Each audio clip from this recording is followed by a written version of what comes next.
Okay, I'm just walking out of my garage right now. It is about 8 a.m. on a Sunday morning, and I'm going to take the Cybertruck by Tesla, Texas Oil and Gas. I find that hilarious. We're going to take this to Virginia. So I've got a long road trip, roughly 1,200 miles. So I'm going to be heading ultimately to Roanoke, Virginia here in the Cybertruck. But today, we're just going to Tunica, Mississippi, Robinsonville, Mississippi, to the Horseshoe. So let's go ahead and jump in and check it out. Okay. So we're not going to get over 15,000 miles today, but we will on the trip. So let's type in the Horseshoe. Oops. Typed it wrong, didn't I? Horseshoe, Tunica. There it is. Horseshoe, Tunica Resorts, Mississippi. It used to be Tunica, now they call it Tunica Resorts. It's actually in Robinsonville. I think they renamed it though. And let's see. So it's telling me to stop in Texarkana, stop in Hope, stop in Brinkley.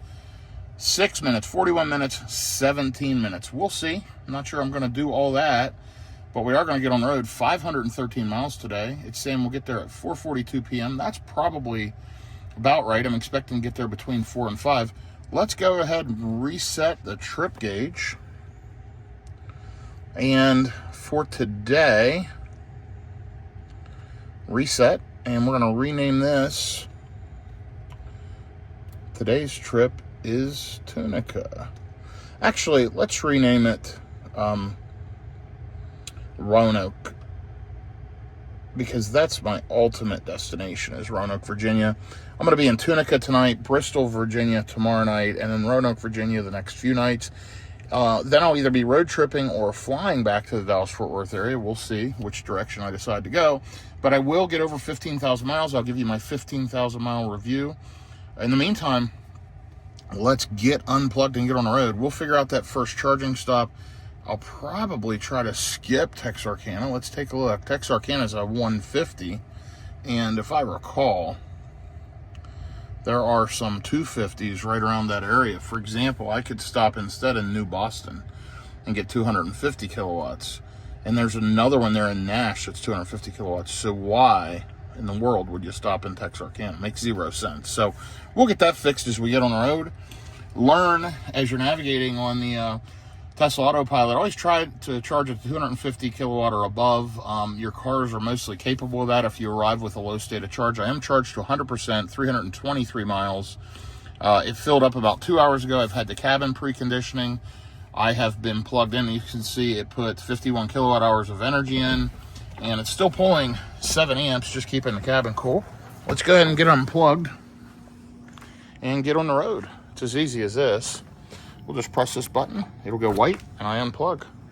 I'm gonna hang this up and I'll be right back with you. Okay, we got that hung up. The Rivian's still plugged in, pulling juice as needed. Let's go ahead and jump in and close the garage door. Jump in the Cybertruck here. And up here's my queue. Main garage shows open, let's hit that. Let's watch the rear camera and make sure our garage door does close. There we go, working as intended.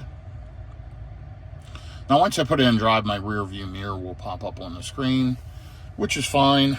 Let's go ahead and get our seatbelt on.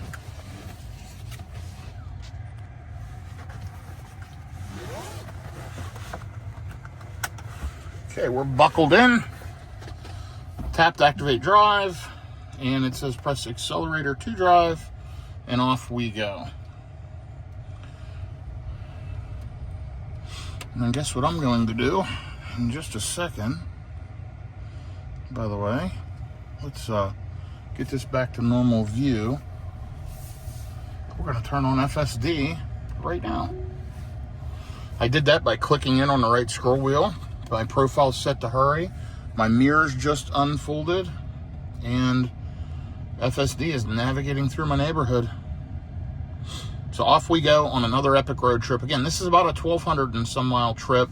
I've got a couple stops and meetings in between. So first stop tonight, I've got a dinner meeting in Tunica, Mississippi. Tomorrow night, a dinner meeting in Bristol, Virginia. Then I've got meetings between Bristol and Roanoke, Virginia the next day. And then I'll be in Roanoke, Virginia for a few nights and then back to Texas. This coming weekend is going to be Labor Day weekend, so it's going to be crazy busy as I get into next weekend. Hopefully this weekend's not too bad. It is Sunday morning, 8:19 a.m., 81 degrees out. And you'll see starting out, not great consumption. This thing's been sitting there cranking through energy, 716 watt-hours per mile. We're pulling up to a really tight to the curb here. And it's watching for traffic. We got a car pulling out, car going right here. It's pulling out and waiting. This is pretty interesting. And off it goes. Great job, Tesla. Okay, let's ride along and enjoy. I'll be back with you. By the way, if you enjoy this type of real-world charging content, I don't have any fancy overlays. I don't do any fancy editing. There's no crazy music or anything. This is just me, you, and the camera. Real-world road tripping. If you enjoy that type of content, do me a favor. Click like, click subscribe. Shoot me a comment, positive, negative, or otherwise. I do enjoy and appreciate all feedback. Also, if you need a referral, if you're planning to buy a Tesla, a Rivian, or any of the aftermarket accessories, check the description of my videos. There's a lot of great discount codes and a lot of great referral codes in there for some good products and good vehicles. Anyway, this is a hobby for me. I do this for fun. This is not a primary source of income at all. This is just for fun. So hopefully it helps you. You know, EVs are still fairly new overall. Very low overall market percentage, although right up there's a new Tesla Model 3. Very low overall market percentage in the U.S., but it's gaining. And as people get them, they're learning, you know, how do I road trip? How do I charge? How does this all work? That's where hopefully my videos come into play. I try to explain as I go. Simple things like, hey, touching this trip card down here pulls up the trip information over on the right side. If I swipe that away, down here it says choose media source. I can pop up. There's music, there's trip information, and here's my tire pressure and stuff. If I click on any of those cards, it will bring up the corresponding app in the vehicle. Notice I keep my tires overinflated slightly. I've got 2 to 3 pounds over starting out, cooled. That helps with tire wear. It does ride just a little bit rougher. You'll feel a little bit more vibration and harshness because of the hard sidewalls and because the tires are stiffer. But you will get more tire wear. I typically can get 35 or so thousand out of a set of Model Y tires doing that. And I typically run the vehicle in chill mode. Even though it says hurry here in FSD, the actual driving profile is set to chill when I'm manually driving. So I don't have all that massive acceleration which grinds through tires. Anyway, it's just tips like that as I go.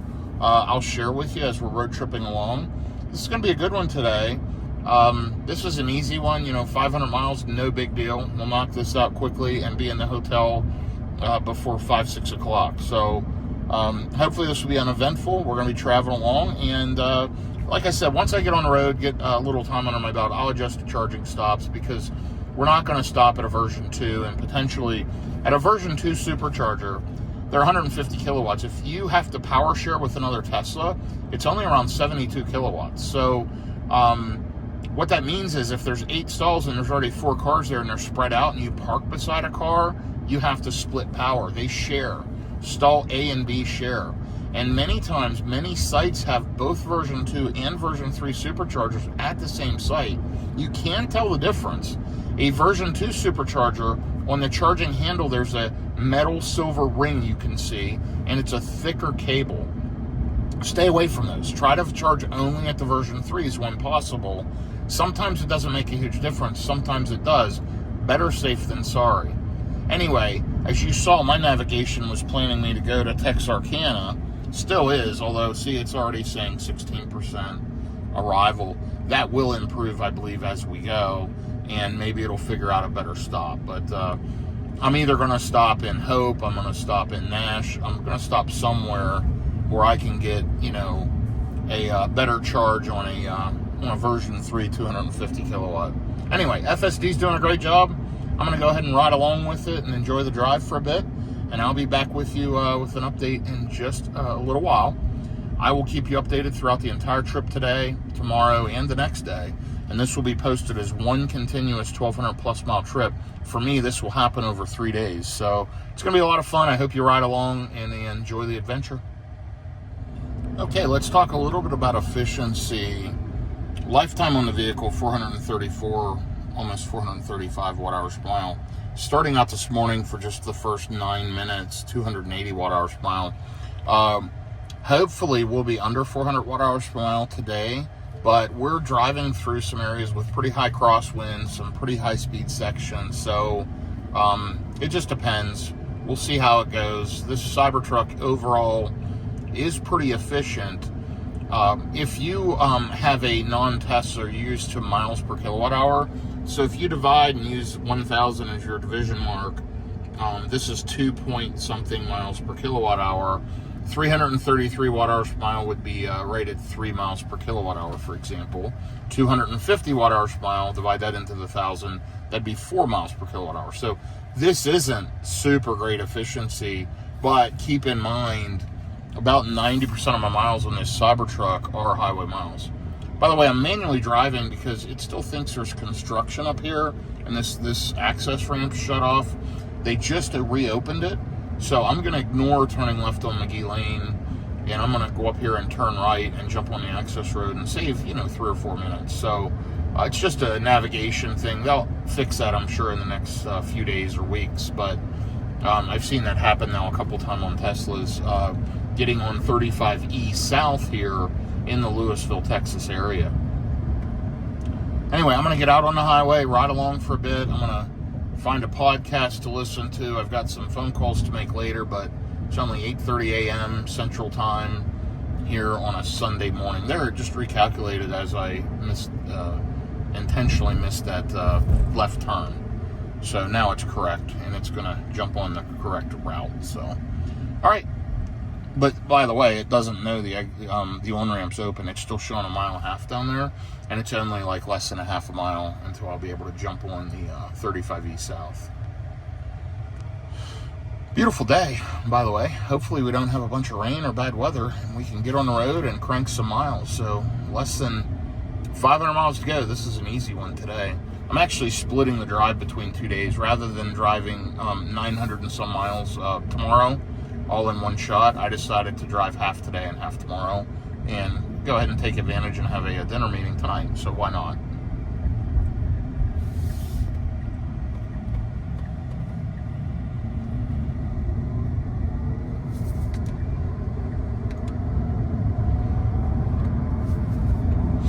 Love the motor sound on the Cybertruck, don't you? Such a cool vehicle. So comfy, so smooth, fairly quiet. The Juniper is quieter, but this is a great one for sure. Anyway, I'll be back with you momentarily. So I did go ahead and change my first stop, and by the way, I'm on President George Bush Turnpike. You'll see that down in the bottom right of the Tesla mapping, and it's a toll road, of course. That's why it says Turnpike. But anyway, we've been driving 22 minutes, 387 watt-hours per mile, about 19 miles. I changed my first stop to Nash, Texas, to the supercharger there. And, once we charge for about 15 minutes and then go over to Hope, I'm going to play with that. I'm not sure. Hope is only about 45 minutes past Nash. I may be able to make it directly to Hope and skip a stop. So we're going to see. I really don't need to push it, and Nash is about 2.5 hours out. I've already been driving 20-some minutes. That's about 3 hours. It's a pretty good stop.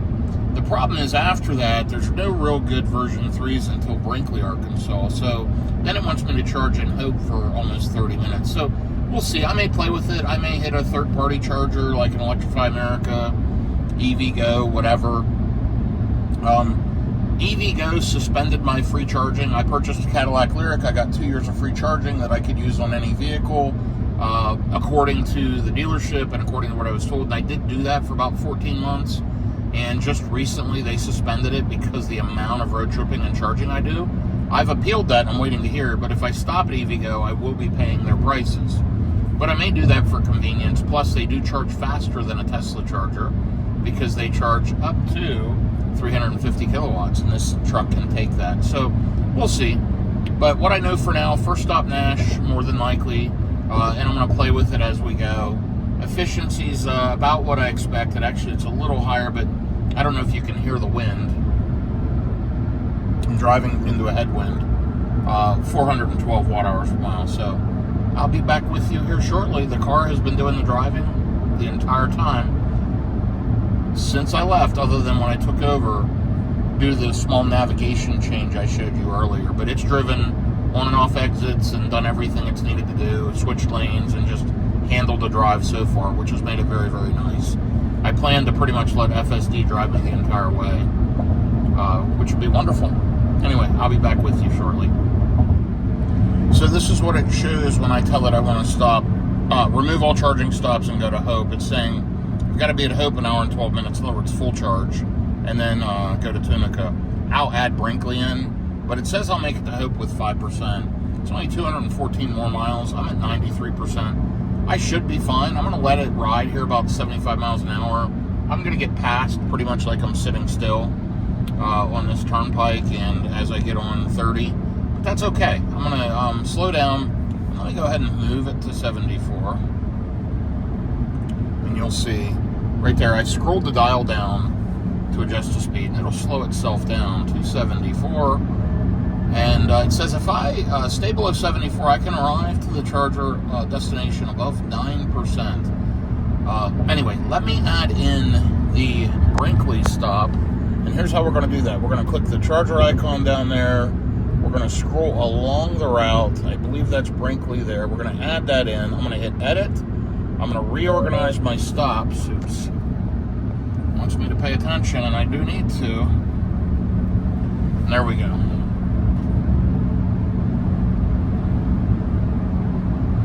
Now notice it added in New Boston, and I'm going to say remove all charging stops. Okay, so it's saying Hope with 5%, charge for 40 minutes to make it to Brinkley with 10%, and then be at Brinkley 16 minutes to make it to the Horseshoe Tunica with 14. I would charge longer in Brinkley because there's no charging at the Horseshoe. There is charging at the neighboring property, but yeah, I'll probably want to get to the Horseshoe with 40 to 50%, so I'll probably sit in Brinkley. So I'm probably going to have some long charging stops today. There's just not a ton of charging options along here where you can charge or hop, so let's see how it goes. I'm going to ride along. I'll update you in a little bit, but for now, we're going to target getting to Hope in just under 3 hours, 211 more miles. So I feel good about that. This truck easily should be able to do that. I mean, it's rated for 325 miles, and I'm looking to go a total of about 240 miles, if that. Here's the thing, I'm going at pretty fast highway speeds. I feel like this is conservative and it will improve. And we're just going to ride along at 74 mile an hour for a while, running along at 422 watt-hours per mile, and just see what happens. I'll report back here in a little bit. Okay, we are making good progress overall. We just got on 30 East. FSD's doing its job. And we're 47 minutes in, 49.4 miles, 404 watt-hours per mile. Still showing arriving around 5%. It says if I stay below 77%, I'll reach there above 6%. So we'll see. I'm going to just let it ride. And we can always bail out early if needed, as you saw. But, yeah, for the next hour or so, we're going to see what happens. And we'll make a decision for sure about an hour out, which, you know, at that point, will be pretty close to the supercharger in Nash or Texarkana. So, but I think I can make it. We'll see what happens. Right now, the plan is to head to Hope. 9:07, 83 degrees out, and enjoying the drive. I'll be back with you here. And by the way, this is Rockwall, Texas I'm passing through. So I'm outside of the Dallas-Fort Worth area and riding. I'll be back with you here shortly. Okay, here's another update. The truck is handling business. we are just riding along as the truck's driving me. We're about 60 miles in, almost an hour, 417 watt-hours per mile. Still showing an arrival of around 5%. Super, super rough roadways, but the truck's doing a good job of soaking up the bumps. I've got 176 miles, about 2.5 hours to go to get off the Hope exit. And yeah, hopefully we can make that one. Still at 79% on the battery. And yeah, I'm riding along. Just thought I'd give you a quick update. But all in all, we are doing well so far. And a lot of construction. I'm keeping my hand on the wheel because on previous versions of software, the truck would run over that left line. And if you've got a median there, I'm afraid it could hit it. So far, it's not doing that left line wandering thing that it did in hurry mode all the time. Now, I've gotten the latest software update a week or so ago, and I haven't really been on a road trip since, so maybe that's been resolved. It's the same version of FSD, but it is new software, so who knows, maybe there's an improvement. But so far, today, I've not had that issue. We'll see what happens over the next couple of days. And I'll definitely show you the software version here in a bit. I can't really look that up right now. As you can see, I'm in construction. I don't want to take my eyes off the road at all. But I will report that to you here shortly. You can see lifetime stats and all my other stats down below. It is 82 degrees out. It's 9:16. And truck's doing a great job so far. For your information, there's my software. It's 2025.26.7, FSD 13.2.9, and that is the latest update. I am on the early access software program, but yeah, that's kind of where we're at. So it's been doing good today. We'll see how it does throughout the rest of the trip, but I did tell you I would give you the software version, and that's it. So not much has changed. It's only been a few minutes. So I'm going to keep riding and update you here with more in just a little bit.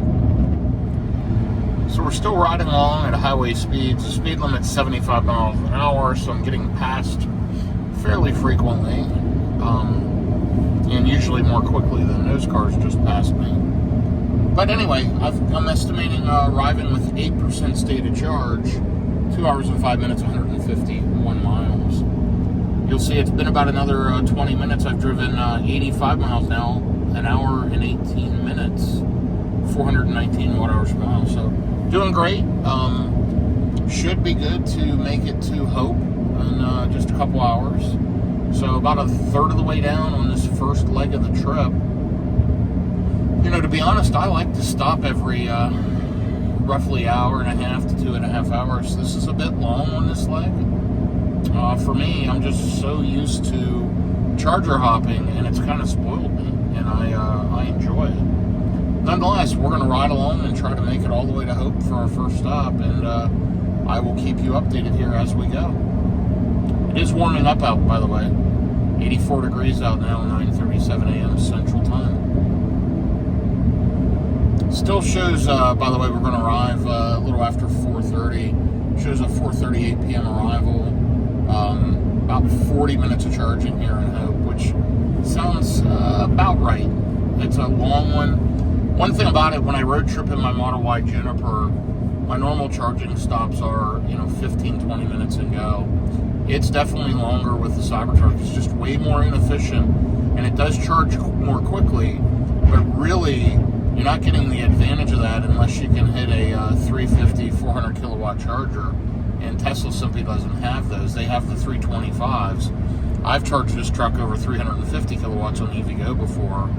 So, yeah, we'll see what happens. Once I get to Hope, I'm going to take a look at the next stop. I may charger hop. I think there's an EVgo in between. I may just pop off and do a quick splash at one of those so I don't have to sit in Hope that long. I'm also going to look at Brinkley and see if that's where I want my last stop to be. Anyway, we'll figure it out once we get there. In the meantime, I'm going to ride along and enjoy the drive. Okay, so here's a trip update. I am an hour and 50 minutes in. Device detected device in hand, applies slight turning force. Anyway, 125 miles, an hour and 49 minutes, 432 watt-hours per mile. Honestly, averaging pretty close to the lifetime of the vehicle, which is fine. I was hoping to get a little better efficiency, but I know this stretch is pretty high speed and pretty windy, and usually I don't get great consumption coming through here.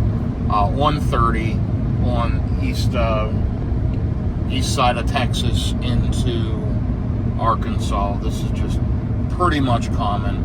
Now, once I get up into Tennessee, about halfway on this trip, once I get past Nashville, I usually see pretty good efficiency on the rest of the trip. But anyway, we'll see how it does. We are over halfway to the Charger in Hope, showing now we're going to arrive with 7%. I have dialed the speed up a little bit. It's running right around the speed limit. GPS speed limit, I think, is 2 miles per hour. So in other words, when it says 77 in the car, I'm actually doing 75. But I'm getting past quite a bit. A lot of truck traffic. It's a travel day for sure. It's Sunday, the week before Labor Day weekend. And yeah, we've only got 109 miles to go, an hour and 30 minutes. And it has warmed up, by the way. It's 88 degrees out, 10:09 a.m. I am sitting at 54% on the battery. Plenty to go. You know, I've used 46% of the battery, going 127 miles. I only have 109 left, so I'm in good shape. Keep in mind, some of that, though, was running around pretty locally through the Dallas-Fort Worth area, stoplights and whatever, getting on the interstate. But this is all direct interstate for the next 108 miles until I get to exit 30, where the Charger is about 0.4 of a mile off the exit. Beautiful day. FSD's driven the entire way. No issues. It's not wandered over the left line at all. I've been pretty happy with it. I do need to tell it to get in the right lane. I've got a car behind me that wants to pass, and the best way to do it, I didn't have to, you can click the scroll wheel to the left, and it'll put it in normal mode out of hurry, and then it always kind of shifts to the right lane pretty quickly, so that's a little trick. Anyhow, looks like we're coming up on the Winsboro, Texas, Clarksville, Texas exit. And there's Mount Vernon, just riding through the eastern part of Texas. All is well. I will report back here in just a little bit.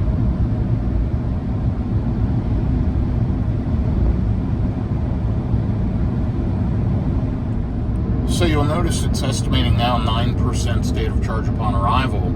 As we've gotten onto this high-speed stretch, and I'm not going average road speeds. And by the way, when you click on the energy graph, it normally tells you, it says this route is typically driven at 76 miles an hour. That includes where I started out and the slower portions. This part of the drive is probably between 80 and 82 miles an hour, just based on cars passing me and my experiences in the past. So anyhow, now it's estimating 9%. So now I've bumped the speed up where I'm going, you know, GPS speed limit 75 miles an hour. I'm still getting past like I'm sitting still, but, you know, I'm going to arrive with probably at least 9%. I've still got 43% on the battery. I've only got 82 miles to go, just over an hour.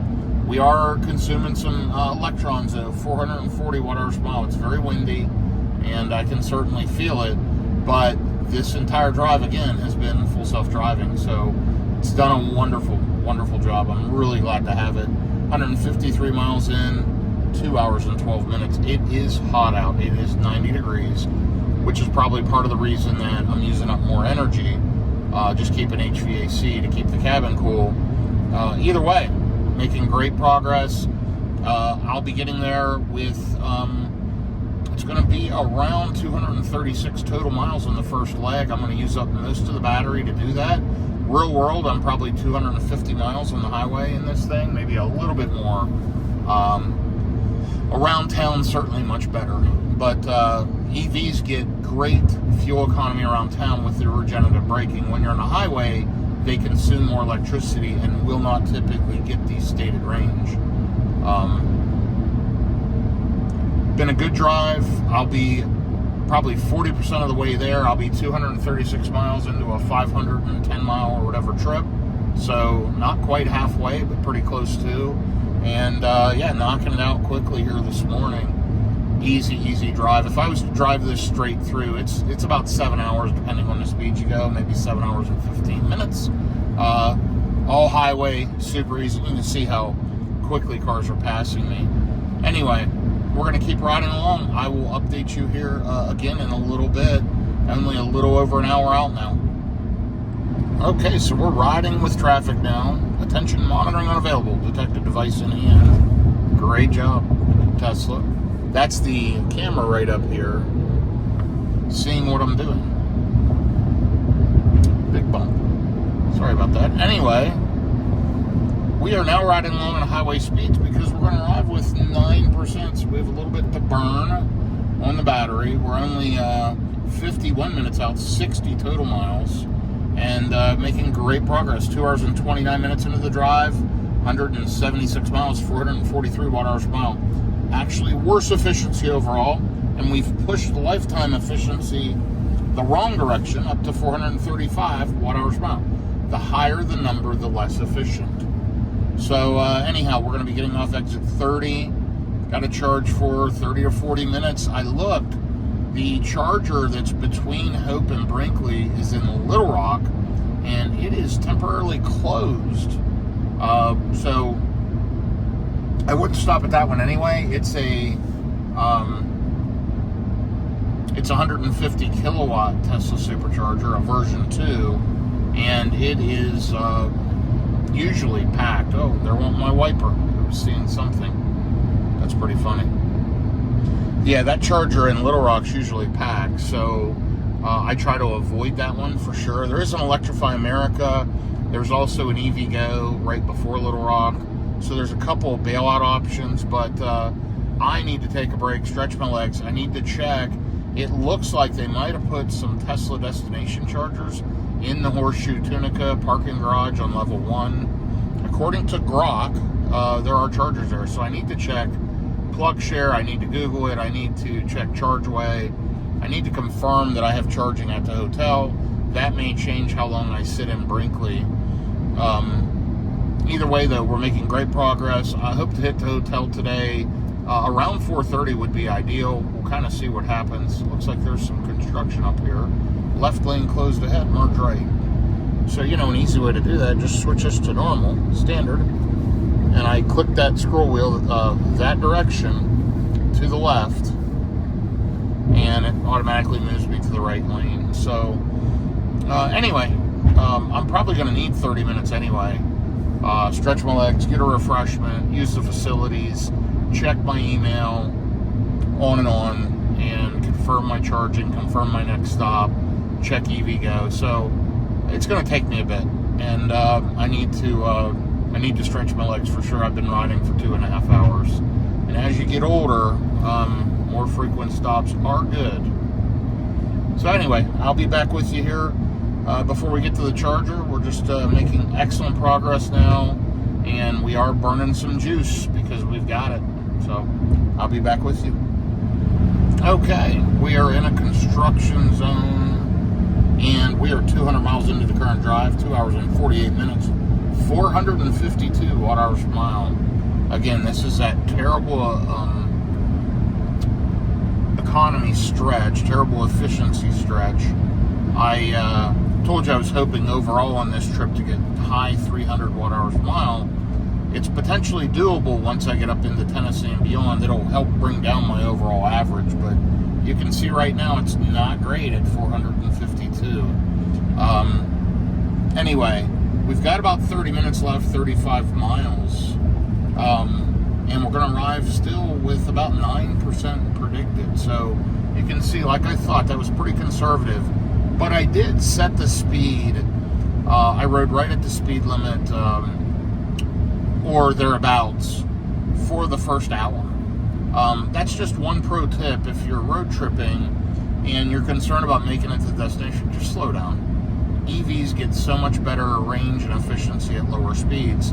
The difference between 60 mile an hour and 70 mile an hour is monumental, and between 70 and 80 even greater. You can save a ton by going under 70 miles an hour. So neither here nor there. We're getting closer, passing through the Texarkana area now. Always lots of construction in this area, lots of overpasses, very, very busy roadways. Look at that, kind of like a spaghetti junction area. I lived in Atlanta area for a while, and north side of Atlanta, where 75, 85, 285 all come together, they call that spaghetti junction. Kind of looks like that, but way, way, way more with all the overpasses. Anyway, there are charging options here that we're passing by. No big deal.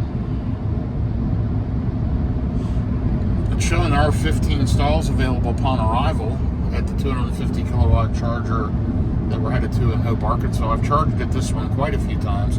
It's a great location at a gas station. If I recall, there's a Wendy's there.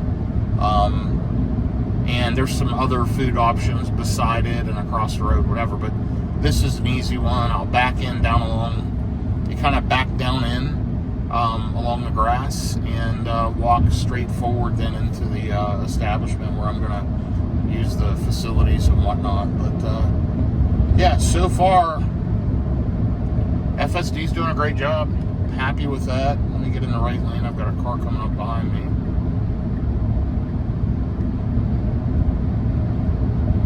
And how I did that, by the way, because I'm in hurry mode, it tends to camp in the left lane. It will move to the right lane if a car gets on your bumper, but rather than make them get on my bumper, I just hit the right turn signal right here, and it moved to the right lane pretty easily.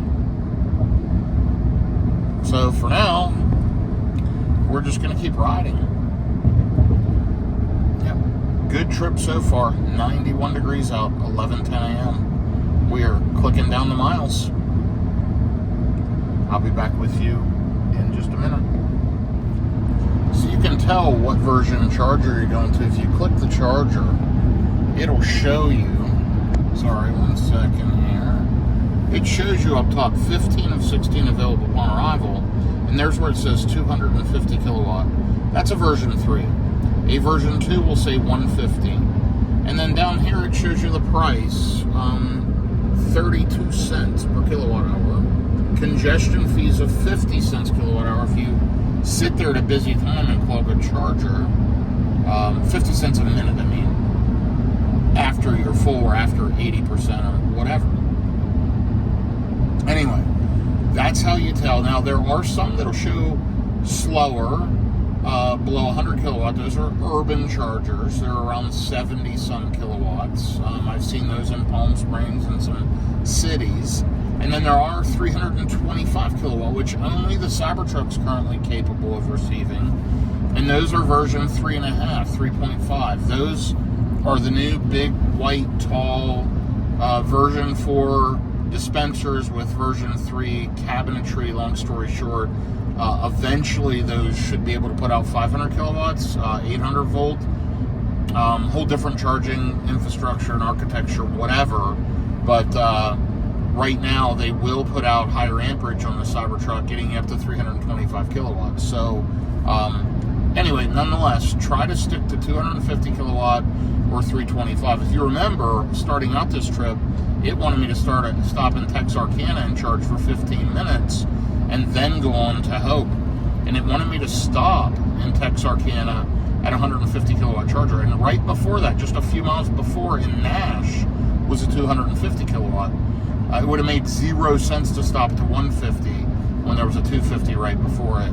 I would have saved minutes, several minutes, stopping at that 250 kilowatt. Now, obviously, look at where they're at off the exit. Look at how congested they are. If you stop at 150 kilowatt and no one's there, you'll get the full 150. That's fine. The risk is, if there's other cars there and you split power, you're only going to charge at 72 kilowatts, which is not good at all. Anyway, nonetheless, we are rolling along, making great time. FSD has done a remarkably good job today. We're 3 hours into the drive, 450 watt hours per mile, 452, and 217 miles. So we have burnt 98 kilowatt hours of energy. We've burnt already more than an entire Model Y of energy. A Model Y is about 75 kilowatt hours of energy. We've already burned almost 100. So that just shows you the Cybertruck is not super efficient. And 450 watt hours per mile is not great. But we are cranking along at highway speed. It's going to get there with about 9%. We're sitting at 16%, 90 degrees at 11:21 a.m. What a beautiful driving day. Very easy. We're going to be at this charger for 30 to 40 minutes. I'll figure out my next stop, and I'll be back with you here as we're getting off the exit, number 30, for Hope, Arkansas. This is probably one of the most unsafe passing situations I've ever seen, and I'm going to back off, disengaging FSD for the really first time this trip. You've got a little tiny RV pulling a trailer and was swerving all over the road. Very unstable, probably no sway bar, not a very experienced driver, passing an oversized load. So thank goodness it got passed. You always have to watch those RVs or anybody with a little travel trailer. A lot of times they'll blow tires. You see a lot of blown tires on these little travel trailers. And see the sway on this thing? The weight's not distributed right at all. And it's unfortunate because it looks like it's a horse hauler or an animal hauler. Yep, you got a horse in there. Rough ride for the horse. I feel terrible. And they need a sway bar kit on the pickup. They've got too much weight there. It's not distributed right. And they're going too fast. That's why it's swaying like that. They need to slow down. They need to stabilize it. Anyway, neither here nor there. We got around them. I hope they continue to be safe. And I hope the horse is okay. And they made it past each other. It looked pretty sketchy there for a bit. Anyway, we're almost there. Check it out. 9 minutes, 9.5 miles. 9% estimated upon arrival. Still got 12% in the pack. We have burned 102 kilowatt hours of energy. Is that incredible? So, loving the Cybertruck. Super happy with it. I've been debating picking up a new Model Y. I test drove one the other day. I'm also debating picking up a used EQS. I need an extra vehicle. I'm leaning towards a used EQS or something else used, maybe a Rivian R1S. And I'll tell you why. I love the idea of the new Model X with the unlimited charging. Here's the problem.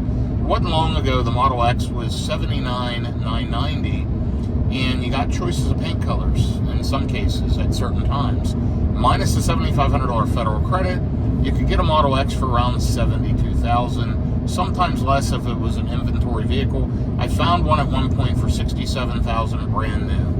Now I'm looking at buying the exact same vehicle that I could have bought for $67,000 for $100,000. Yeah, it includes FSD, which is an $8,000 value, maybe, theoretically, and free supercharging for life, which has tremendous value for me as much as I drive. Reality is, I'm talking about paying $30,000 plus more for the same exact vehicle, and it has free charging. I can't do it. It makes zero economic sense. Whether or not I can afford it has nothing to do with it. It's all about being smart and practical and what my cost of ownership will be. And that thing will depreciate like a rock. So unless the prices come way down, a new Model X is out. I love the idea of the free charging, but I'm just going to keep my eyes open. I'm in no rush. I've got to move some vehicles around to different places throughout the country, and that's why I need to ultimately get an extra one, but I have some time to do that. I've been looking recently just because the $7,500 federal credit's going away, and I could potentially take advantage of that. Doesn't look like that's going to happen. Doesn't look like I need to rush. EQSs keep dropping in price, and I'm looking at an EQS 580 SUV, and some of them I'm looking at, the stickers are between $130,000 and $140,000 brand new. I'm looking at 2023s with 10 to 20,000 miles, and they're around $60,000 to $70,000. Incredible deals. And guess what? They're smooth, quiet, comfortable. The negative is full self-driving. Man, I love full self-driving on my Teslas for road tripping. I've used it the entire day today. It's been a game changer. So I want to take my time, feel it out. I'm in no rush. I may wait 6 months. I may wait a year. In the meantime, I'm going to continue to crank miles on the Cybertruck, on the Model Y Juniper, and on the Rivian R1T, which are the 3 electric vehicles I currently own. My wife's primary daily driver is the Rivian R1T. And by the way, we just installed hand show electric power sunshade in the Rivian. Amazing. And I've got the hand show running boards on the Cybertruck. Absolutely love them. They're spectacular. So, anyway, shout out to hand show. for some nice products there. 14,523 miles on the life of the Cybertruck. We're going to cross 15,000 miles tomorrow, and I'm going to take a few minutes and give you my 15,000 mile review inside and out of the truck, which will be tough on a road trip. I'll do the inside, then I'll do the outside at a charging stop. What I like, what I don't like, pros and cons. But yeah, we're 231 miles into this leg, only 4.6 miles left to go. Passing by a truck scale that's open. Looking for people running overweight is what they're doing. Anyway, 90 degrees out, 11:31 a.m. We are running right on schedule today. It's been a great drive so far, and as you can see, I'm 3 hours and 13 minutes in with 4 minutes to go. So I'll be back with you here in a minute as we're getting off the exit in Hope, Texas. Actually, hey, guess what? I'm in Arkansas, aren't I? Hope, Arkansas. At this point, why don't you just ride along instead of me ending the clip and picking it back up in just a minute? You might as well ride with me. There you saw it flash up, preconditioning the battery for fast charging. It's warm out, so it didn't really need to warm the battery up. It's just adjusting the temperature either upward or downward slightly to get the optimum charging efficiency here. This is a 250 kilowatt charger. This thing should hold 250 kilowatt into the 30-ish% range, hopefully.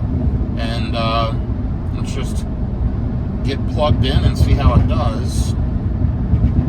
I am going to take over driving when we get off the exit so I can pick which charger I want to plug into.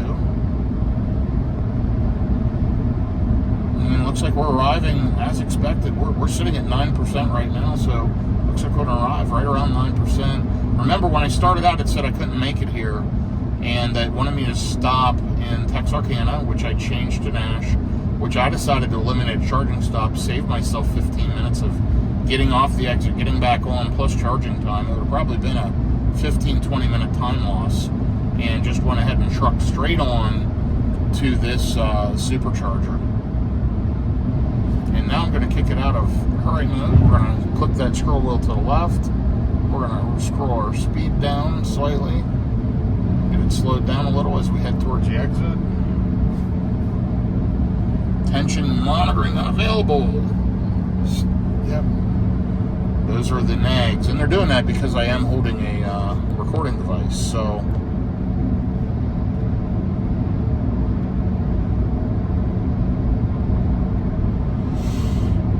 love the nice big screen in the Cybertruck. And by the way, I do use Spigen matte screen protectors on all my Teslas. It really takes the glare off and keeps the fingerprints off too. I use that on the Teslas and the Rivian. When I had the Cadillac Lyric, they didn't have it, and I hated that gloss with the sun, the reflection on the screens. I really don't like that. So I personally love the matte screen protectors, and that's what I put on all my vehicles when I can. Okay, we're getting off the exit. Let's let the truck do it. Slow down, truck. Slow down. It's coming in hot.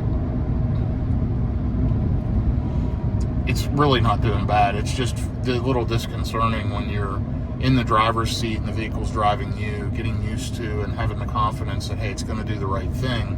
It can get a little nerve-wracking at first, and even after a while. Takes some getting used to, for sure.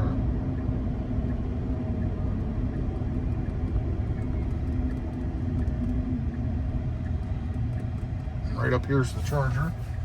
Got some vehicles coming.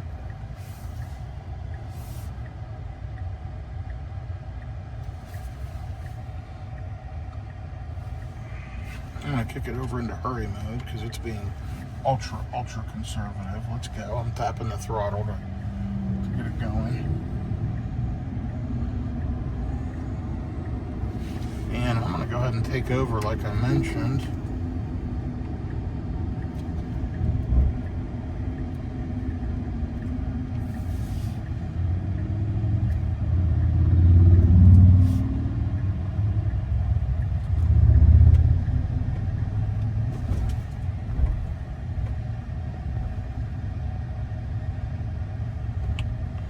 Okay, we've got several Teslas here charging.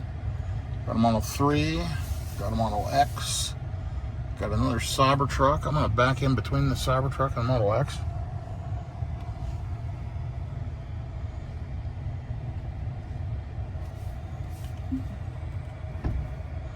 And the reason I picked this stall, there's a trash can right behind me.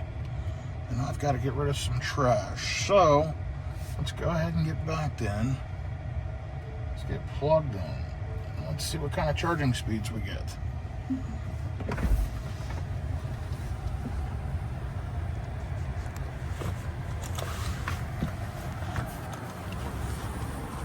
Oh, yeah, needed to stretch.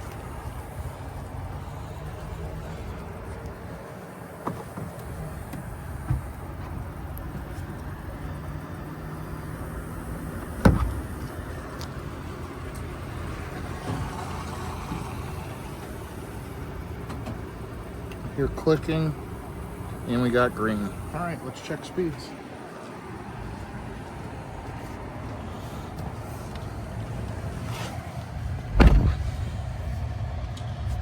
Right here, we're ramping up. See what kind of speeds we get.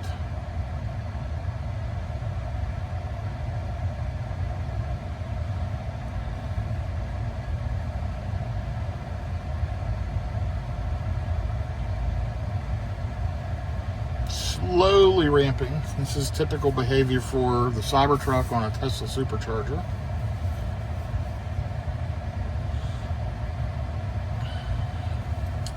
While it's doing that, you can keep watching. I'm going to give you a final stat update. 236 miles, 452 watt-hours per mile, 107 kilowatt-hours of energy consumed in 3 hours and 18 minutes. We pulled in at 9% as predicted. It's now up to 156 kilowatts, and already we've beat that 150 that we were going to stop at. Up to 177, 184. 191. Got the charge limit set to 100%, so it won't throttle it in case I sit at a charger a little too long. 201 kilowatts. Still climbing slowly. We're up to 11% as it's still ramping up.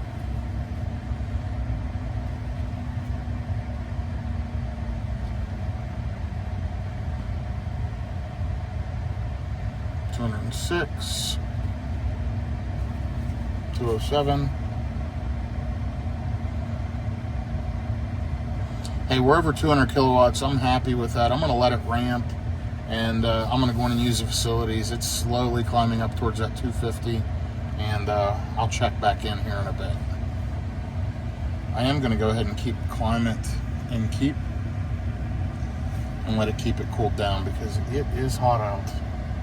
And we are up to 209 kilowatts. It just takes a minute to ramp here. And usually, it's hard to see 250 on a Tesla supercharger, to be honest, in the Cybertruck. It derates the heat, I think, from the chargers. But anyway, we're at 210 and holding. So that's good enough. I'll be back shortly. I've been out of the truck for just a few minutes, and charge rate is limited by charging station. But it's still pulling 194 kilowatts at 35%. So unplugging and replugging, I might gain 20 kilowatts for just a few minutes, and then it'll end up catching up. So clearly the charger's overheated. It got up to about 215 kilowatts, would not get up to 250, and probably cost me several minutes overall. But super inexpensive charging, and it's working. So, but it is derated. Now you'll see it's back up to 197. Kind of interesting. But yeah, the charger's obviously having problems maintaining these high charging speeds that the Cybertruck can pull. Either way, though, it's working.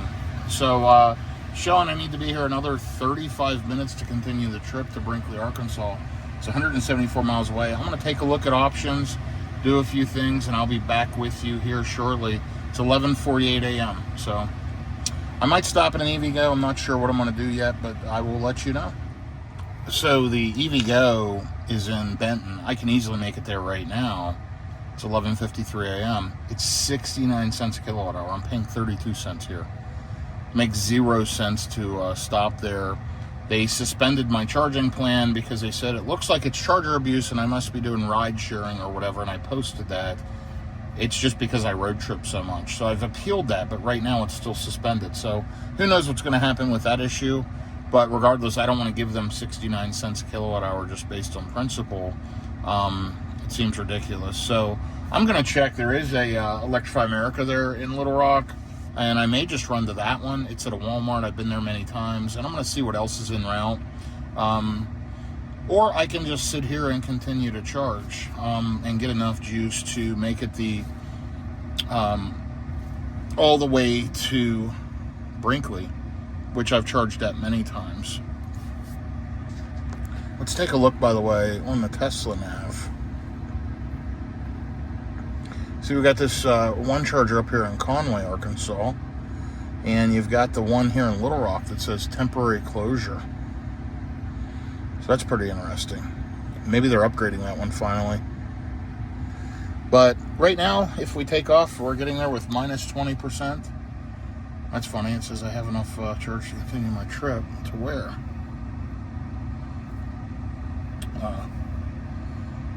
Yeah, guys, that doesn't make sense. End trip. Horseshoe Tunica. And there we go. Okay. So right now it says if I go to Brinkley, I'm at minus 19, 25 more minutes. Honestly, stopping at that Pilot Flying J will add 15 minutes on and off the exit and messing around anyway. And I can make it 2.5 hours. So unfortunately, I'm not used to this, but I am going to sit here and charge, I think. I'll look at some other options. I do want to check my destination.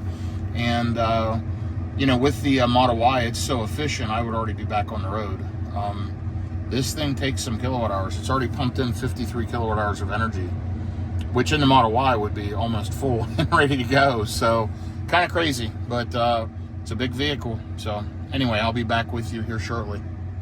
Okay, quick update. I am waiting here to get charged. I checked, and it does show there is charging at the Horseshoe. I know the Gold Strike right beside the Horseshoe in Tunica has level 2 charging, and I can always park the car there and walk, but I can't guarantee the chargers are available at either the Horseshoe or the Gold Strike. So what I'm going to do is I'm going to get to Brinkley.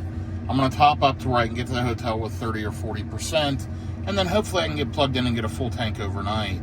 I am going to wait here. You'll see, I wanted to show you, I'm at 62%, still pulling over 100 kilowatts, which sounds great, but in 2025, we could be doing much better. There's vehicles that will certainly outperform this, but we're pulling 104 kilowatts, 32 cents a kilowatt hour. We've put in 69 kilowatt hours of energy, $22 so far. Very inexpensive overall. Now keep in mind, home charging is, depending on where you live, mine's around 10 cents a kilowatt hour. Off in the winter months, it's 14. In the summer months, I'm around 8 cents off peak. So long story short, call it 10 cents kilowatt hour. That same charge at home right now would be about $7. So way, way, way less expensive charging at home. Anyway, I'm going to let it charge. It's saying 20 more minutes. I don't know that I need that. Shows I'm going to get there with minus 8%. I could go now and just drive slow and make it. I'm going to sit here for another few minutes, let it keep topping up, and I want to show some type of positive, you know, a few percent buffer. There are plenty of bailout options. We've got the Electrify America in the Walmart parking lot of Little Rock that has some 350s and some 150s. I could plug in for a few minutes there and juice up if needed, and they're relatively reasonably priced. That EV goes great at the Pilot Flying J's, but 69 cents kilowatt hours highway robbery, so I'm going to skip that for now. But we've loaded in almost, look, we're at 68 kilowatt hours into the battery, and still pulling 97 kilowatts at 65%. I'll be back with you here shortly. Okay, I just got the message, said enough energy to continue on your trip. You have enough energy to continue on your trip. It shows I'm going to get to Brinkley with 10%. It is 12:17. We're still pulling 82 kilowatts of energy at 82%. Pretty darn good. It sat between 90 and 100 all the way from 65 up to 80, and then right at 80 it started dropping below 90 kilowatts. So really good charging session overall. Let's take a look at the stats. Not sure how long we've been here. I'm guessing it's been 35 minutes. I went ahead and ate lunch. I brought food, snacks, whatever with me. I've got stuff right down there in little bags. And so I went ahead and had lunch. While I was stopped, it was much easier than while I'm driving. And I've put 94 kilowatt hours of energy in, about $30. So that gives you an idea of what it costs to road trip in a Tesla, and a Tesla Cybertruck, probably the most inefficient Tesla you can buy. Anyway, I'm going to get back on the road, and I'll be back with you here shortly. Okay, we're back on the road again, pulled out with 83% on the battery, showing we're going to arrive with 13%. 173 miles away, and 2 hours and 24 minutes. Of course, starting out, terrible efficiency. Take a look at that. 1,100 watt hours per mile. That's because it's cooling the battery pack down from charging. Let's take a look at the last charging session.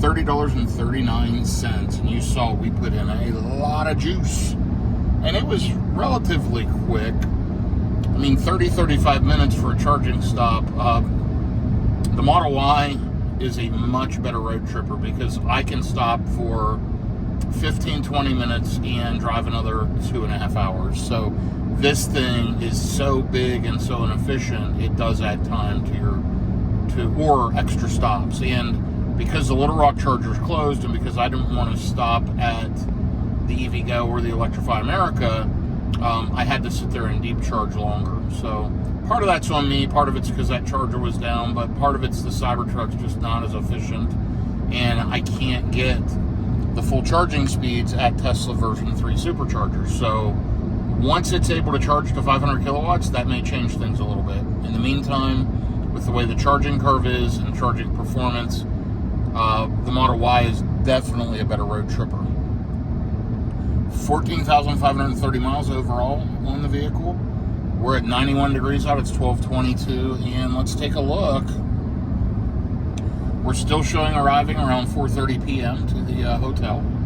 As I mentioned, I did verify. It shows there's multiple chargers. There's some J1772, some Tesla destination chargers. We'll see. We'll check it out when we get there. But in the meantime, the next stop is Brinkley, Arkansas. Should arrive there a little before 3 p.m., 2:45 p.m. at around 13%. And it wants me to charge there for about 14 minutes. I'll probably sit there and charge a little bit longer. Anyway, I'll be back with you here shortly. Thanks for following along. And by the way, you'll see the efficiencies leveling out and improving now. 629 watt hours per mile. That'll improve as I continue to ride. So more details to follow. Okay, so we are rolling. 12:37 p.m., 94 degrees out. Shows we're going to ride with 14%. We're running at highway speeds. FSD is doing the job. 473 watt hours per mile. I've been driving for 22 miles, 18 minutes. So, car's doing a great job today. Honestly, if I sit back and reflect on that last charging stop, it wasn't terrible. I just wish Tesla would get the version 3.5 or version 4 chargers in the ground, more of them. I wish the superchargers could charge up to 500 kilowatts. I wish the charging curve on Teslas and the Cybertruck specifically were improved. And in the meantime, I think the new Model Y Juniper is the car to road trip with in the Tesla lineup. That's me personally. It's got a ton of room, ton of space. You know, I'm a big guy. I'm 6'6", 325-ish pounds. And that Model Y fits me perfectly and hauls everything I need on long road trips. Model 3 is a little tough to get in and out of, leaning down in and out.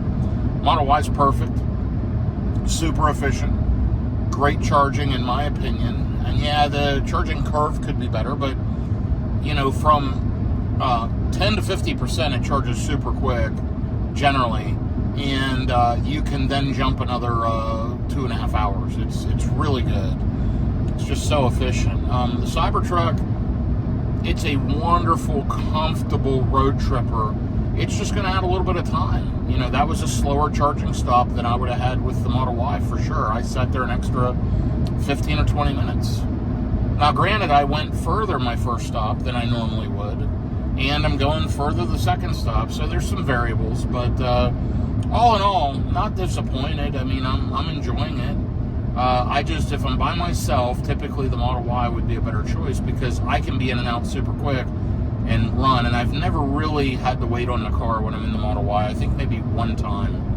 And the new Model Y is more efficient and is better than the older Model Y. I've tested it and done a road trip side by side with my daughter who has the new old Model Y. And the new Model Y saved time on every stop. So that's the ultimate road tripper for me. I needed to haul some stuff up to Virginia, so I've got stuff in the bed of the truck, so I'm using the Cybertruck. That's why I'm taking it. And, you know, I may leave it up there. I'm not sure. You know, I stay up there a good bit. I may leave it up there for a while. I got to figure that out. But all in all, I'm 2 hours out, 14% estimated. I've got 148 miles to go. Easy next leg. And then after that leg, let's take a look. If we charge there for, you know, let's say we depart there at 3 p.m., we're only about an hour and a half from the hotel after that. So pretty easy. I want to get enough juice on there in case the hotel does not have charging available. Let me take a look. And then I want to figure that I'm going to charge at one of these tomorrow on the way out of town.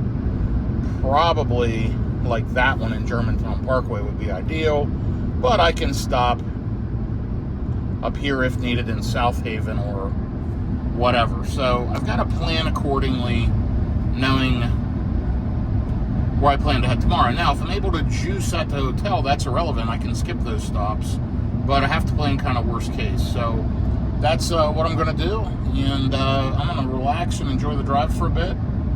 And I'll report back to you here in just a little while. Let's get over in the right lane. Man, FSD Hurry loves to camp in that left lane. So anyway, I'll be back in a little bit. I'm in another one of dozens of construction zones, and this one just ended.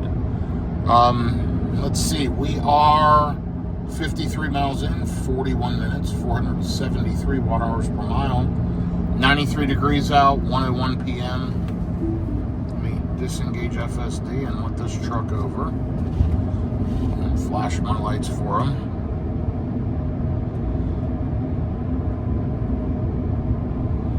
There was a car pulled off the side of the road.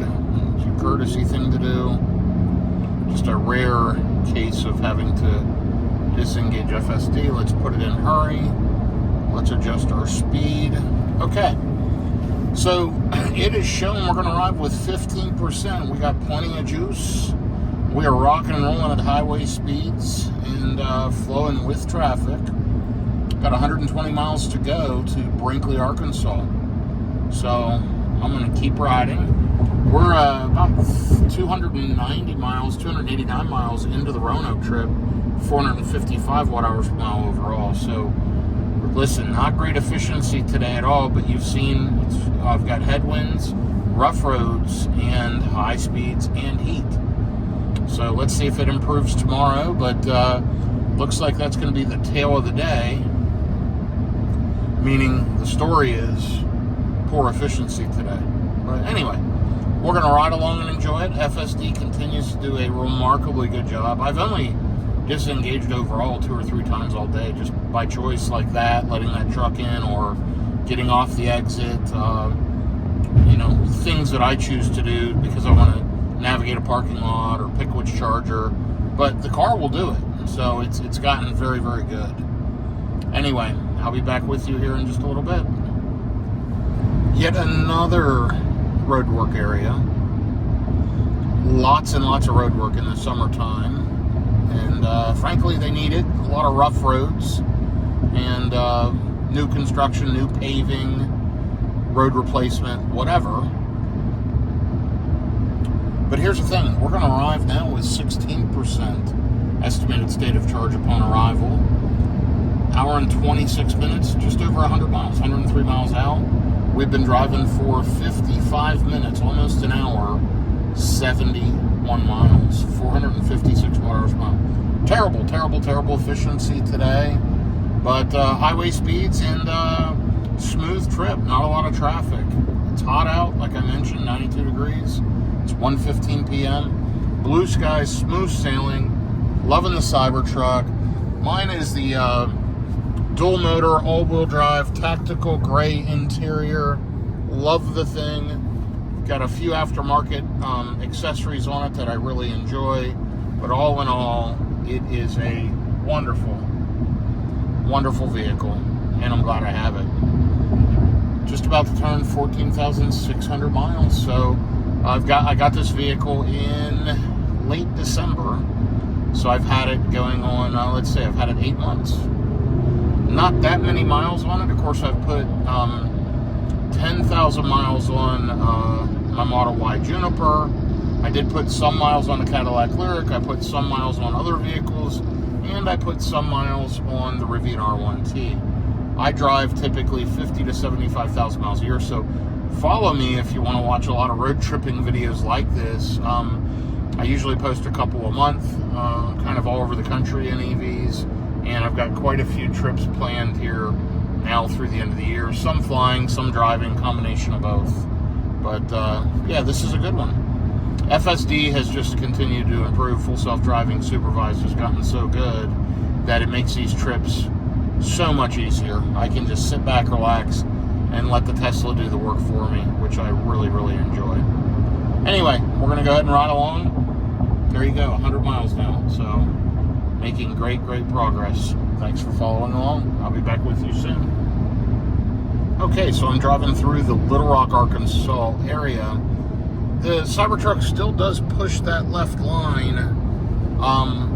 Not as bad as it was before, but here we go.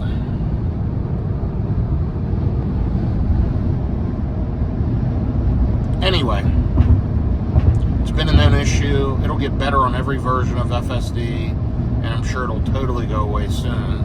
But with that being said, we're 91 miles into the drive. We're in the Little Rock, Arkansas area currently. I've got about just over an hour left, 82 miles, an hour and 9 minutes. Going to arrive with around 16%. We got tons of juice in the pack. We're at 49% of the battery pack now. Tons left, and we're only 82 miles out. So obviously we overcharged at the last stop, which is totally fine. I love that this thing has been conservative on the range prediction, and we're arriving with more than it expects. I like having that little buffer. I think that's good. And especially we're in 95-degree heat. What if we're stuck? What if something happens at the charger? It's always better to arrive with a little extra. So that's not a super negative thing. However,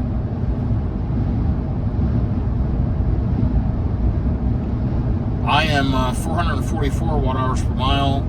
This is a smoother, more efficient stretch right through here. And I passed through the worst, least efficient stretch earlier. Although as I cross into Memphis, Tennessee, I'm going to skip some of that because I'm going to Tunica. Some of that's very, very rough. Those roads are hard surfaced, resurfaced, whatever, and not great efficiency up through there either. Anyway, 93 miles, an hour and 13 minutes, 444 watt-hours per mile, 1:33 p.m. I am riding along and enjoying the drive. Soon we'll be through Little Rock and then jumping on 440 East, kind of, and connecting over. Then at that point, let's take a look. That'll connect us to 40, and then 40 all the way to the Brinkley, Arkansas exit. That exit at Brinkley is right by a Sonic, right by a little shopping mall with a food giant grocery store. Kind of a barren area with not a lot around. But hey, it works. So that is the next stop, and you'll see it. Listen, it's already improved 17% state of charge upon arrival. I need to go ahead and jump over a lane. See, FSD Hurry needs to switch to the right lane more often. This is it's a known problem with it, but if you put it in normal it goes below the set speed and switches to the right lane a ton and sits behind cars. So that'll get rebalanced, I'm sure, in a future version as well. Anyway, minor complaints when the vehicle's driven me almost the entire way. I mean, I maybe have driven a total of a mile today, if that. So, pretty great. Okay, I'll report back here as we get closer to the next charger. Still continues to be an absolutely beautiful day. Blue skies, driving through the middle of the forests, fields, middle of the country here in Arkansas. I'm only 53 minutes out, 63 miles. I'll be jumping on I-40 East in 6 miles. And we've been driving for an hour and 27 minutes, 438 watt-hours per mile, 110 miles, smooth and easy. Actually, the roads have been pretty rough and a lot of construction, whatever. But this has been pretty much my view. Trucks, cars, trees, fields, blue skies, and the Cybertruck driving me.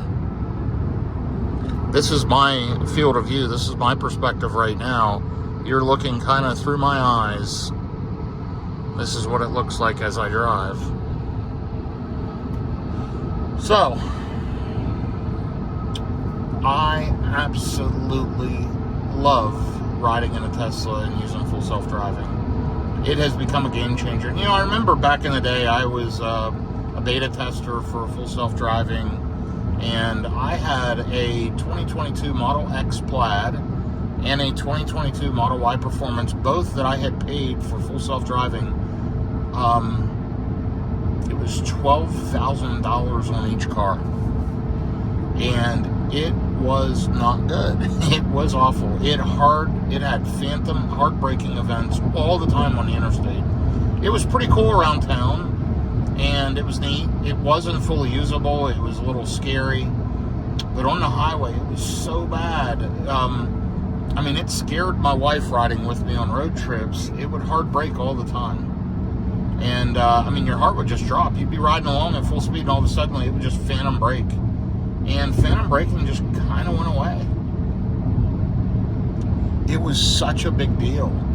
And I remember for a year and a half, I just struggled. I couldn't even use, quote-unquote, cruise control on the highway on the Tesla. I had to manually drive because of all the phantom braking events. And I would report them.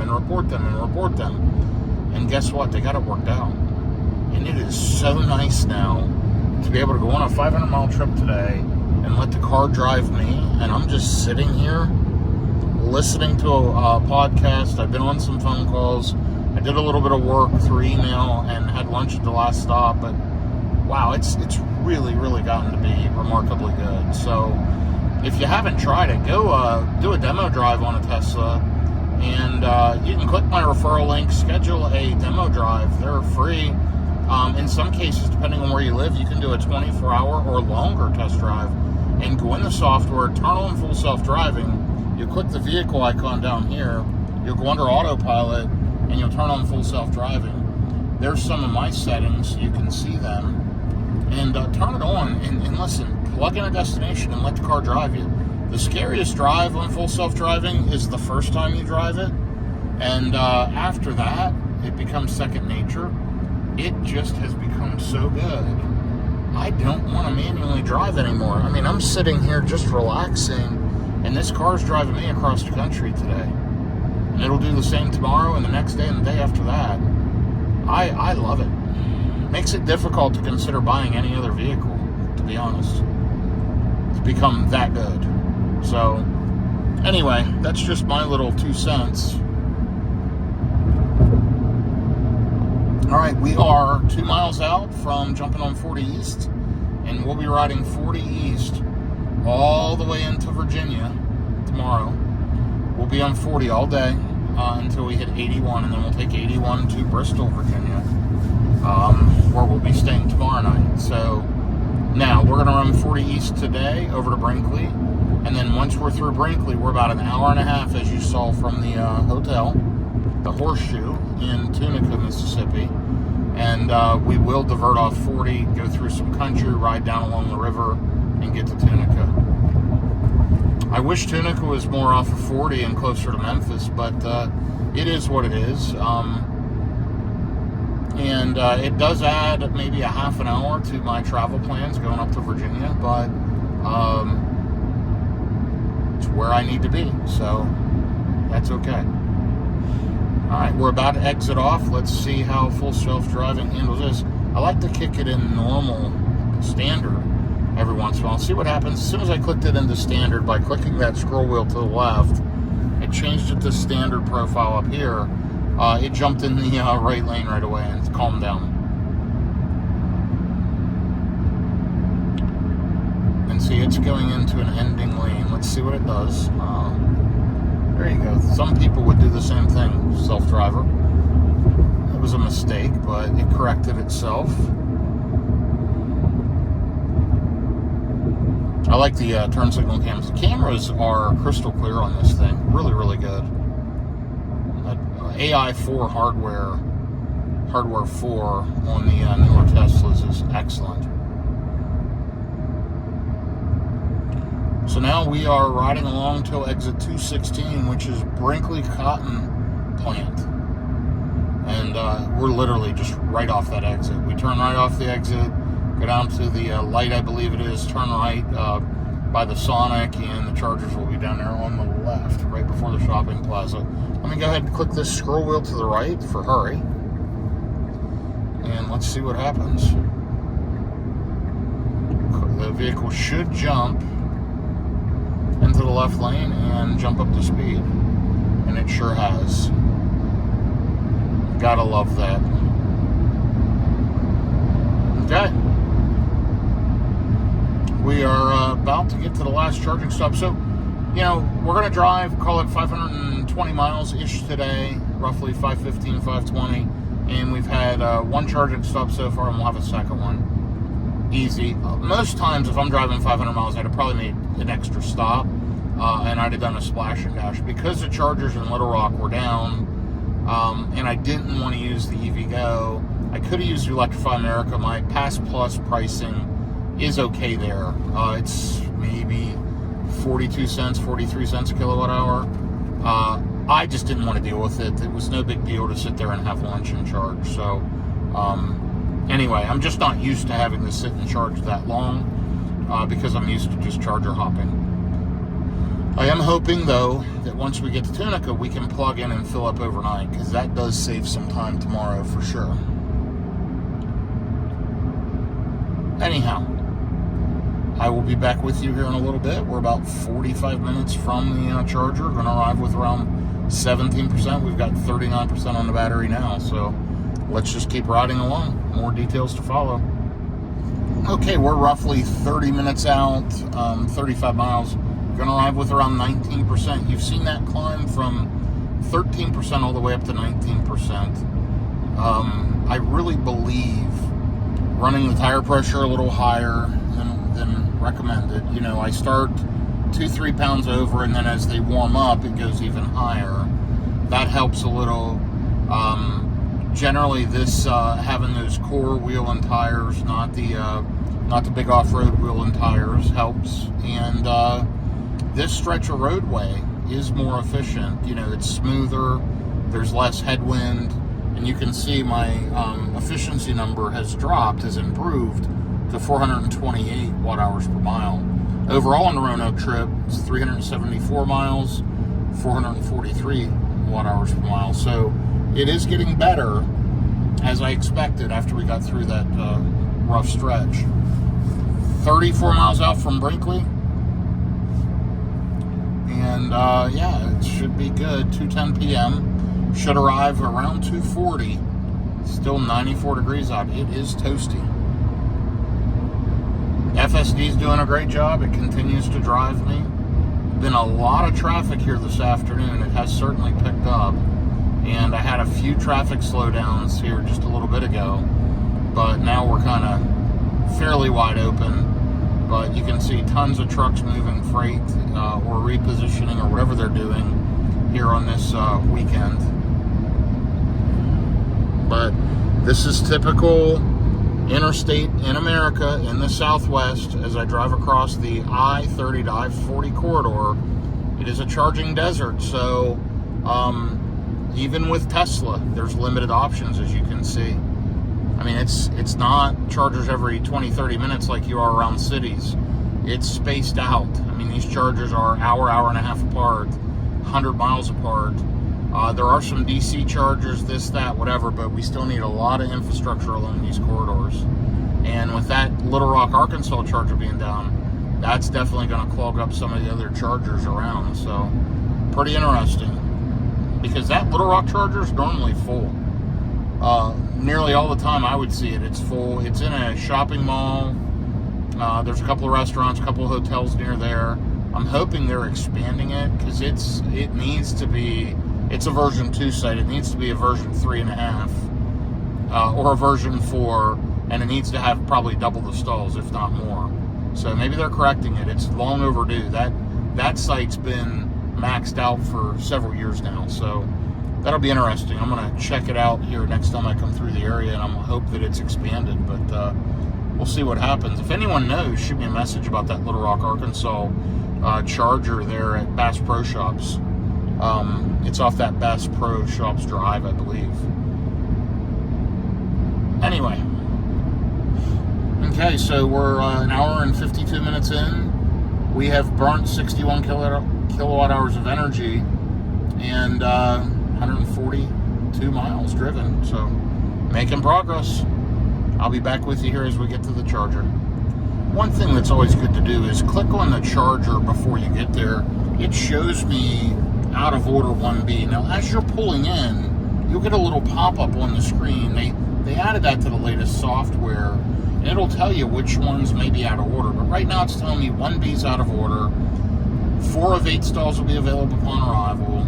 It's a 250 kilowatt max charger, and it's 32 cents a kilowatt hour. So, all in all, great info, but I just clicked it and pulled it up just to see. So it's good to know, stay away from 1B. So I'll look at the charger numbers as I'm backing in and make sure I don't pull into 1B. There's been times, as much as I road trip and as much as I've charged at Tesla chargers, hundreds of times, I'm sure, I've plugged in at least 4 or 5 times to a charger that's out of service because I just didn't look. Now, again, on the latest software, it usually tells you as you're pulling into the parking lot, it pops up with a nice little graphic and pop-up down at the bottom saying, you know, about charging and instructing you which one's out of order. Now, it's not preconditioned at all to this charger. I'm 11 minutes out, 12 miles. I'll let you know when that starts. It's 93 degrees out, still very toasty. I've got 23% on the battery. Showing I'm going to get there with 19%. By the way, 161 miles on this leg, 2 hours and 7 minutes, 432 watt hours per mile. Doing great. Car's doing great. FSD's doing great. But, yeah, I'll let you know here as we get to the charger. I'll let you know what it says about preconditioning. And we will, that's why it's always important, by the way, always navigate to your charger so that it can heat or cool the battery to the proper temperature to get the maximum charging speed the vehicle can possibly obtain. And a lot of people like to use Waze or Google Maps or Apple Maps. The problem with that is if you use some other mapping other than the in-vehicle mapping, it won't precondition. Some cars you have to manually precondition, or they don't offer it at all. Cadillacs, GMs, you can navigate through Google Maps. It's built into the car, and it'll precondition. Or you can go into the charging menu and turn on manual preconditioning, which I highly recommend because the GM vehicles, Chevys, GM, Cadillacs, etc., have a lot of thermal issues, and they'll overheat for sure in these summer months with multiple charging sessions. And there you go. 10 miles out and almost exactly, and it just started preconditioning the battery for fast charging. So that's why it's important. Navigate to your charger. So I should get maximum speeds. We'll see if I hit 250 kilowatts. Again, at the last one, I got around 215. Never saw 250, but it charged fine. That cost me, I would guess, 3, 4, 5 minutes overall versus if I'd have been on a 350 kilowatt charger. Not the end of the world, but it did add a little bit of time. I want to make sure I get as much in as quick speed as possible. So I am navigating to the charger. I'm going to get plugged in. I need to avoid stall 1B, and let's see how that goes here as I get to the charger. I'm 400 miles into the trip so far, 444 watt-hours per mile. You'll see down there it's 399, but close enough. Anyway, I'll be back with you here shortly. Okay, and here we are. Still preconditioning. Here's the Brinkley exit. Let's see how FSD handles it. Needs to slow down. Here we go, FSD. Slow it down, slow it down.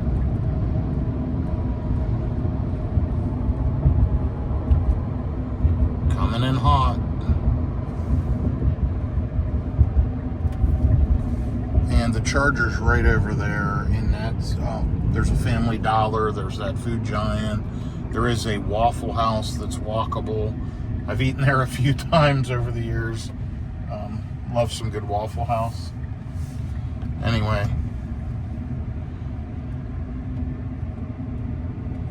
Showing 3 chargers available. We're going to turn right here at this light. Okay, last leg, 173 miles, 433 watt-hours per mile, 2 hours and 17 minutes. I've got 19% on the battery. I am sitting at 91%. And, I'm sorry, it's 91 degrees. I'm sitting at 19%. And, yeah, we're about to pull in here. Oh, now it says 6 chargers available. I must have misread that earlier. And we're just sitting at a light that's red. No cars going. Typical Brinkley, Arkansas.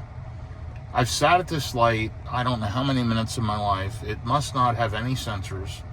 It's just timed, and it's ridiculous. Anyway, that's kind of small town USA. But they've got cameras all over the place, whether they work or not. They look to be pointed in the air. No, they're pointed right. So who knows if they have those active. But anyway, let me go ahead and take over.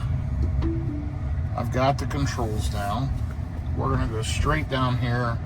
And we have to remember that stall 1B, I believe it was, is out of service. That's an old decommissioned police car that's been parked there for years. And there you go. Out of order, stall 1B. See how nice that is? And let's look at the charger numbers. And right there's the culprit, 1B. So why don't we plug into 2A so that we're on a completely different bank of chargers and see how that works. Whoops, there we go. See how nice that is? Please plug into another available stall. And there I could have tapped the button to park. You saw that pop up on the screen. Okay. 19%. Let's see how she does. Let's go ahead and put it in keep mode. Oh, it won't let me because I'm below 20% state of charge. Sentry mode won't work and keep mode won't work, at least until I'm plugged in.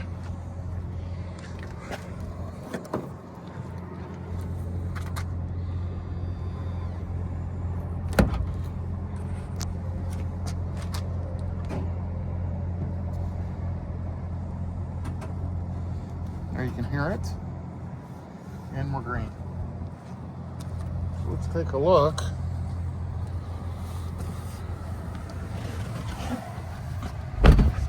Now we should be able to put it in keep mode. And Sentry mode works because we're on a Tesla supercharger. That would not be the case if we're on a non-Tesla DC charger. You have to wait until it's a little over 20%. Anyway, we're ramping up.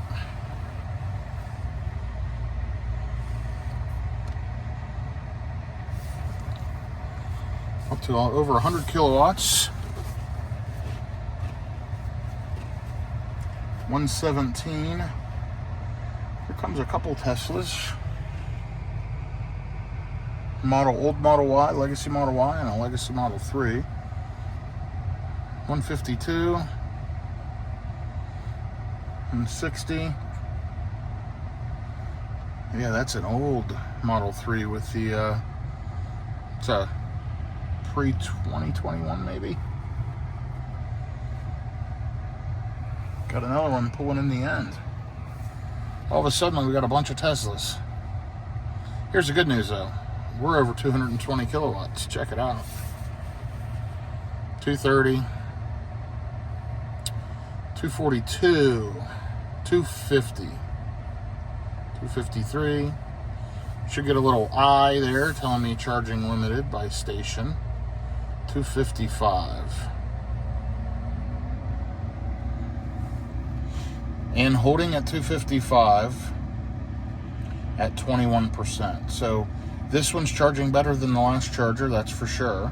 Normally when you're charging station limited like I am here, a little pop-up, a little information icon, and over here it'll say charging limited by charging station. But it's not far off of the max charging speed at 23%. So no big deal. I'm going to go in and use the facilities. It wants me here for 11 minutes. I've got 99 miles to go, and I'll be back with you here shortly. Okay, once again, we are charging station limited down to 164 kilowatts. I am going to go ahead and move stalls over one. 2 cars plugged in right beside me. It's probably power limited at the station. If I plug into that charger 1 bank, into 1C or D, I should get quicker speeds. So let me just try that real quick.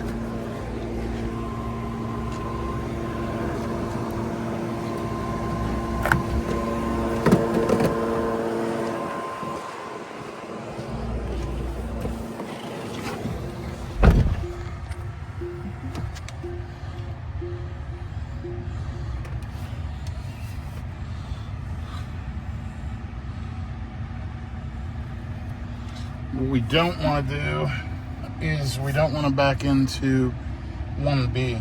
So we're going to back into 1C.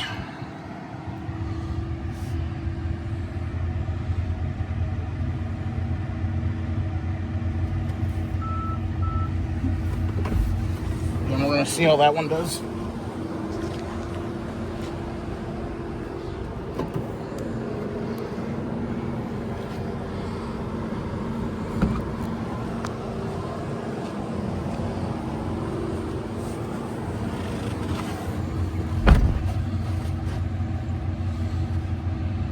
Now, it is just sitting here showing ready to charge.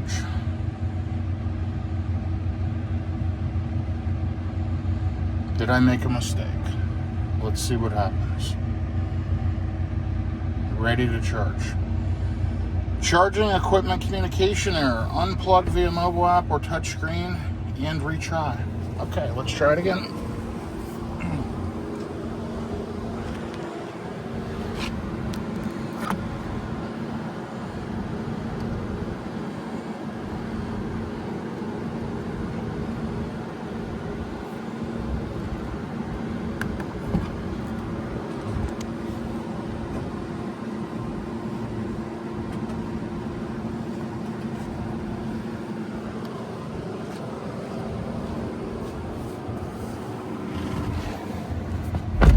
And we're charging. This is why a lot of times it doesn't make sense to unplug, because the time to do that, I lost a couple minutes, but check it out. I was throttled over there because the other 2 cars are plugged in, and they're all asking for max power. So now I'm up to 200 plus kilowatts. So was it worth it? Had it plugged in the first try and worked, I probably saved a couple of minutes. I might have lost time overall now because of that, but we'll see. Hey, good news is I'm pulling around 200 kilowatts, so I'm going to let it charge now for a little bit. I'll be back with you shortly. So that last charging unplug real quick was $7.84, 24 and a half kilowatt hours in 8 minutes. A lot of juice really quick, and then it derated as those other 2 cars plugged in and started juicing up. I moved over to this one, and that car on the end left. A car to the left of me pulled in. Another car down there pulled in. So, however, I'm still getting full power. I'm at 49%, still pulling 152 kilowatts. And let's take a look in this part of the session. So $7.84 plus $4.66 so far. We're going to say $8 just for easy math. So that last session was about $8. Oops, sorry about that angle. Anyway, the last session was about $8. We'll add that to whatever this is to get our total. And we'll call that last session $8.25 kilowatt hours of energy. So we've already put in 40 kilowatt hours of energy in just pure minutes. So it charges really well up to 50 or so percent. I'm still pulling 148 kilowatts, so I'm happy with that.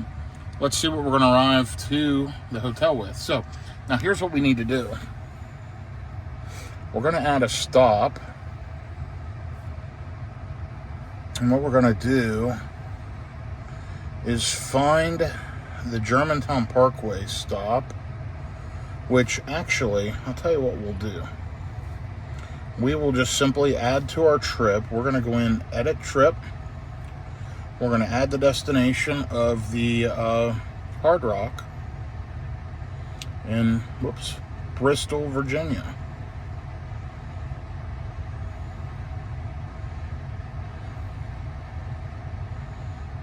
Here we go. So that's it. That's it. That's it.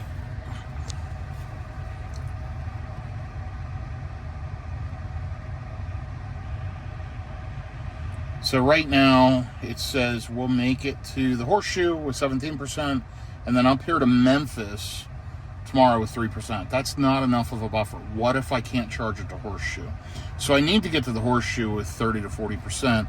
That Wildersville's a 325. Mount Juliet, I can't remember. Crossville, that's a cross from the Buc-ee's. I know all of these chargers, by the way. I'm not sure we'll hit all those same ones. I do like that Wildersville stop. And if I'm able to 100% charge at the hotel tonight, I may go ahead and get to that one as my first stop. That is a great 325 right off the exit. Super easy at a nice gas station convenience store. Anyhow, that stop in Memphis is not going to be the one we want. So let's look at the route.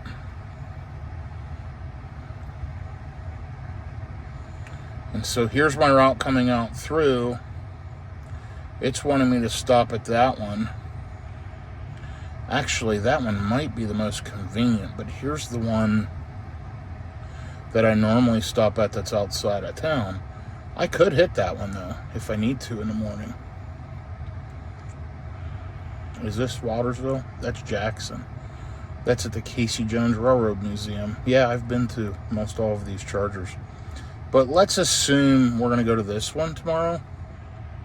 And let's just edit this way. Whoops. Let's do this. Just like that. Nope. We want Memphis second. Horseshoe first. Here we go. Still charging at 134 kilowatts at 56%.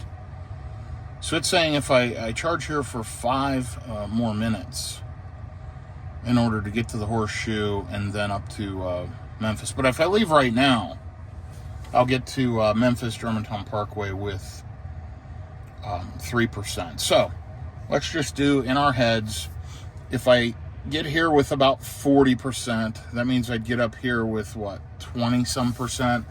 I'm going to lose 5, 6, 7% overnight with Sentry mode. That gives me, a good 15% to get to Memphis Germantown Parkway. I'll be good. And I have an earlier bailout option if I need to. And by the way, on the way back up from the hotel, if I had to, I can always run over to this one as well. That's South Haven. But this one's first, and I would arrive to that one even a higher state of charge. So I need to get to the Horseshoe Tunica. It's 100 miles away. I want to get there with about 40%. So that means I need to take on maybe not 18% more on the battery, but I want to get there with about 18 more percent. So we're going to launch it. Let's see, 68. I probably want to be at around 75, 80% and take off. It'll taper down to around 100 kilowatts, but that's fine. Let me just sit here and let it charge for a minute. I'm going to go ahead and check my email and get a fresh cold water out of my bag and be ready to go. I am looking to test soon one of the Cybertruck refrigerators. Notice I have this really cool Cybergear storage console here. This is great. And it has a couple extra cup holders and tons of storage. It has this little drawer that pops open. Really, really nice. But a couple different companies are sending me Cybertruck refrigerators. I'm anxious to test one of those out, so that should be good. That'll be coming soon in some future videos. But in the meantime, I'm going to go ahead and get this thing juiced up. And remember, we've already spent $8, and we already put 25 kilowatt hours of energy into the vehicle. So we'll add to that, and we'll know what we spent at this stop. I'll be back with you here shortly. Okay, it's just about time to hit the road. We are at 93 kilowatts still, 70%, 71% now. Don't recall what time I got here, but it is 3:08 p.m. now, 91 degrees out. I know I've added some time because, it's showing 4:45 roughly to get to the hotel. I wanted to get there between like 4:30 and 5, so I'm right on track. Showing I'm going to get there with about 35%. I should pick up a few percent just due to efficiency as I drive down through here. It's an hour and 36 minutes. I can cut through the country. This route would be more efficient. Less miles, it just takes more time. I think I want to run the highway route. I'm kind of debating, should I go through the country? I don't know that I've ever driven that way. That would be a bit of an adventure. But it adds about 10 minutes. Then again, maybe I'll get to see part of the country I've never seen before, because I've never driven down through there. So maybe we'll give that a shot. Shows if we go that direction, I'll get there with about 40% on the battery. And I can avoid that route going up around through Memphis. So it's always a rough stretch of highway up through there. So maybe this will be a whole new experience. Let's go ahead and just put a few more percent on, and I'm going to get unplugged and get on the road. So I'll be back with you here as we get on the road. I decided I'm going to go the highway route. The risk of going this other route is it's a Sunday, traffic, farm traffic, etc., etc. I may get stuck running down through Brinkley and out across, and I'd rather not add a half an hour. I've already been driving a good part of the day. It's 3:10 p.m. I just want to get there. This will be at least 10 minutes quicker because of highway speeds, and I can usually save some time there. So I'll probably save 15 or so minutes. So I'm not going to do that today, maybe another time. I've already driven 408 miles. I've got 99 miles to go, and we're going to go ahead and get unplugged and get on the road. You'll notice I'm going to get there with 39% or so on the battery, which is exactly where I wanted to be. So let's take a look at charging costs. Let's add $8 to it. So we're about $23 in charging, and add 25 kilowatt hours. We've added about 70 kilowatt hours of energy. So pretty inexpensive, works great. Love Tesla and love road tripping in them. So I'll be back with you here in just a minute. Okay, I'm going to get unplugged and we're going to get back on the road. One press, it goes white. Put it up, and let's hit the road.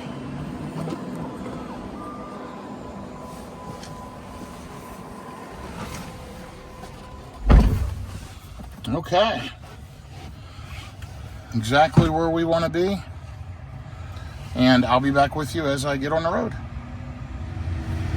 So the red light here in Brinkley changed my mind. I do not want to waste another 5 minutes of my life at that red light in Brinkley.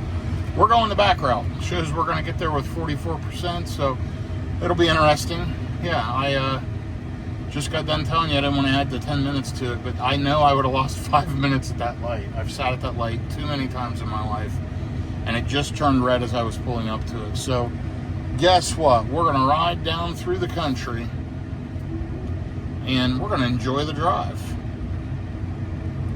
Let me kick it in a hurry.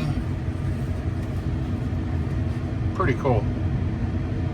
So we're going to go down through Brinkley, Arkansas, and across the river to Tunica, Mississippi, and we'll see what happens. It's going to be an adventure, and guess what? You'll get to follow along with me. So notice efficiency's poor coming off of a DC fast charging session.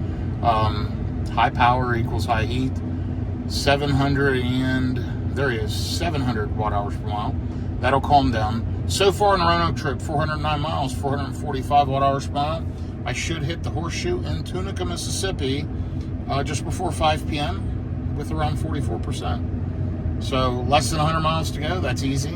Let's just see how it goes. We're going down through town, and yeah, it's going to be an adventure. I'm actually looking forward to it. I get to drive down some routes that I've never really seen before, and we'll see how full self-driving likes these backcountry roads. It's going to be interesting. And I think we need the right lane. We do. Left lane is turn left only, and this is probably another timed light because there's nobody at it. So I might have just lost my 5 minutes back. Cool little downtown area though. Oh, here we go. Perfect, it changed.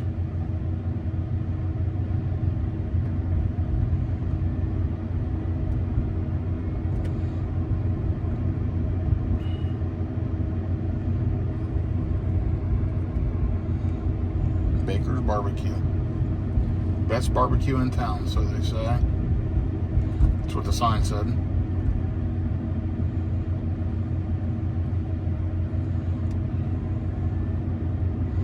Cool little scenic town here, Brinkley. I've had people comment before that that live in Brinkley. They commented on my YouTube posts. So yeah, if you live in Brinkley, let me know. How is it? Looks like a quiet, quaint little town.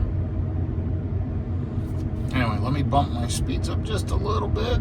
Don't want to hit the Sunday highway patrol, but we need to get there. Yeah, this is kind of fun. That was a last minute audible. I had made my mind up to go the highway and make up some time, and then I hit that light, and I said, no way, I'm not sitting at that light again. That's crazy. So what do you think also of the charging costs? If you shoot me any feedback, I think it's super inexpensive. I mean, imagine road tripping in an F-150 Lightning, not a Lightning, a F-150 pickup or a full-size pickup, how much it would cost in fuel. I know this is way less expensive. Now, charging at home is way less expensive. I think this is probably 60% the cost of gas. What do you think? That's roughly where I think it's at, 60 to 70% the cost of gas at 30-ish cents per kilowatt hour. Now, if I'd be paying 69 cents like at the EV goes, I'd be better off to drive a gas vehicle, I believe. So anyway, it looks like we need to make a left turn up here. It's just now hitting the 55 mile an hour zone, and we can set our speed up, but we're going to turn anyway. It's going to have to slow right back down.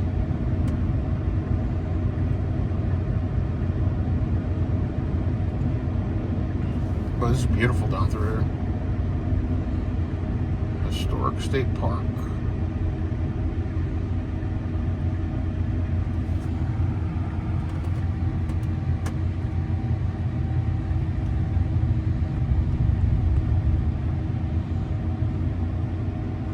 And we're on this for 45 miles, and then we bear right on Panama Road. So this is our roadway for about halfway in the trip. A little bit rough, a little bit loud, but we get to see the pretty country as we drive down through, and I'm sure the speeds will pick up in just a minute, probably right after we get over this bridge. Maybe it'll smooth out too.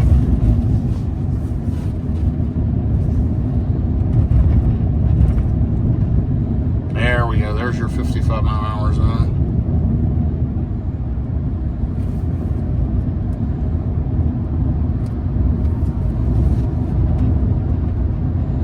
Okay, cool.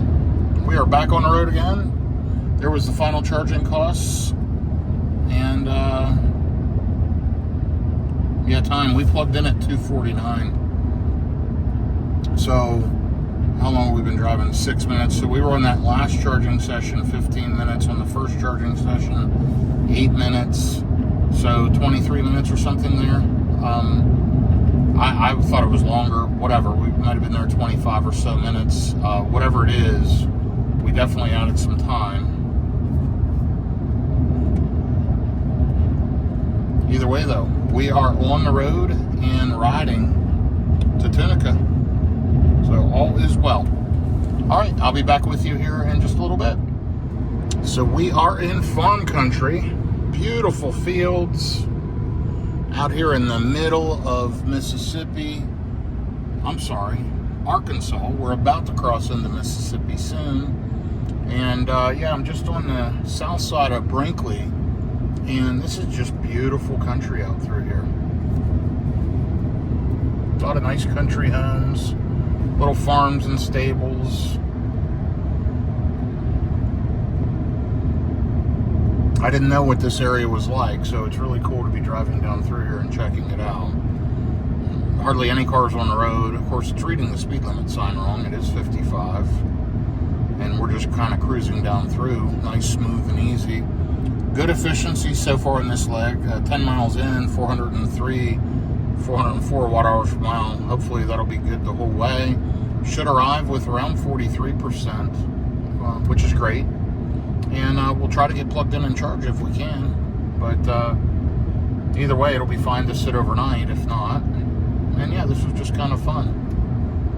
I'm going to arrive maybe 10 minutes late, but with that light, I bet I'd have been within 5 or so minutes anyway. So who cares? Oh, there's a policeman, sheriff,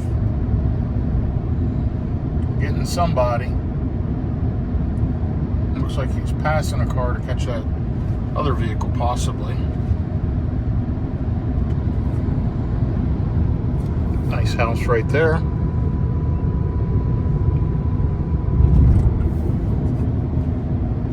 Anyway, I'm going to ride along and I will update you here as we go, but I expect this will improve my efficiency for the day riding along on these backcountry highways. It's really, really cool. I'm glad I did this. It breaks up the drive. Okay, I'll report back. So we are just cruising down through the country. It's been absolutely beautiful, peaceful, smooth overall. And 390 watt-hours per mile. So you can see really good efficiency at, just over 60 miles an hour. It still doesn't know the speed limit. That's pretty funny. But it goes from 2 lanes with passing to 1 lane and back and forth. But pretty big paved highways, pretty smooth overall.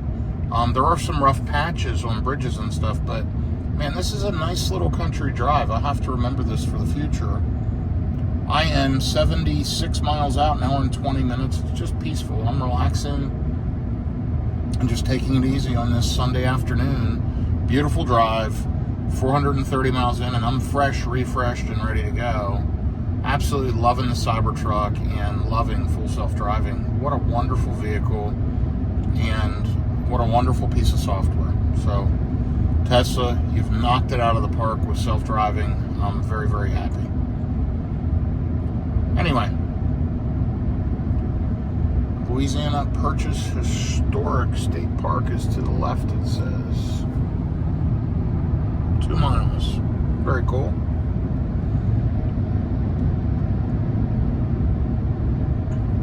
Nonetheless, I will be back with you here in just a little bit. I'll keep you updated as we ride along.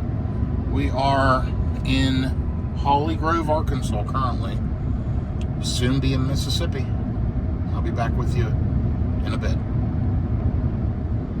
So it really has been a good trip today. I'm only about an hour out, 59 miles, still riding through the country, getting ready to turn right here in 10 miles on Panama Road. And then let's take a look. So then we get on Martin Luther King. Then in 10 miles, 61. Then 29 miles to Tunica National. So yeah, we're chipping away at it. Car's doing great. Loving FSD. It's a beautiful driving day. 93 degrees out. 3:53 p.m. Shows I'm going to arrive at 4:55. So right around when I expected it. I thought maybe 4:30, but I did charge extra and kind of took my time. And I went the longer route to here. So who knows what that did. But beautiful country, as you can see. Lots of fields, big irrigation systems. Really, really nice.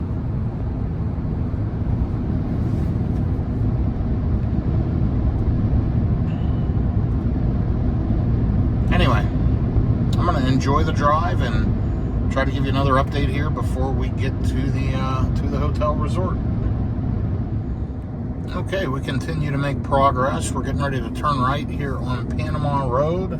We got the Sands Hotel here. I have no idea what town I'm in. Helena, West Helena, Arkansas. This is definitely small town USA in the Southwest. And it looks like there's an Arkansas Welcome Center, which tells me we're almost to Mississippi.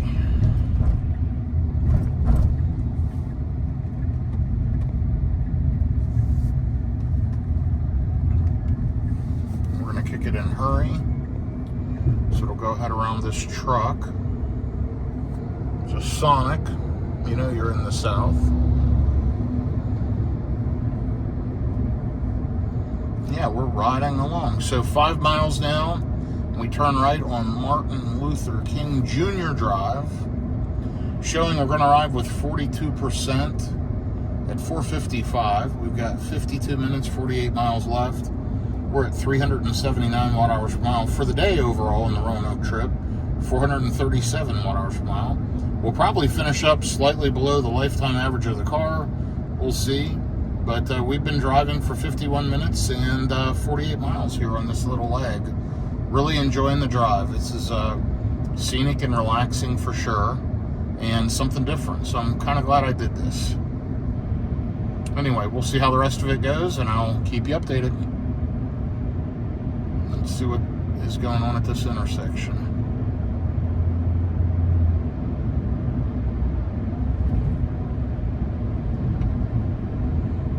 Perfect timing through that light. Now speed's jumping up to 55. Let's jump over to the right-hand lane. Oh, let's jump over to the left lane. Come on, get in the left. Sometimes you have to hit the button a couple of times. There was what they call a liquor sickle.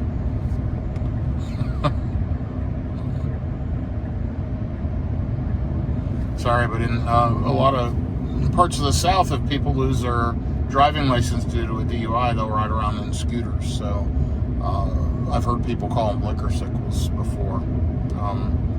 I was joking, of course. Who knows what that was, but if that was the case. But you just see a lot of those running around. 92 degrees, it's 4:05. We're 60% on the battery, and yeah, it's car's doing great. Loving it. I'll keep you updated. Okay, so the speed limit's back up to 55, and it looks like we're getting ready to cross a drawbridge. Is it? Or is this just an engineer bridge? Yeah, it doesn't appear to be a drawbridge. It's just an engineer bridge crossing the Mississippi River. So we should be in Mississippi when we get to the other side. Check this out. Wow. Beautiful view.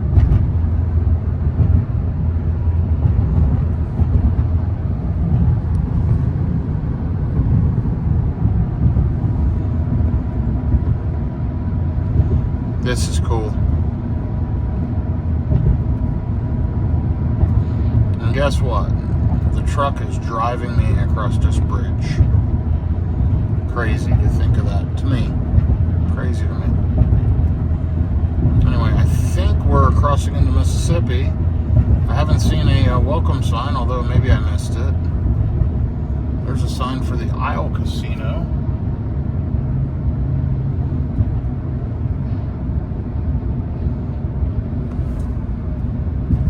Dundee, Mississippi.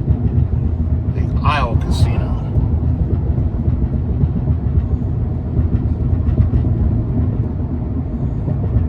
Must be casinos up along here on the water, so that's interesting. Never knew that one was there. Anyway, so yeah, we are in Mississippi officially, and I must have missed a welcome sign. Maybe you saw it.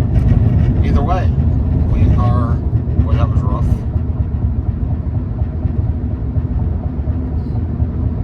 Little smoother.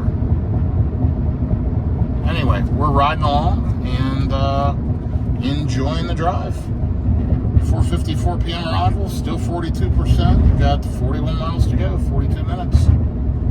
Turning left on 61, and I think, aren't the, boy, that's rough. I think the rest of the casinos are off of 41. They are. So yeah, it's just 29 miles up 61, I mean. And here's the Welcome to Mississippi sign just coming up. So you got to see that with me.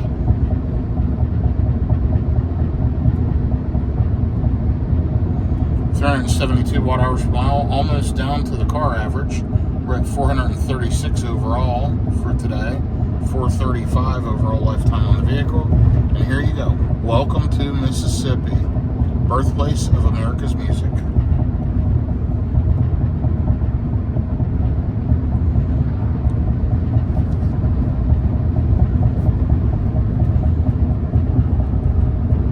All right, well, I will report back.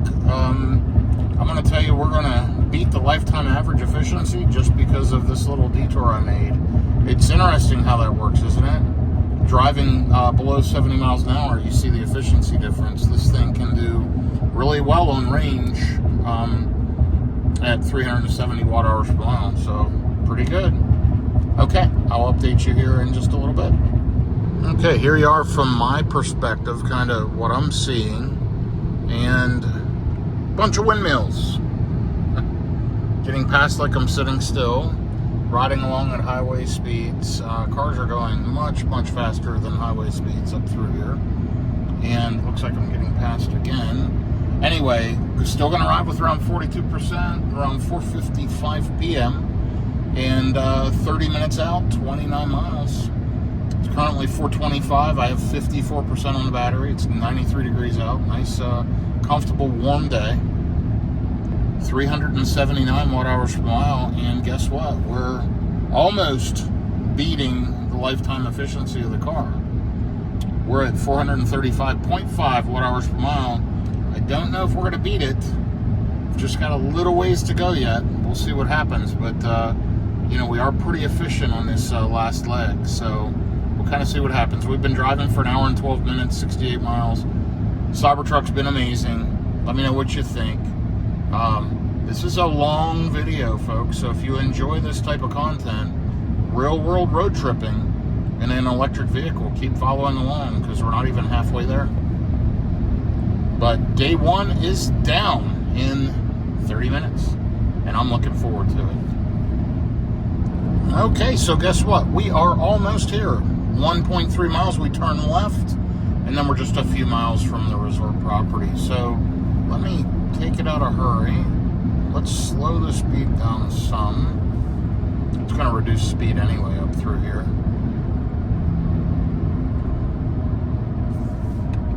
Oops. Let's not do that. We got a car passing us pretty rapidly. Let's go ahead and jump over.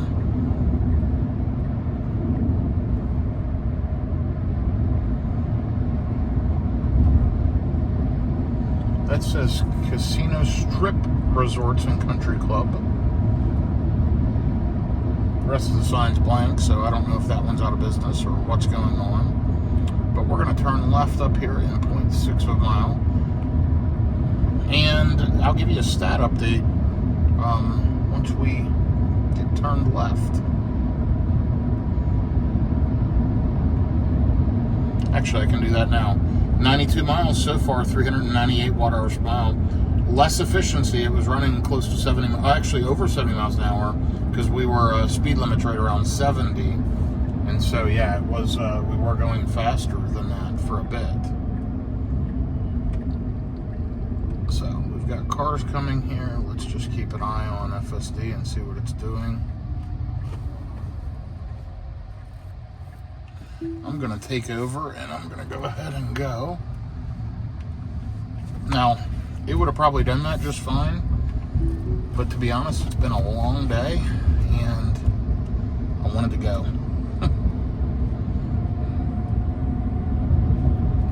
Anyway, you can see we're on a golf course here. It's absolutely beautiful.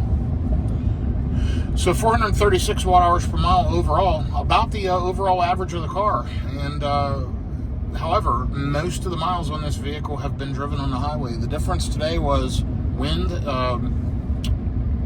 headwinds to the heat. You know, if it would have been 75 degrees and I wouldn't have had the headwinds, I'd have had much better efficiency. That stretch, though, is pretty inefficient. We should see better efficiency overall tomorrow. Should be a great trip. We're going to be driving from Tunica to Bristol, Virginia. So, just another quick 7.5 hour trip. And we'll be in Bristol tomorrow evening. I plan to leave in the morning fairly early and get up to Bristol tomorrow afternoon, tomorrow evening, and get settled in. Then from there, the next day, I've got to leave. I've got meetings in Virginia, and then I'll be heading into Roanoke, Virginia the following evening. And that'll be the end of this video. So over 3 days of driving, and we'll see what the total miles end up being. Today, though, so far on this initial leg of day one of the Roanoke trip, 502 miles. So we definitely cranked out some miles. It is 4:50 p.m.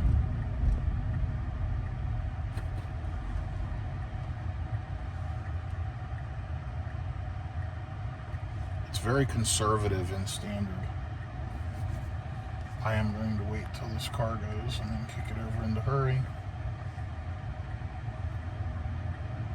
And it's going to go now.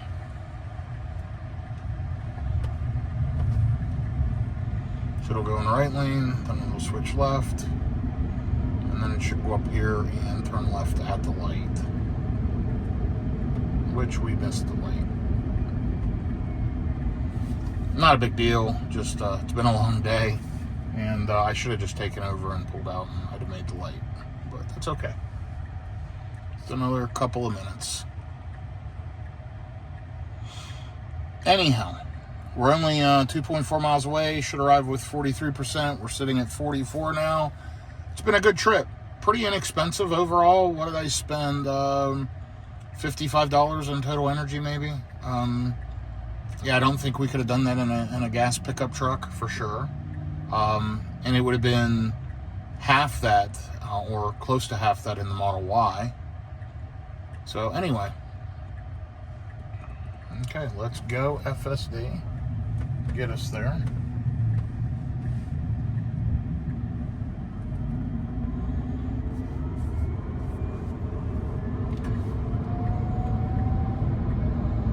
I'm trying to tell it to go in the right lane, and it shut the signal off. Shut the signal off again. The third time it listened to me. It's one thing about this version of FSD. It's not totally compliant. We'll imagine the next one will get better.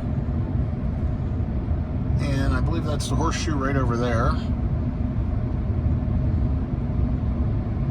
No, that's the gold, whatever I said earlier. Gold Strike. Yeah, that's the Gold Strike Casino. The horseshoe's real close to it, though. So that's good. We're almost there.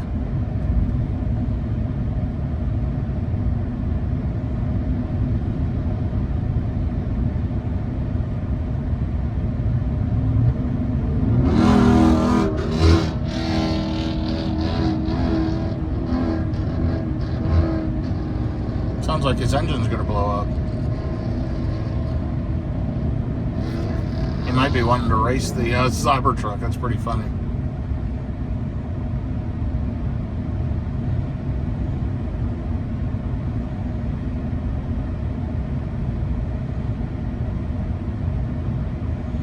The funny thing is, this Cybertruck would probably smoke that car.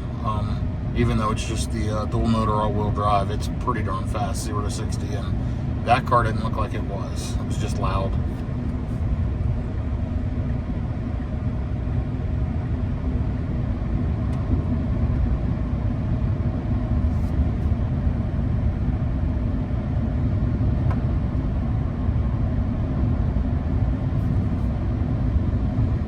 Welcome to Horseshoe, Caesar's Rewards. And right over there's the Gold Strike. And right here's the Horseshoe, straight ahead. So let's see if we can't find the charging. I'm gonna hit the brake. Hotel Valet parking garage. We're gonna turn right here.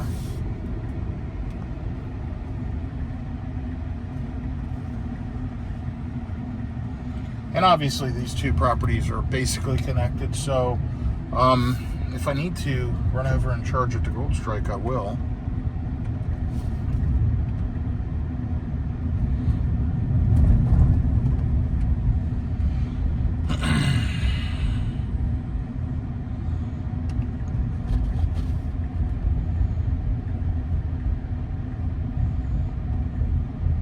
Now I know the parking garage to the Horseshoe is back this way,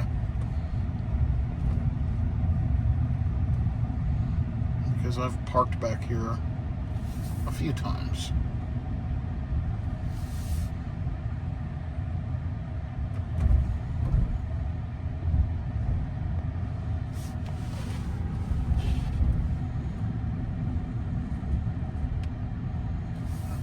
And right here's the entrance to the parking garage. Let me go ahead and remove my sunglasses and let's look for chargers.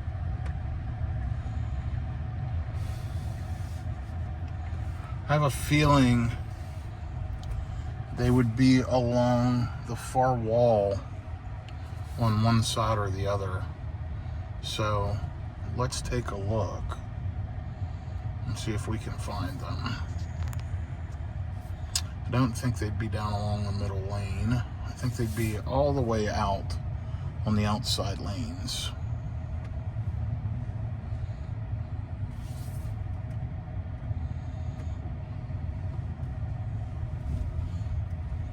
I don't see any signs of chargers yet.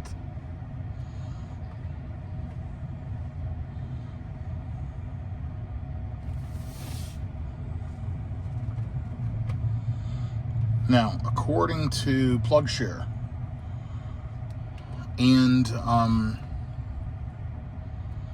another one, it showed that they were across from opposite of the entrance, which would be over here along this side somewhere. So let's see if we see any chargers.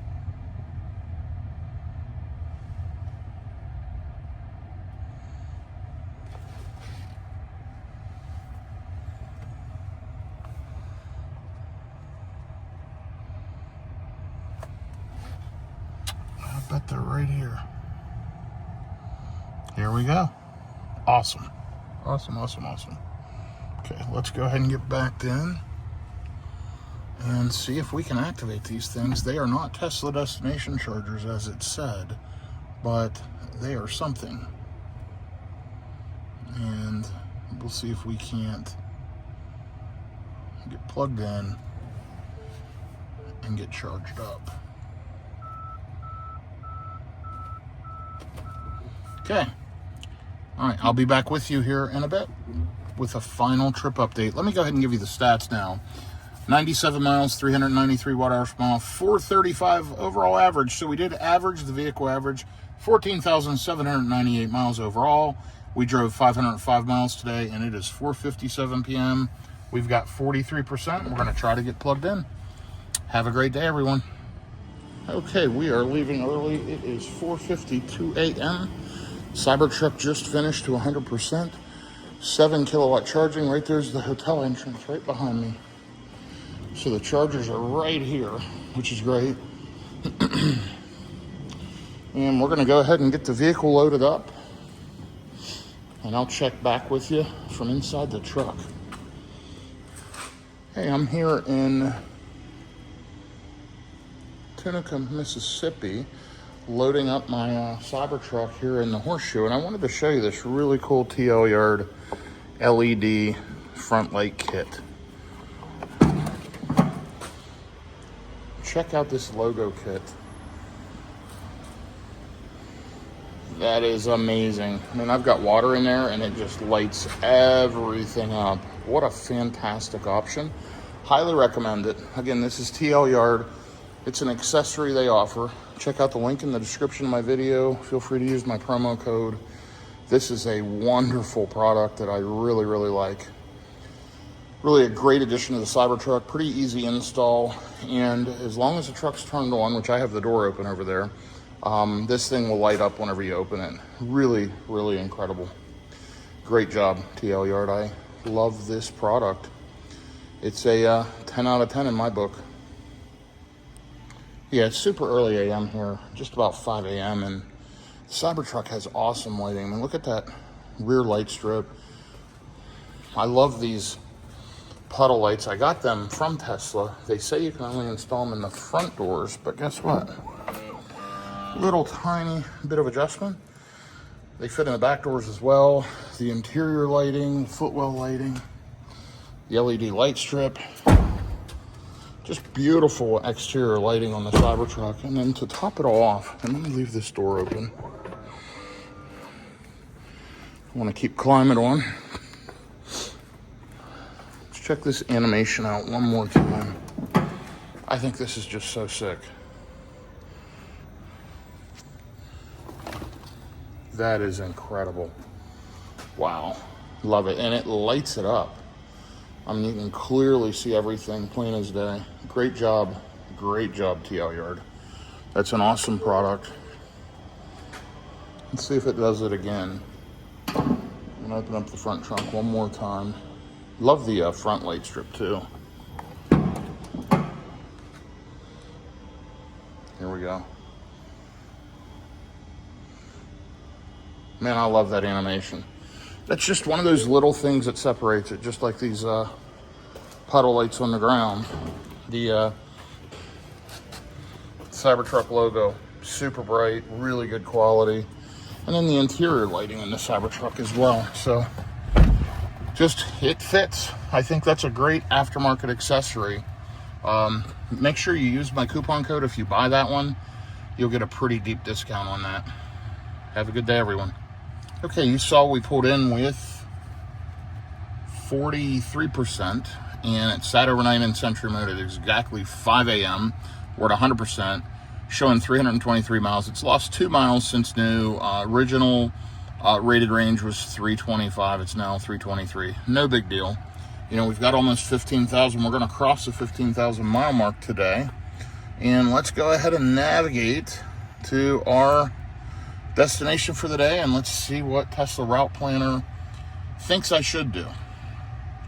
So it wants me to stop at a version 2 in Dixon, Tennessee, where it says I'll arrive with 18%. That does not make sense because, let's see, that Nashville-Charlotte Pike, if we can make it to that one, that is a great one that has 325 kilowatt chargers for the Cybertruck. So, says I'll make it with 7%. Let's get on the road and see what happens. That's 3.5 hours, about the same as yesterday. 231 miles. That seems like a pretty good stop to me. Let's hit the road, and I will update you here shortly. Starting out this morning, by the way, 505 miles into the Roanoke trip, 435 watt hours per mile, lifetime on the vehicle. And by the way, we'll hit our 15,000 mile when we get to Nashville, which means I can do the 15,000 mile review there at the charger, which will be pretty cool. Anyway, I'll be back with you here from the highway.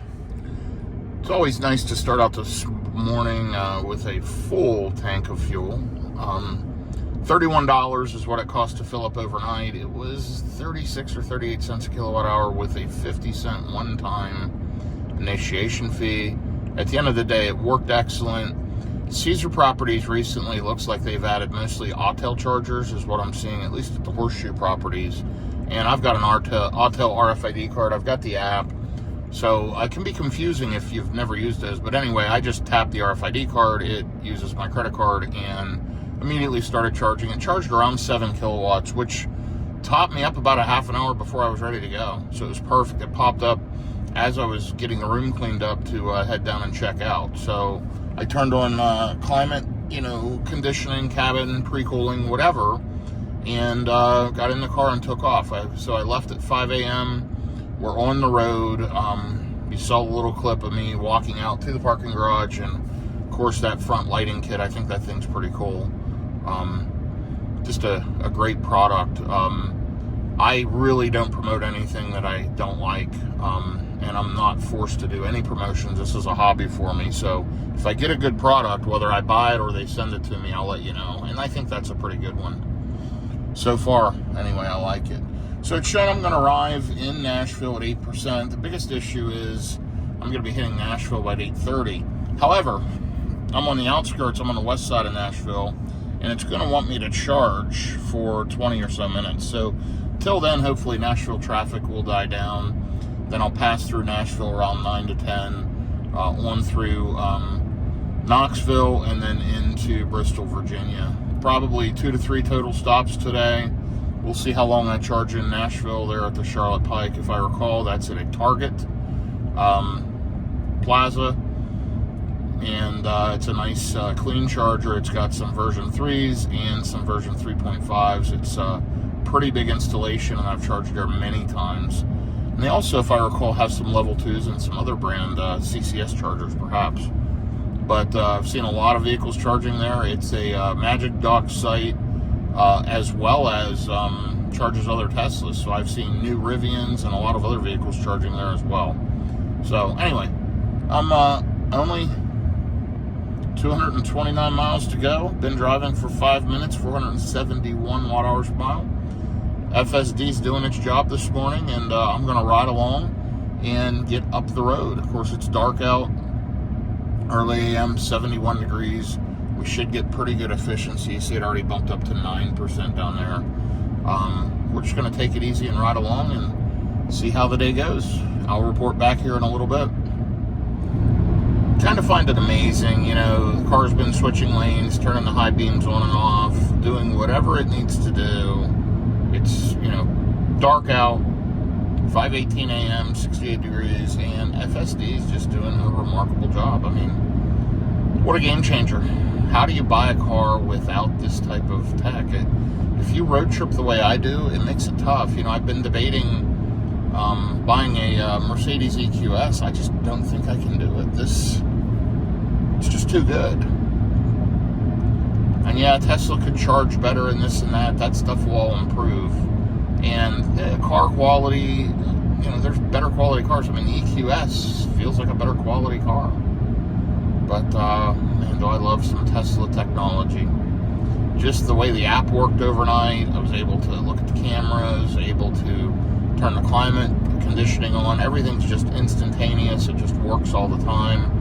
Legacy Auto sometimes takes minutes and refreshes, and the apps don't work great. I mean, I am completely spoiled by this next level technology, and I absolutely love it. So I'm riding along 11 miles to get up here on what is called 55 South. I'll be connecting with 40 East and getting back on the highway, headed over towards Nashville, Tennessee. We've got 217 miles to go, showing a 9% state of charge upon arrival. So I should be good to go as long as I can make it. The car should make it, no problem. I don't think I'll need a bio brake. I should be good to go. Anyway, I've been driving for 17 minutes, about 15 miles, 450 watt hours per mile. Starting out, getting the cabin conditioned, and I am running into some wind right now that I can feel. You can probably hear it. And that's definitely affecting efficiency. But things will improve throughout this day. I guarantee it, or I believe it. And, yeah, so by the time the day's done, we'll be over 1,000 miles on the Roanoke trip, and we'll for sure be over the 15,000 mile mark on my Cybertruck in 8 months. Great truck, and I'll tell you more about it here later. But anyway, I am riding on. Be back with you shortly. By the way, the headlights are great on this. It's in low beam mode right now, and they're nice and bright. You can see they really light up the highway. I do like the Matrix LEDs in the new Model Y, and I'm kind of confused why they didn't do that in the Cybertruck. I think it was a design choice. I don't like design choices over function. I think they should have incorporated the Matrix LED headlights in this vehicle. Anyway, either way, they are bright though, so I'm good with them. They light up the roadway for sure. the thing is, with the Matrix ones, they would be on high beams at all times right now, and it would adjust that left beam to not blind the cars in the oncoming lanes, and I would have a much brighter field of vision and field of view. So anyway, that's okay. This is working, so I'll be back with you. There you go. There's the high beams. You can see just how bright those are. Really, really good visibility with the high beams on. The thing is, with the Matrix, it would keep them on, like I said, at all times, pretty much. In any oncoming traffic, it would just lower that left beam and adjust it so that it's not blinding the car, but it would keep the high beam on otherwise, which is really incredible. Okay, I'll be back with you here shortly. We're going through a little bit of stop and go, and I'm at 414 watt-hours per mile. And guess what? The Roanoke trip, 434.4. It is better than the lifetime on the car. Now, if you remember when I started out, lifetime in the car, I think was around 434.5. So the average is up a little. Maybe it is where it was. It was around, it was 434 point something. Maybe you'll remember. Anyway, good news is we are more efficient this morning. It is cooler out. We're going lower speeds, a little bit of stop and go. But we are almost up here to the interstate, and looking forward to getting out there and just riding. We'll be riding on the interstate for 200-ish miles over to Nashville, Charlotte Pike. And I might just grab me some Starbucks in that Target. There's a little Starbucks in there. I don't drink coffee, maybe just a few times a year, but as it gets a little cooler into the fall, I'll normally have a few. But to be honest, I really don't even drink warm coffee. I'll get a decaf iced coffee. And so I may grab that at that Starbucks, and I'll just use the Starbucks app and order it and have it ready to go when I walk in, and use the restroom and charge for a little bit, check my emails, and then I have a conference call right after I charge at this next one. So it's going to be a busy morning. It is Monday, so my phone will start blowing up here in the next hour and a half. And we'll kind of go from there. But yeah, looking forward to getting out on the interstate and enjoying the drive with self-driving so far. Okay, I'll be back with you shortly. All right, well, I got some bad news here. I'm in FSD jail. I was grabbing a snack out of my snack bag, and I just looked away too often. And the car kept beeping, and I got the big red steering wheel saying, full self-driving is disabled until your next drive. Please pay attention to the road, etc., etc. So I need to manually drive the next 176 miles, or pull off, get out of the vehicle, get back in it, and get back on the road. So for now, I'm planning to make the drive, but we'll see how I feel. I may just stop early at one of the earlier superchargers and juice up so that I can resume full self-driving for the rest of the day. So my mistake, but it's still a little too naggy, and I wasn't doing anything unsafe. I just literally was getting a snack. That's what it should be able to do, but I don't like that it locks you out. I think that'll improve, is what I'm hearing in the next version. We'll see what happens. But anyway, been driving for 58 minutes, 55 miles, 405 watt-hours per mile. Overall on the trip, 432. So we are now officially exceeding the vehicle's overall average, and we are definitely on smoother roads as we are past Memphis, headed towards Nashville now. So there you can see some signs. Jackson, Tennessee, 60 miles, and Nashville, 160 some. So we will see what happens. I'll be back with you here shortly. By the way, the sun is starting to come up. You can see the sky lightening up.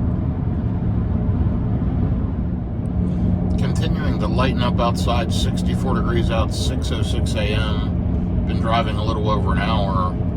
What I wanted to share with you is I went ahead and added a stop. This Wildersville supercharger is one of the newer version 3.5, the new big version 4 dispensers. And, I'm going to arrive there with tons of juice. I don't need to stop, but I do need to use the restroom, and it'll reset FSD so I can keep using it. Till then, I can put my sunglasses on, and it won't be quite as picky. It's super picky when it sees your eyes wandering, and again, I was just doing stuff this morning, nothing crazy, but yeah, FSD nag 1 out, and I'm in autopilot jail until this next stop, so which is fine. I'm only about an hour from this Wildersville exit, and I'm just going to jump off, get a little splash, and then continue on my trip. So that is the plan, and I will keep you updated. We are still riding along, 410 watt hours per mile over the last 64 miles. Smooth sailing so far. I just wanted to show you a beautiful sky here as the sun's starting to come up. Pink clouds, blues, just absolutely spectacular here as I'm driving on 40 in Tennessee. Not much has changed. I mean, it's only been a couple of minutes. It's an hour and 7 minutes in, and I've still got 70 miles till the exit for Wildersville, but check out that sky. Wow. Really, really beautiful. Anyway, I'll report back to you in just a little bit.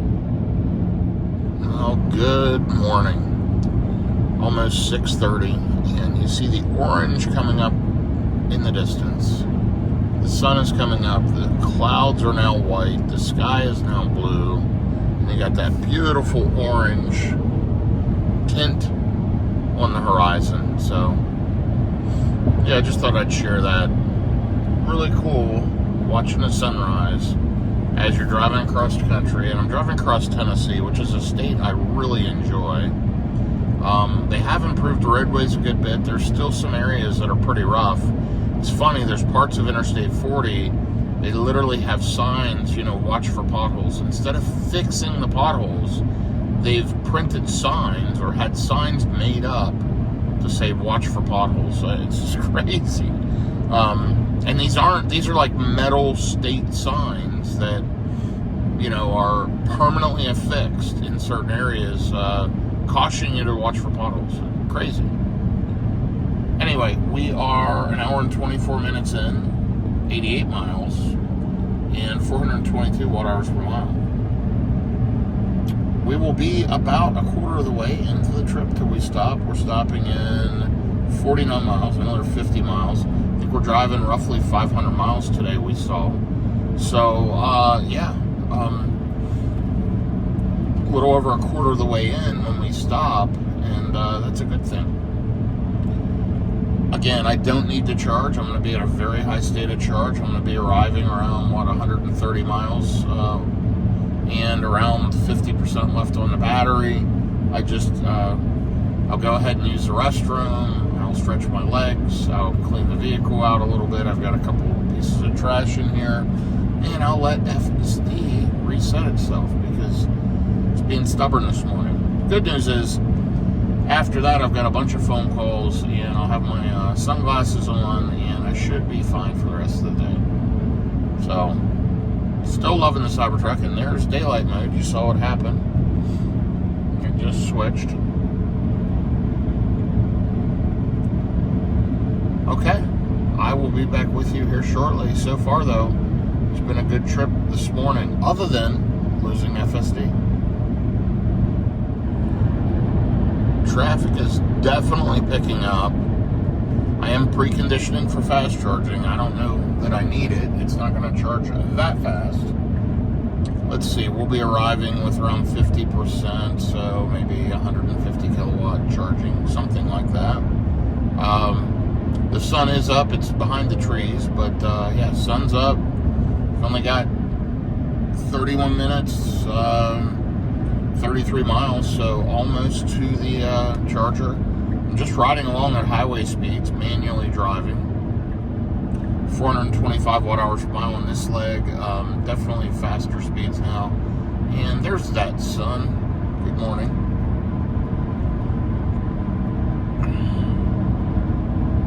Looks like it's going to be a beautiful day. 14,902 miles on this Cybertruck, this tank. And as the sun comes up, I'm sure the temperatures will warm up. It is only 63 degrees currently. Pretty chilly. Anyway, I will be back with you here in just a little bit.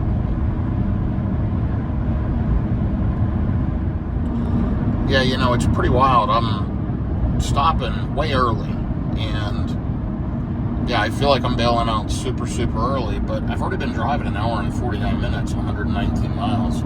I still have 17 minutes, 18 miles to go. So all in all, I've driven 2 hours and 10 minutes. That's not a bad leg for the day. And, you know, I'm only driving 500-ish miles today, and I've already knocked out, you know, at this point, once I stop, over a quarter of the trip. So, you know, yes, I'm stopping way early for charging speeds, whatever, but I need to stretch my legs. I need to use the restroom.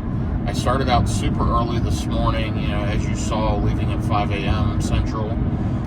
So I'm going to be stopping around 10 a.m. Central Time, and that's good. I'll be able to stretch my legs. I can figure out the next stops after that.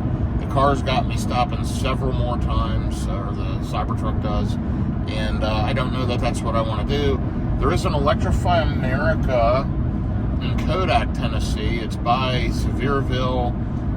It's by the Buc-ee's. I don't like to stop at that Buc-ee's in charge, but it's right on the other side of Knoxville, which is a pretty good charging stop, and it's very inexpensive because Tennessee charges based on the minutes, not based on the kilowatt hour. So charging in Tennessee, if you find the right stop, is very inexpensive.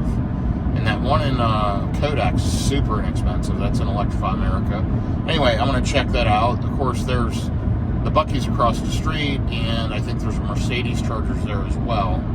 But yeah, I'm looking forward to stopping here in 15-ish minutes, stretch my legs, and we'll get everything back on track. So, more details to follow, but I've killed consumption because I'm running here at highway speeds and I'm manually driving. 437 watt hours per mile. Oh, how quickly the efficiency has fallen. Still got 55% on the battery, arriving with 49%. It is warming up, 64 degrees out.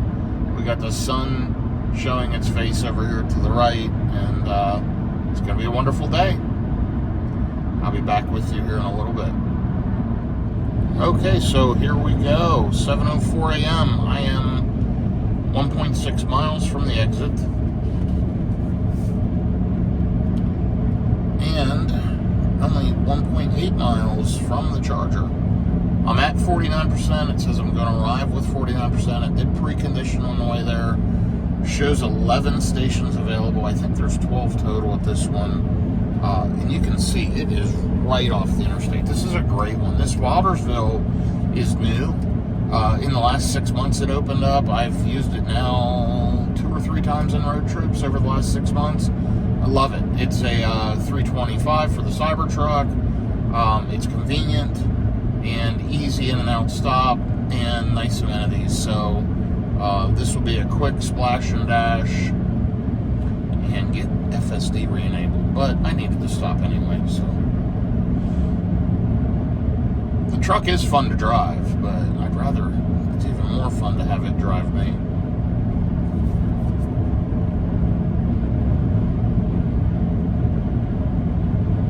I'm so used to having FSD, not having it is really, really strange for that last little bit of a leg here. And we're exiting off. We're going to go right off the exit. Little stat update, 137 miles on the current drive, 441 watt hours per mile.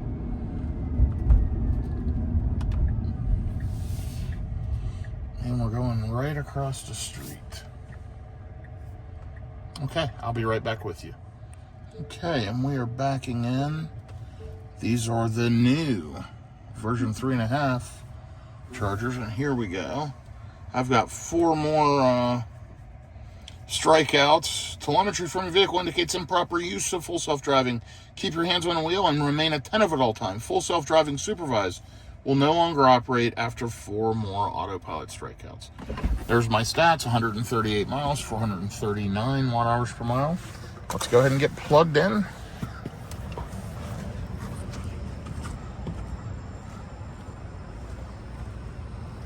Let's see if these have Magic Dock.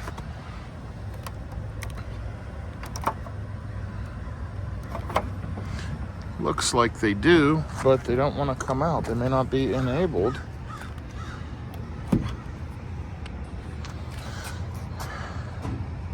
Here's some clicking. Should be going green. And there we go, charging. Good stuff.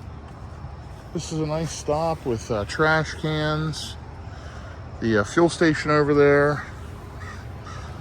Yeah.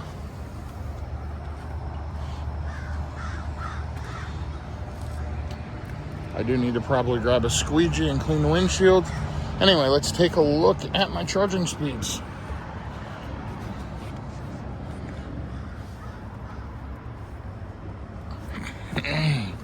Sorry, I had to pick some trash up off the floor. Okay. You can see we are ramping up. 134 kilowatt, 141. Should taper out around 150, I would think.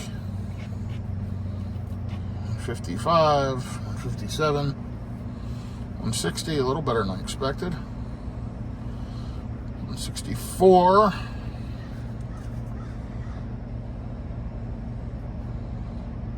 Okay, and there we are. I'll be back with you here shortly. Okay, here is the charger layout.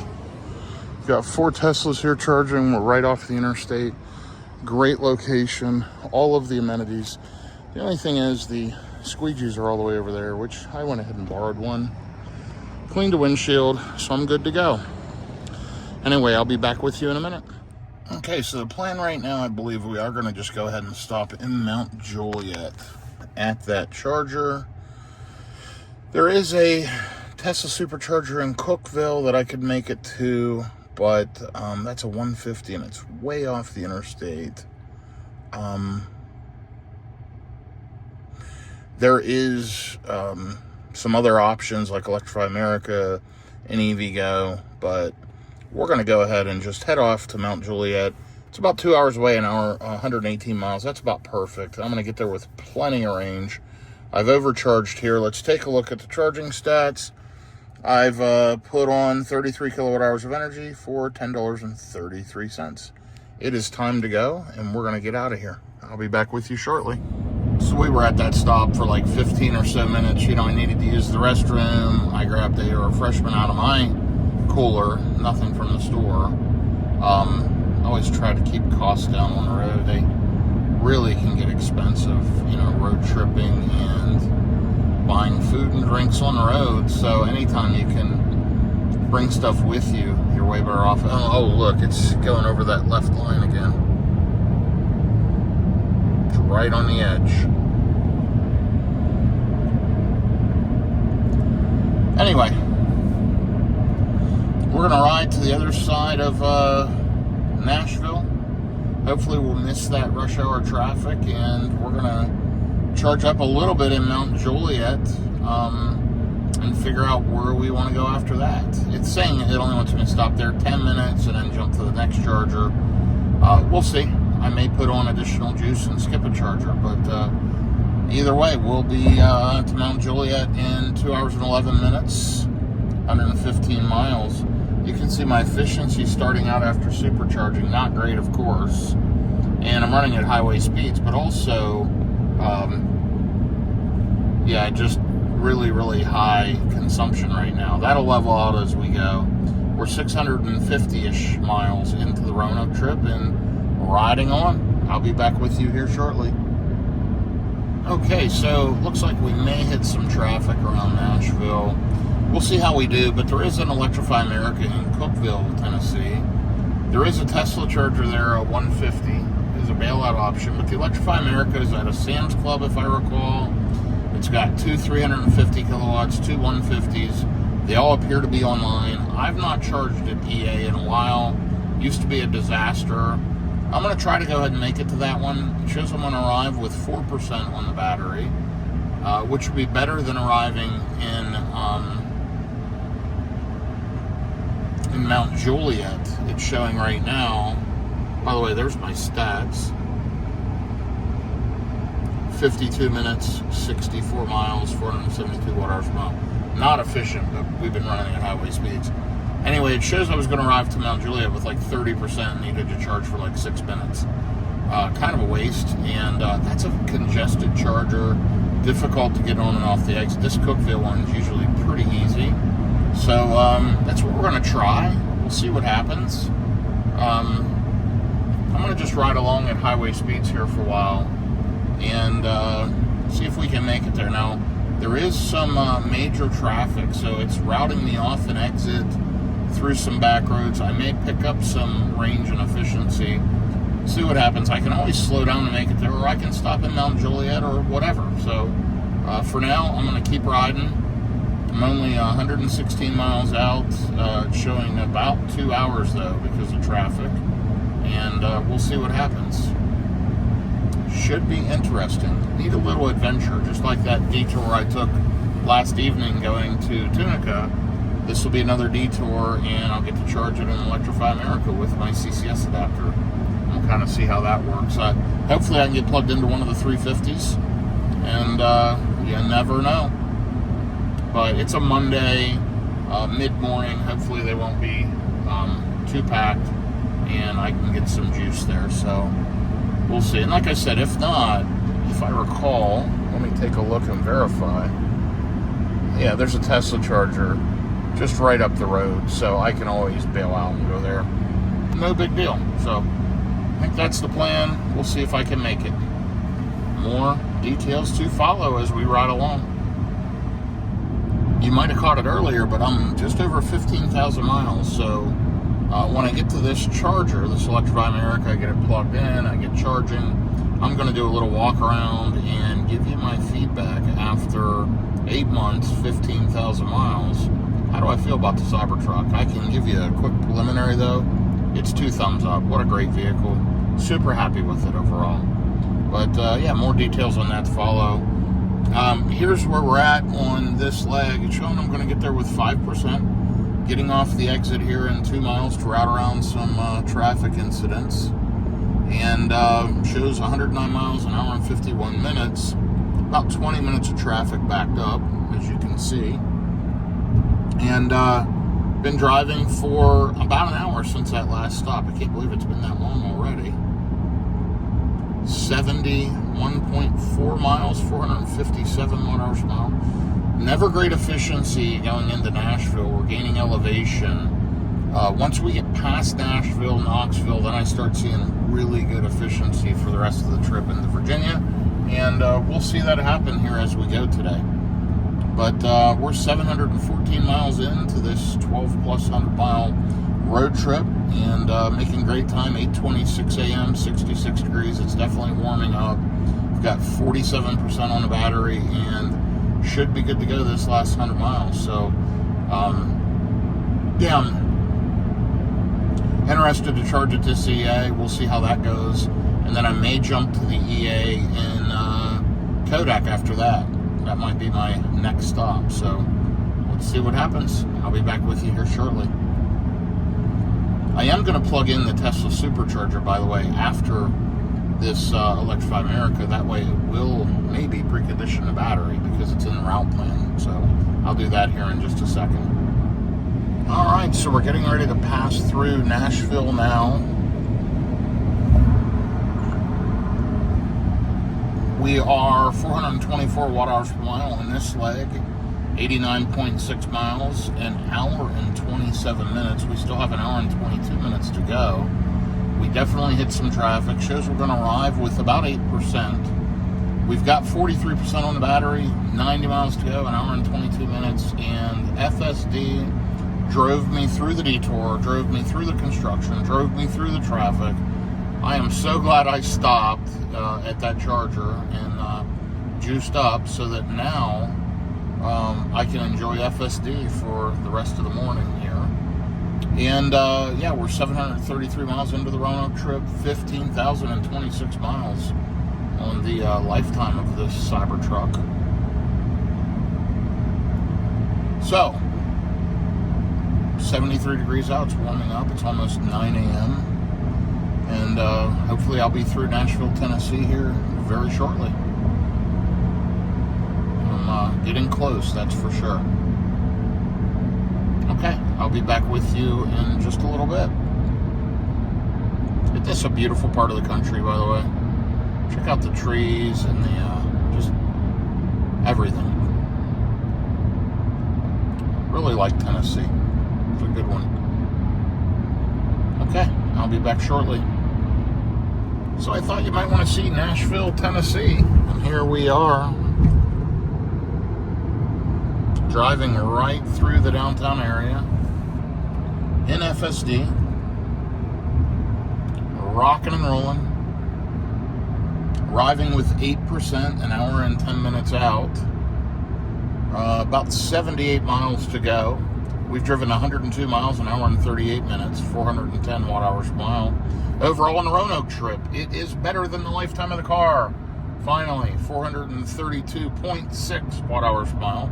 Lifetime on the car, 434.8. So FSD is doing fantastic. It takes so much stress away from driving through the cities and on the highways and merging and, you know, not knowing exactly where you need to turn, which, you know, I do, but just for general driving, this thing is so good. There goes a Model Y. And anyway, we are just riding along, enjoying ourselves, and looking forward to getting to electrify America with, like I said, about 8%. We are 746 miles into the Roanoke trip. I like how it slowed down there. Used a little bit of caution. So it needs to get up here and get right onto 40 East. So I think it's going to jump in right here. It is.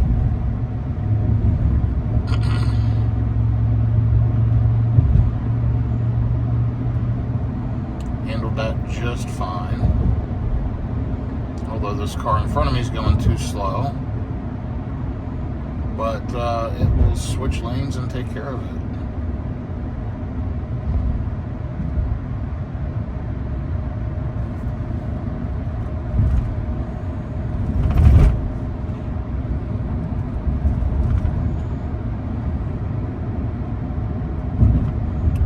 So let me know what you think of FSD. I'm pretty pleased with it. Do you run it in your Tesla? Have you tested FSD? I think it's worth every penny of $99 a month. It's getting close to where it's worth buying it if they didn't have a subscription. I mean, seriously, I would buy it if they didn't offer a subscription at this point. I use it that much. And then it would just force me to keep my cars longer to get the value out of it. But anyway, 75 degrees out now. It is warming up. Going to be a beautiful day. We're only a little over an hour out, and finally we're past Nashville. Got through the worst of the traffic for sure.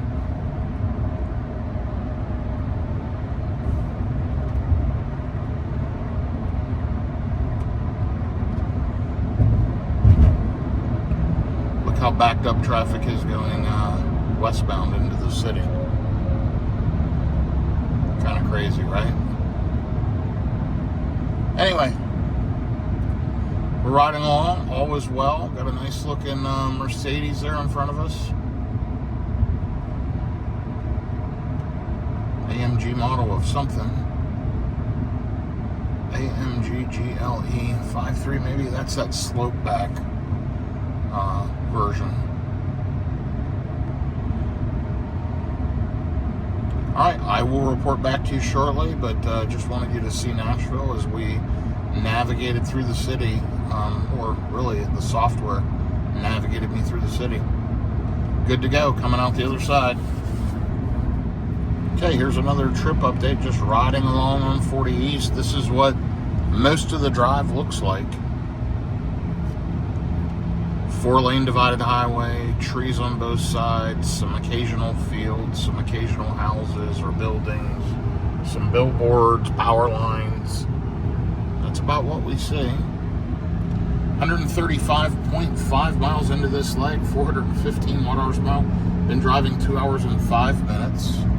And going to arrive to the Electrify America in Cookeville with 9% in 39 minutes, 44 miles. It's 9:33 a.m., 75 degrees. Like I said earlier, it's warming up. I've got 27% left in the pack, and I'm just cruising along at highway speeds.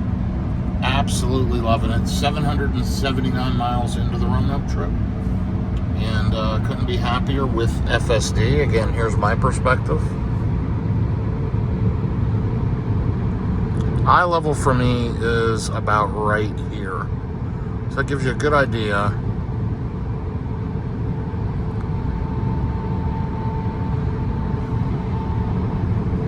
Absolutely loving it. Okay.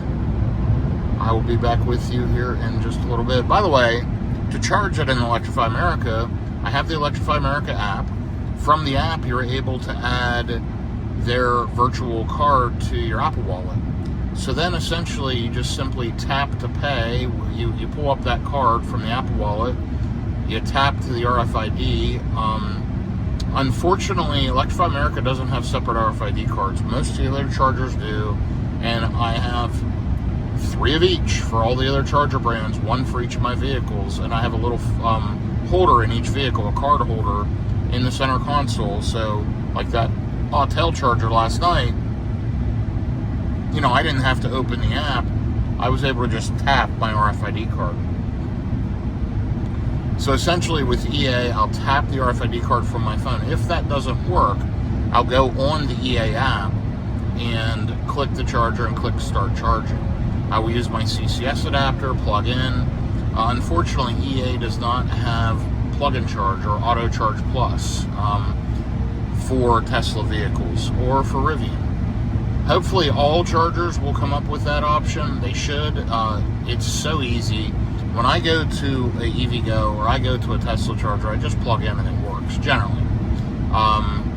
When you go to any of these others, you've got the activation and the fumbling around. They just need to plug in, charge, and bill your credit card. So anyway, they'll get there. One of the conveniences is generally there's no gas station attendant. There's no, the receipt is emailed to you. It's all digital. And when you go to somewhere that's plug and charge, you just plug in and go and walk away. It's as good as it gets. So this is a little more cumbersome for sure, but it's simply what you have to do. Anyway, we'll be there very shortly. I'm going to keep cruising along, and I'll report back to you as I get to the charger here in Cookeville, Tennessee. You know, I didn't get to show this much. You probably noticed as I was talking, but this is what most of the drive looks like across 30 and 40. Just straight 4-lane, divider in the middle with grass, trees on each side, a little bit of rolling hills as you get up through Tennessee, Virginia, whatever. Pretty flat when you're down in the south, but yeah, hey, we're making it. Only about 30 minutes out. Still going to arrive with about 9%. Got a nice Ioniq 6 there. The rear end of those has kind of grown on me. Not a bad looking car. Anyway, we are riding along, enjoying the day still. 418 watt-hours per mile, just a more efficient stretch. You'll see, riding at highway speeds, but it's only 76 degrees, and we don't have a ton of wind, and the car is doing the job. So, happy with that.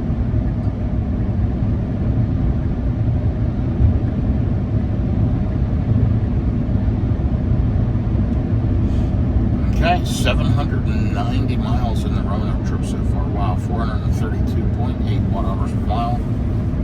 What a great road tripping couple of days.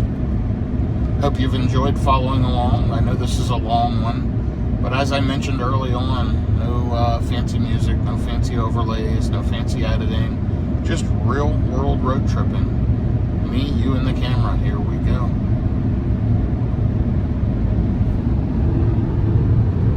church, Baptist church, gun show.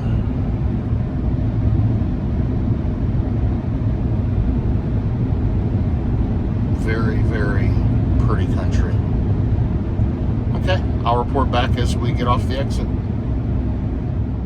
Okay, we're only 8 minutes out, 7.5 miles, but we got a nice looking Model Y Juniper in ultra red, same as mine. Same wheels, and yeah, black interior, same car. Super sharp looking. And they were manually driving. I wonder if they know they can use FSD. Anyway, 173 miles into this leg, 2 hours and 36 minutes, 422 watt-hours per mile. On the overall Roanoke trip, 816 miles, 433 watt-hours per mile. Was very, very windy for the last 20 miles. It is 10:03 a.m., 74 degrees out. I can feel the wind pushing against the car right now. Bit of a headwind. You can see it there in the trees. Anyway, we are only 6.5 miles, under 6.5 miles from the exit. So looking forward to getting off, stretching my legs. I mean, I'm at like my limit. Like, I need to stop. I've been driving over 2.5 hours. I can't make it longer than that anymore. You know, 10 years ago, I could drive 5-6 hours nonstop. I can't do that anymore. Every few hours, I need to stop, stretch my legs, use the restroom, and I'm due. So, fortunately, we're almost there, and I'm looking forward to it. I'll be right back as we're getting off the exit. Okay, and here we are. Just about to get off the exit in half a mile. Beautiful day, by the way. It's really gorgeous. Well, it's a nice looking Kenworth. Super nice, black and gold. Sharp looking truck. Anyway, about to get off here, and it's just popping up preconditioning for fast charging, so that's perfect. Arriving with 11%, it says. I've only got 10% on the battery, though. Will the regenning make it happen? That's interesting.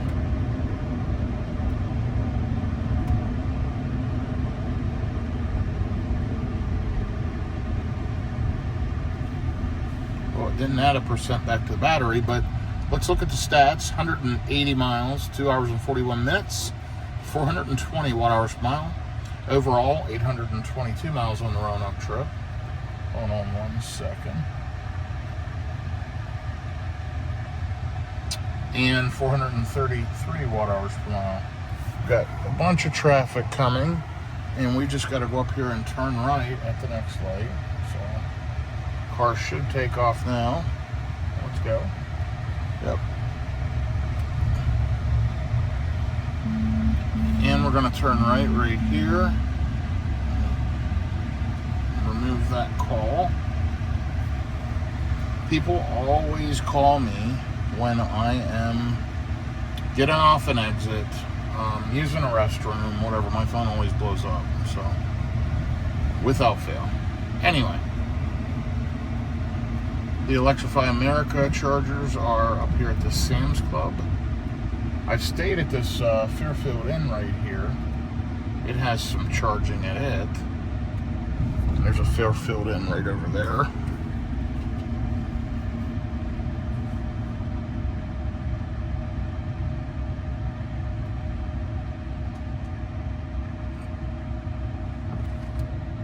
Okay. I'm going to go ahead and take over. The car does know where it's going, but I'm going to pull in. It looked like chargers 2 and 3 were the 350 kilowatt chargers, and it looks like all chargers are available, which is great. Let's go ahead and go in here. I'm going to go down to the end of the parking lot. I'm going to come up around, and here are the chargers, and let's take a look. See what number that one is. That's number 1, and I need number 2 or 3, so we're going to go ahead and just pull through. That's a Hyper. That's a 350 kilowatt. Looks like they've got new charging handles on them, which is fantastic.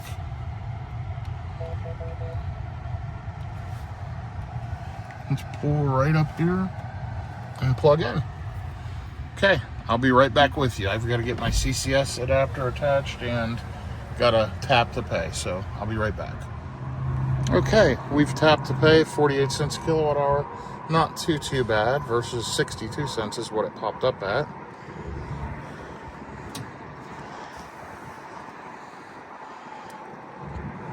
And we're plugged in with my A to Z CCS adapter for the Cybertruck, which is a really great product. And you can hear it dispensing some electrons. Thank you for choosing Electrify America.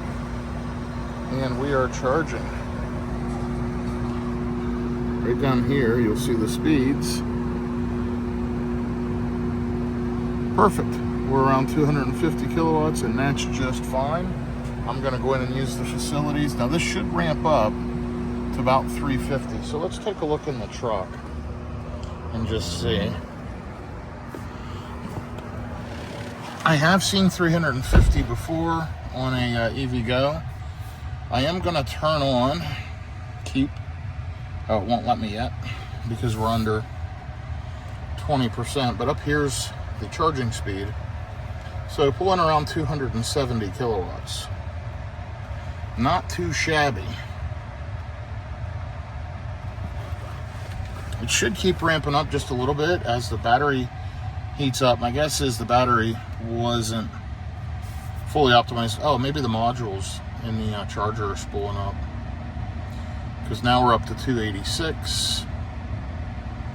So, see, I'm getting more than a Tesla supercharger here at EA. And it's reasonably priced. Already up to 14%. Pulled in with 10%. Still holding at 287.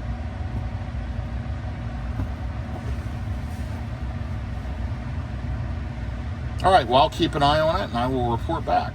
288, good. Okay, so guess what? I am here in my Tesla Cybertruck at the Sam's Club in Crossville, Tennessee. I got this truck brand new in late December of 2024. It's now late August of 2025. So I've had the truck going on a little over 8 months. And I just crossed 15,000 miles. I'm charging here at an Electrify America. You know, the truck charges faster at a 350 kilowatt EA than it does at a Tesla supercharger. However, as you can see, I'm at a high state of charge now. I've been charging for 24 minutes. I've taken on 71 kilowatt hours of energy for $33. It's still pulling 96 kilowatts though. And I wanted to give you some feedback on the truck. First of all, of course, I got my bags in here, but I love this little cargo net, and I love the cargo divider right here. EV base, I've got this nice rubberized mat that keeps things from sliding around. I love the storage in the Cybertruck. It's fantastic. Nice, easy close tailgate. I really love these running boards. EV Base makes some incredible running boards. I've got them for the Rivian R1T. They have them for the Cybertruck. Check those out. EV Base also makes replacement wheel covers. I really like EV Base's products. TL Yard, by the way, look at all the bugs on the front of this thing. TL Yard makes this awesome Cybertruck light up logo, which you can see in my videos. It has an animation. It starts from one side to another as long as the car's on or the door's open. Anyway, let's get inside and check the truck out. So, a few modifications on the outside, including the Tesla puddle lights that show the Cybertruck logo. Can't really see those in the sun real well. Cyber gear. I've got this little storage container right here. This is awesome. They do make a refrigerator that I'm probably going to get and test and have a refrigerator down there. But yeah, As you'll notice, 15,115 miles on this thing in about 8 months. I've road tripped in my other vehicles, kept some miles off this. FSD has improved dramatically. The software is absolutely amazing. I can adjust ride height now from the mobile app, which is really incredible.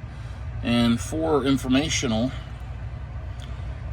VIN 53831, and I am running 13.2.9 and 2025.26.7 software. This is a remarkable vehicle. One thing, really cool, they have an off-road mode, which is amazing. You can click it there to change to off-road mode. It works great in sand, snow, etc. Slippery surface mode is incredible. You can engage the rear differential. For towing and hauling, tons of options. For trailer brake, charging, power share home backup, which is incredible. Outlets and mods, you can keep your outlets on. This thing is just remarkably good.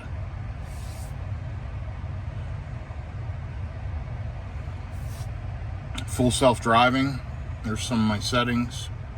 Tons of lock options for the vehicle. I mean, they just have added so much. I love the ambient lighting. I've got the red LED on there now. Those change with music now. That was with the new update. The seats, you can move the passenger seat forward and backwards. You can also turn on heat seating up front or cooling, and in the back, heating. You've got a bunch of different display options, including your rear view mirror, scheduling for charging, tons of safety options, including Sentry mode. I mean, this car is just incredibly good. The software is outrageously good. I'm just scrolling through all of the different things you can see. And lifetime on the vehicle, 434 watt hours per mile. I'm on a trip to Roanoke, Virginia currently. This is kind of my 15,000 mile, how do I like the Cybertruck review.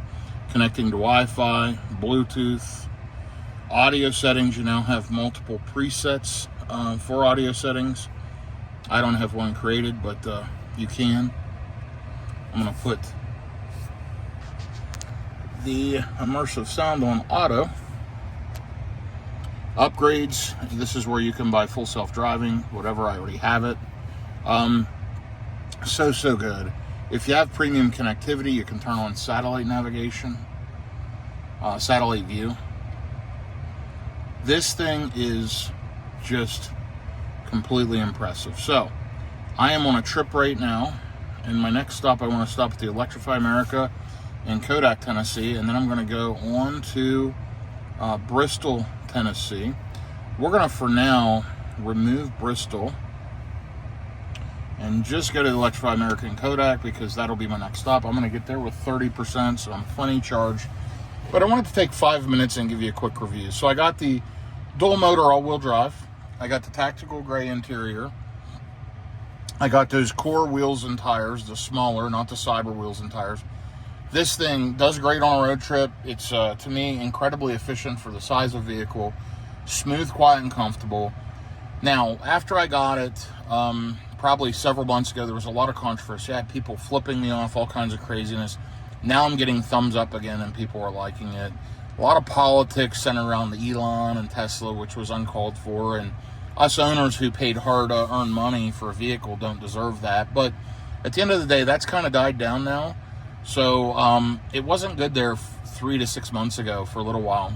That's going away. I'm very, very happy with it overall. I'm going to use it a lot. Full self-driving still has a little bit of a glitch where it rides the left-hand lane too much. By the way, it's still charging at 94 kilowatts at 73%. That's improved in the latest software. I'm sure they'll fix it in the next one. So now, if you're picking one vehicle overall, I think the Model Y Juniper is like the perfect all-purpose vehicle. But if you want something more fun, more exotic, a bigger vehicle, road tripper, this Cybertruck, or as a second vehicle, absolutely amazing. I love it, and it's one of my favorite vehicles I've ever owned. So I give it 2 thumbs up. Great job, Tesla. Great job with the Cybertruck. I hope this has helped, And if you have any questions, shoot me a message. And if you like this type of real-world EV content, click like, click subscribe, shoot me a comment, positive, negative, or otherwise. It's just me, you, and the camera. And for those watching the extended video of my road trip to Roanoke, Virginia, sorry, you've already heard some of that. But for those just watching the 15,000-mile review, there you go. Have a great day, everyone. I appreciate it. Take care. Well, I definitely overcharged quite a bit, but that's okay. That was a good charging session, a little bit pricey at that kilowatt-hour rate, but way better than their retail price. Unfortunately, it wasn't by the hour, it was by the...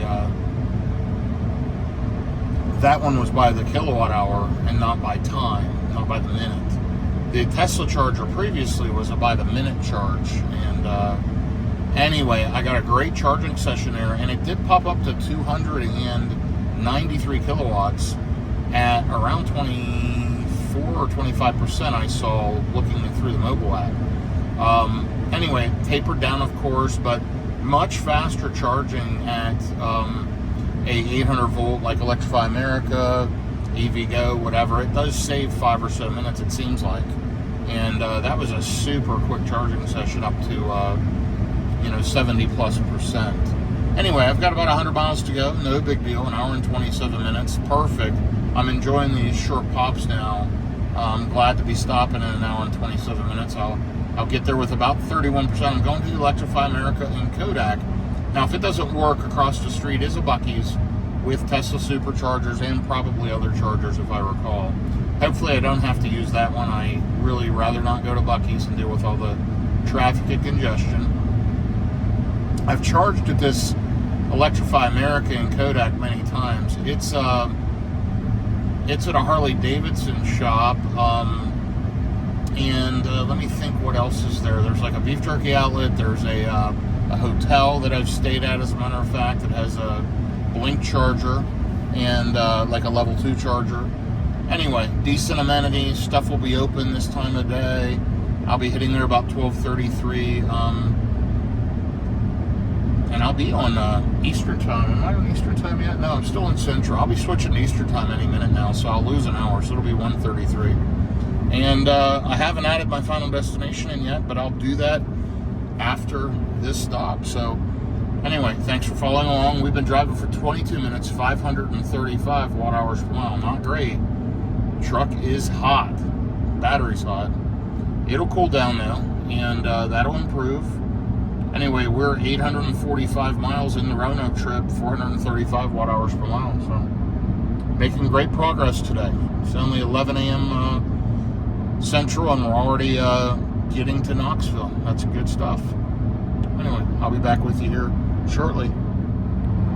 Absolutely wonderful driving day. It's actually a bit cold here, a bit cool, 73 degrees.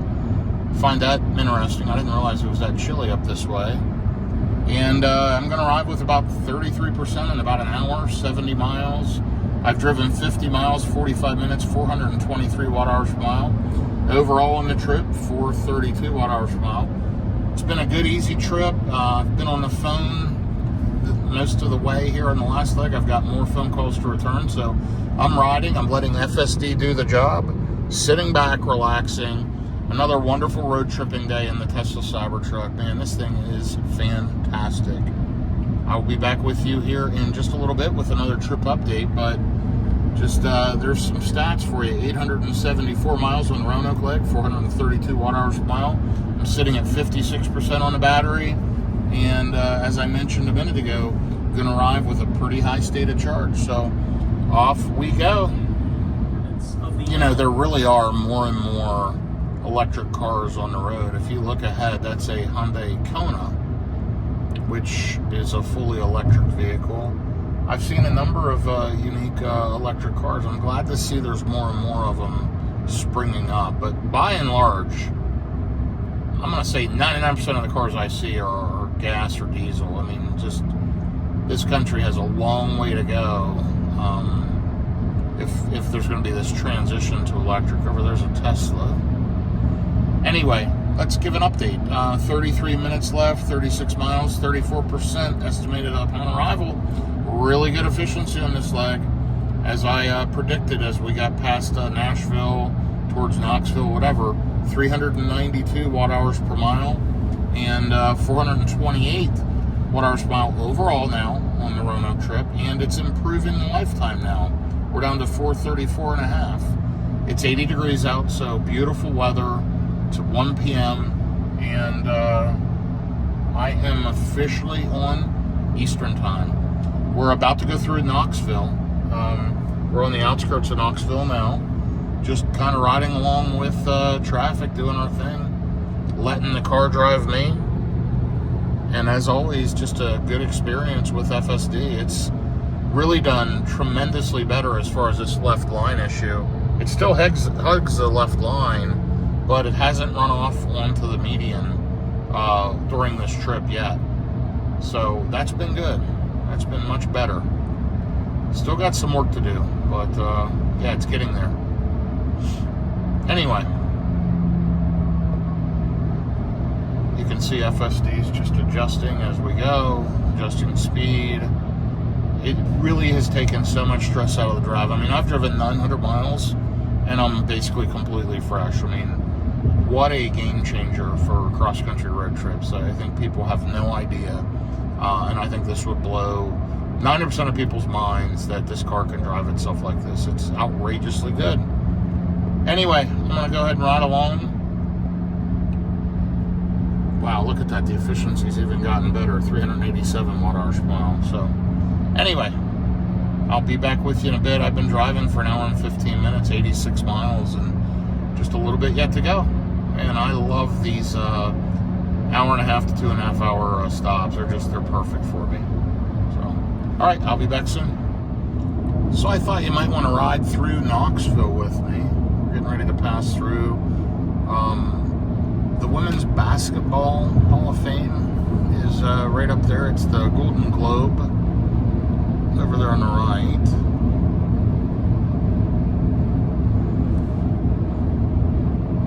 See it over there? Anyway, FSD's continuing to do its job. We are just riding along. It did pop up just a minute ago, preconditioning the battery to the EA in Kodak. So I just forgot, I guess, brain fart, whatever. I didn't need to plug that in at the last charger. I didn't need to plug in the Tesla charger in Cookeville. I could have just had EA Cookeville and it would have preconditioned, and I might have saw a little faster speeds. So, oh well. Anyway, I'm arriving with a pretty high state of charge to this one, 34%. And so we're not going to see 350 kilowatts, but we might see 250. We'll see which one I can get plugged into. There's 4 chargers. It shows that charger number 2 is down. Charger number 3 is a 350. 1 and 4 are 150s. It's not going to affect me that much either way, but we'll try to get plugged into charger number 3 if we can. But the 2 end ones may be where I'm at. We'll see what happens. In worst case, if I can't get plugged in there, we'll just pop across the street to Buc-ee's and deal with that traffic and get a charge. So, now, normally on this trip, I would have charged a ton at EVgo because I have my free charging plan, but with that disruption, I haven't been able to do that. Anyway, we're 19 miles out, 34% upon arrival. We're at 385 watt-hours per mile. Just the efficiency continues to improve. And we're going to be over 1,000 miles on the trip to Roanoke today.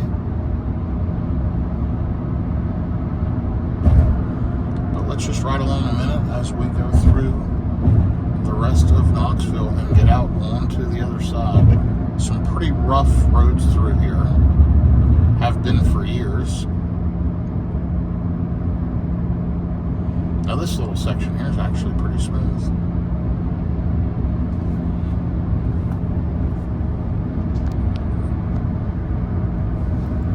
Honestly, the Cybertruck's smooth. It's just these bridge joints are rough. Expansion joints. Let's go ahead and get over a lane.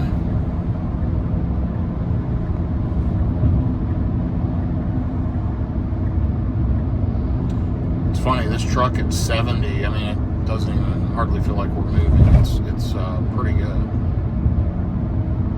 Pretty quiet in here. On, you know, relatively smooth roadways.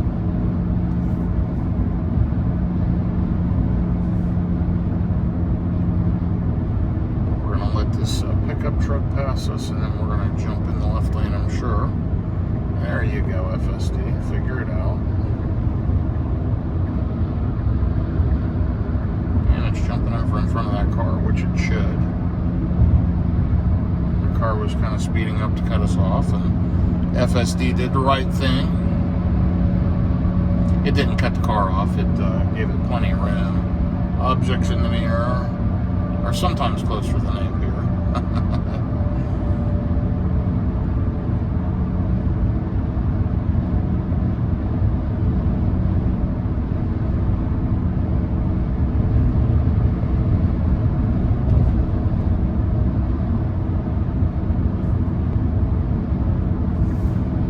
Good. I was going to click the right turn signal and say, let's get over again, and FSD went ahead and handled it. But these couple of faster moving cars get past us.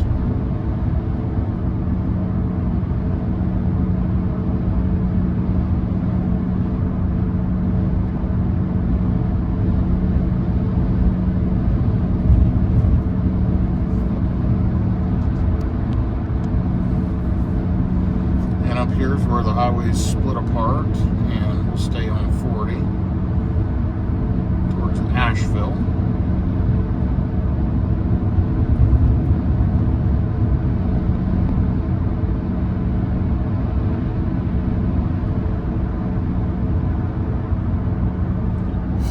miles, 15 minutes, 34%. Let's take a look at some stats. 928 miles on the Roanoke trip, 427 watt-hours per mile. Looking good.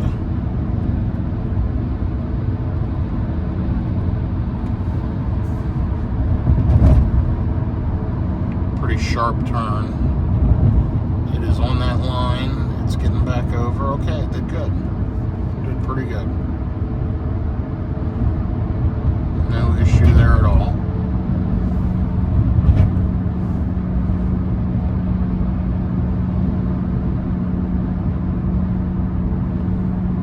And guess what? We are on the other side of Knoxville. So I'll be back with you here as we get to the charger, but FSD just passed right through Knoxville, no problem. Not a huge town or city, and we're riding on. Okay, I'll report back shortly.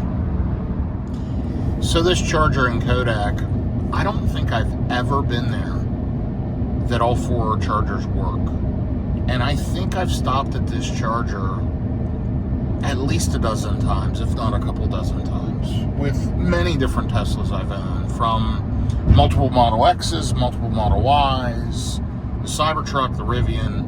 I've had the charger 20 to 30 times. And every single time, one of the chargers was down. And if I recall, it's almost always charger 2 that's down. And it's showing charger 2's down again today. And there's only two 350 kilowatt. The other two are 150s. It's just minimal infrastructure here. And always problems at these EA chargers on the East Coast. Now, that last one in Cookeville, I've had good experiences there typically. But I have been derated at that charger before. It worked well today. We'll see. Right now, charger 3 shows occupied, which is a 350, probably a Chevy Bolt plugged in, 50 kilowatt car. Who knows? But I don't really care. I'm hoping I can get plugged into one of the 150s. If not, I'll shoot over, like I mentioned, to Buc-ee's and plug into either the Mercedes chargers or the Tesla chargers. Probably, due to cost, the Tesla chargers are probably the way to go. But I want to use this one in Kodak because, honestly, I'll save time because I don't have to stop at Buc-ee's. Buc-ee's is a disaster outside of the state of Texas. When I say a disaster, people love them. It's a destination gas station, but they're so freaking busy, you always lose time getting in and out. And we'll see. Not the end of the world. I mean, I have options, but I'm hoping to be able to get plugged in here in Kodak. This Electrify America. It's at the Harley-Davidson I enjoy it. It's a great stop. I just wish they would upgrade the charging units, and I wish EA would just get on board with some ChemPower or some Alpatronic units. I really want to test this Cybertruck on an Iona station, but Iona doesn't show any along this corridor. I really wanted to plug into a 400 kilowatt Iona and let this thing rip, or a BP Pulse. Unfortunately, there's none of those along this entire drive at all. Not one that shows open for either of them. And Iona doesn't have an app, and it's kind of a pain. You have to go to their website and then search for them, and there's no easy way I've found. Somebody said they show up on the ChargePoint app, which is fine. Let me tell this thing to slow down. Let me get it in standard mode. It needs to get over and be prepared to exit, because I feel like we might get stuck otherwise. So anyway,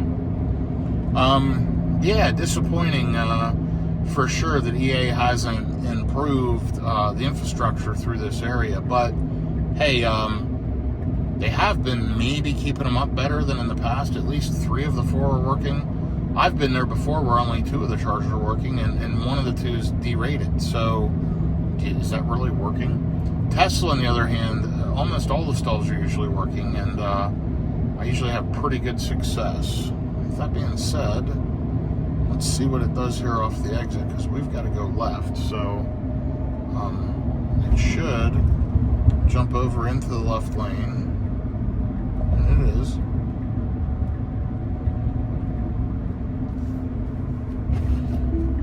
I need to take over. There we go.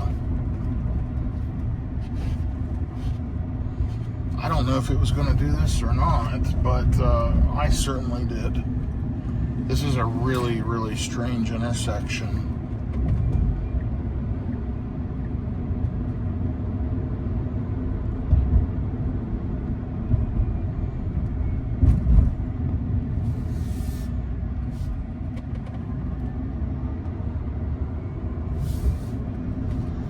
Really strange.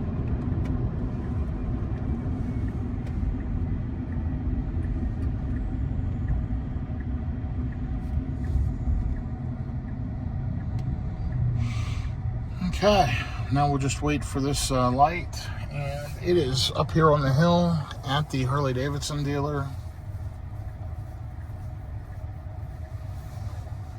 We're waiting for no one to go. They've got a green light up there with a green left turn signal. This is another one of these timed lights without the sensors deployed, I believe. So see a lot of that in rural areas where you just end up sitting and waiting. I've waited at this light a lot over the years as well. Now it's letting that lane go. 1 car, 2 car, 3 cars, 4 cars. There's a few. That's good. They needed to go. So we're sitting at 35%. Let's take a look at our stats while we're waiting here. 120 miles, an hour and 43 minutes, 386 watt-hours per mile. Really good, efficient leg. And let's get up here to the charger.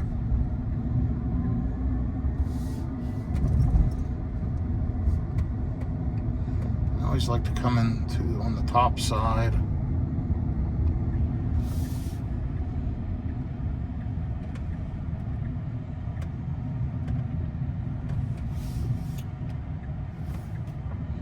And remember, we want to try to plug into number 2 or number 3, but that might not be a thing, because it looks like number 3 is occupied. It is. And I really can't get to number 4. Number 1 is a Chatamo unit. I hate to tie up number 1. Let's go ahead and back in and get plugged in. Nope, I'm going to use number 1. Because number 2 is out of commission. Wondering if this car's leaving soon. They've got their door open.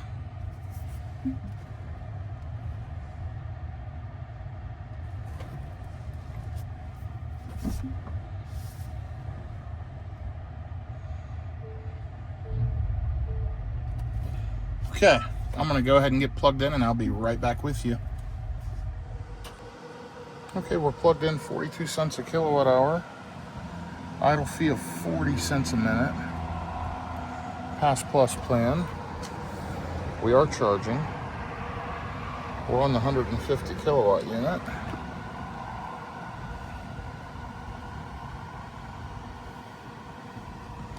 And right down here you'll see we're pulling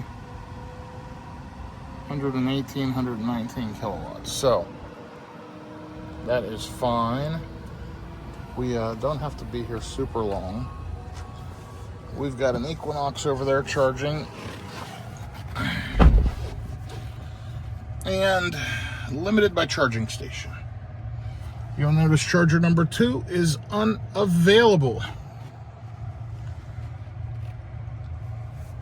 They are at 59%. Charging at 107 kilowatts.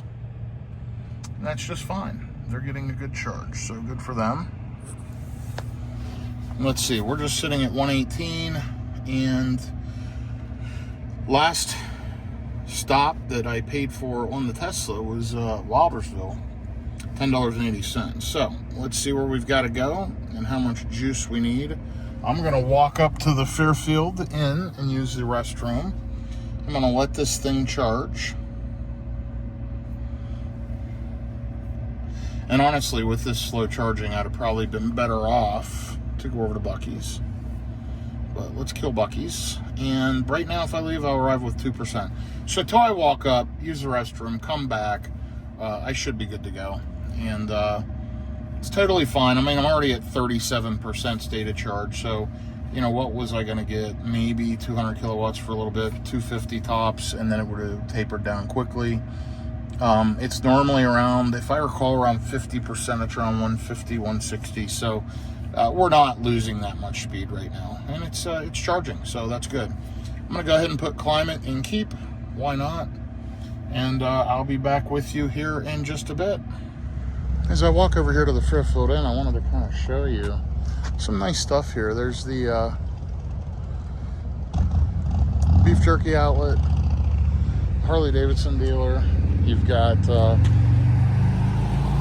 Bass Pro Shops and all that stuff. And over there's the chargers, along with the Cybertruck plugged in right now. And I mentioned earlier, they have a blink charger. I've used this to charge quite a few times. Very, very convenient.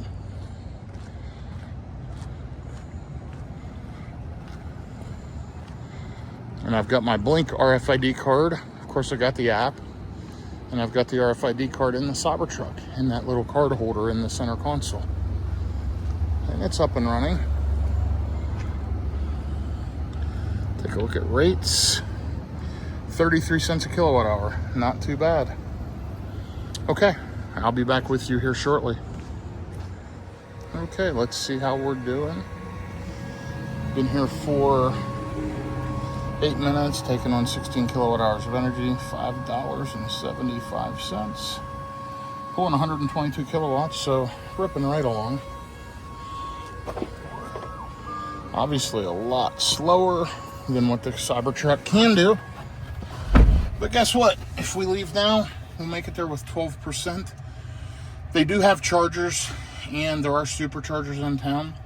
But I've got to run a couple errands once I get there. I'm going to grab a late lunch and go do a couple things. So I'm going to sit here for a few minutes. I'm going to catch up email, take care of a couple things, and then we'll take off. I'd like to get there maybe 30 to 40%, something like that. We'll see. But it won't be long now, and we'll take off. I'll be back with you shortly. And by the way, that little information icon still telling charge rate limited by charging station, but we're catching up.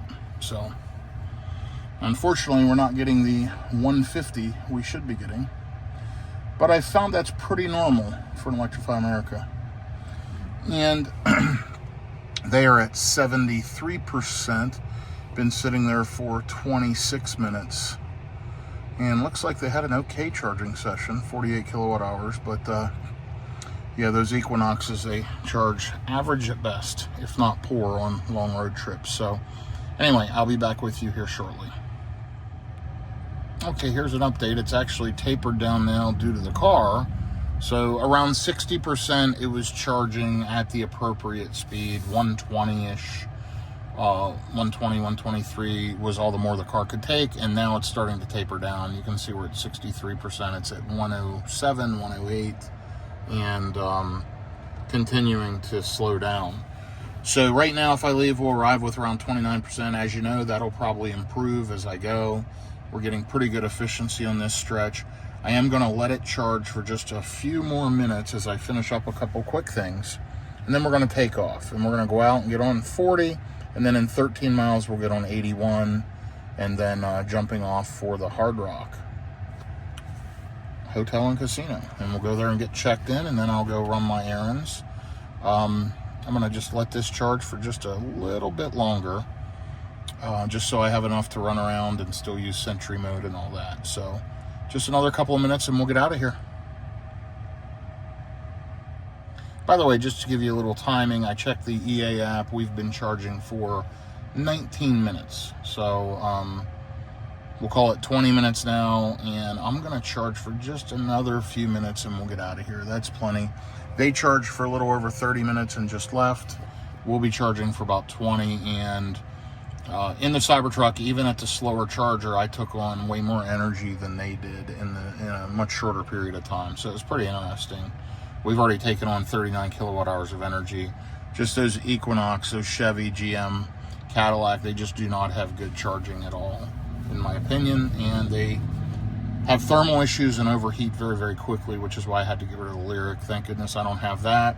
The Cybertruck's done great this trip overall. And you see we've hit a couple third-party DC fast chargers, non-Tesla, and doing fine on those as well. So, yeah, this was much better than going to that Buc-ee's. I just do not like that at all. That's just me. Anyway, we're going to top up and just get just a few more percent upon arrival. I'd like to see that, say, about 35. And then I'll hit the road, and I'll probably arrive there between 35 and 40 at that point. So just a few more percent, and it's time to go. We're charging at 93 kilowatts at 67%, which is okay. Not great, but certainly better than my Model Y or whatever. But again, this is a more inefficient car, so it all kind of balances out. And not dissatisfied, though, that's for sure. Anyway, I'll be back with you in a minute as we get unplugged here. Okay, we're just about to get unplugged. So the easiest way to do this on the non-Tesla chargers, in my opinion, you can stop it at the charger, but then you can't unlock the charging port to pull out your adapter. So you then have to go in the Tesla app, or through the screen here, you can click unlock charging port. So let's take a look again at our state of charge upon arrival. I'm right at that 35, which is where I wanted to be. I'm going to hit stop charging, unlock charging port, and I'm going to jump out, check the screen. We're going to see what it shows. Please unplug. We've taken on 44 kilowatt hours for $18.52, and we're going to get unplugged and hit the road. You know, it's funny, those chargers used to be super inexpensive, but they've changed. So we want to go east, so I need this left lane. They used to charge by the minute. Tennessee must have switched, and at least this one's charging by the kilowatt hour. I used to be able to charge there for just a couple dollars. It's still inexpensive. I mean, it was 18 bucks or whatever. No big deal. But, yeah, that one used to be pennies. I would sit there and charge for 30 minutes and it would cost $4 or $5. So they changed it around. But that last Tesla charger in Wildersville, you saw it was only $10. That one charged by the minute, and it charged variable depending on your charging speed at the time, which is interesting. So if you were pulling 325 kilowatt, it charged more than if you were pulling 50 kilowatt. Anyhow, we are going to get on the road. Let me jump over to this left lane and get on the juice, because I had a feeling that light was going to change.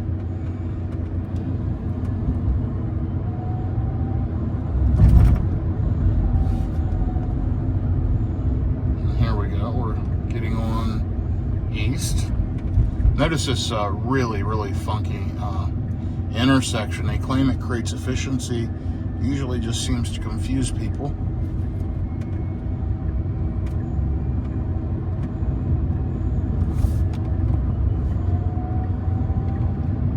Okay, and we're back on the road again. The HVAC fans are ripping. Starting out though, that efficiency wasn't terrible, but I was going downhill. Now as I pick up speed and go uphill, it's gonna certainly decrease. Let's go ahead and jump over to the middle lane. And let's engage FSD. Get it set to hurry. The speed set up. And off we go. Okay, I'll be back with you here shortly. You can see efficiency's not great, obviously starting out as the fans are ripping to cool the battery down. That will improve here as we go, already starting to. And I will report back before we get to the Hard Rock, and I'll give you a final summary of the day. Thanks for following along. By the way, another just absolutely beautiful day. Okay, so here is another update, 456 watt-hours per mile. It's cooling down. I can feel that the HVAC system's kind of back to normal now. It's not ripping.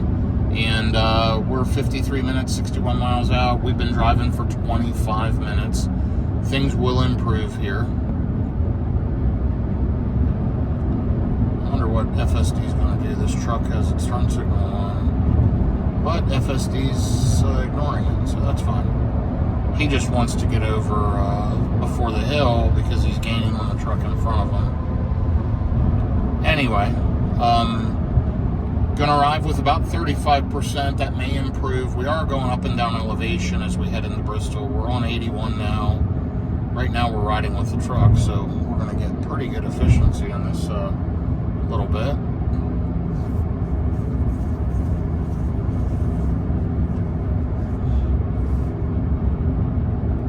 Trying to see if that improved. Of course, we are going uphill, but we are drafting. Okay, the truck's moving out of the way, so it's gonna accelerate.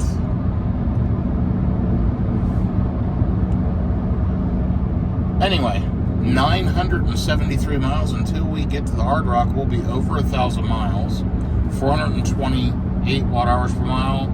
All in all, it's been phenomenal. A great couple of days worth of road tripping. It's 2:23 p.m. Eastern time. Looks like we're going to arrive around 3:14. That's perfect. And I am going to run my errands before I go to the Hard Rock. So my next clip will, unless something comes up, my next clip will be from the Hard Rock as I'm getting checked in, pulling in, etc. And then I'll see if I can get plugged into one of their level 2 chargers there as well. So more details to follow. Okay, we are headed now to the Hard Rock. We should get there about 5 p.m. I took care of the errands, had a late lunch, did all the stuff I needed to do, and now I'm headed down the highway to the Hard Rock. Let's take a look at the total trip. 1,045 miles since yesterday morning, 428 watt-hours per mile. And yeah, it's been a good trip. I will share with you as I pull into the Hard Rock so you can see what that looks like. They do have level 2 chargers. I'm hopeful I can get plugged into one of those. If not, there is plenty of charging right around the area. But I hope I don't have to run and juice up. So let's see what happens.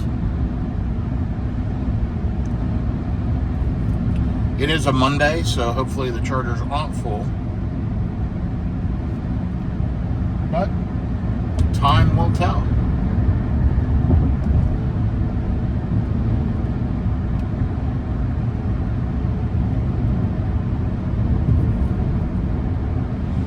Manually driving, and you know what, it's been a good couple of road tripping days. I'm looking forward to getting to the hotel, getting checked in, relaxing, and then I've got a dinner meeting here later. I did have to go, as you can see, 7-8 miles north, several exits up on the highway into Bristol, which I was right near chargers. But I'm going to roll the dice and see if I can get plugged in at the at the hotel. Let's see what happens.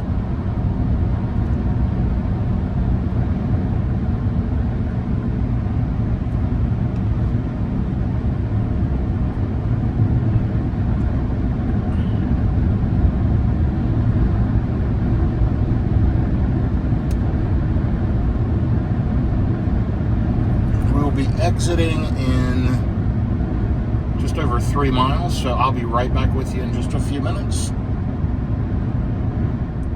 So I was talking earlier about the uniqueness of the Cybertruck.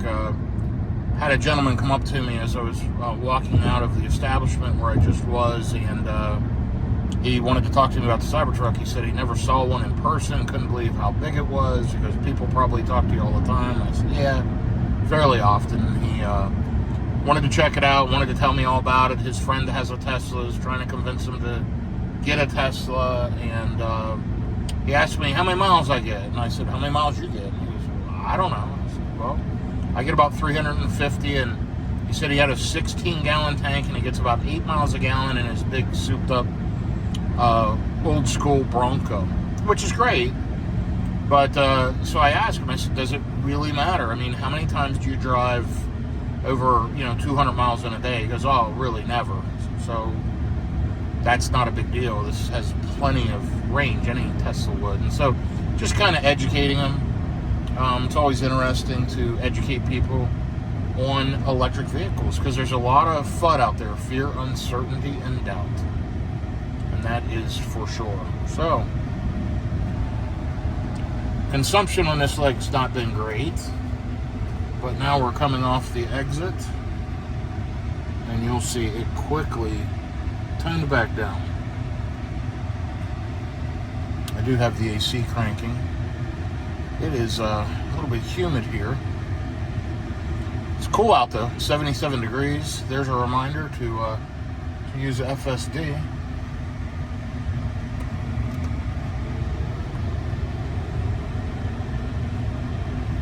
Go ahead and adjust my AC. There we go.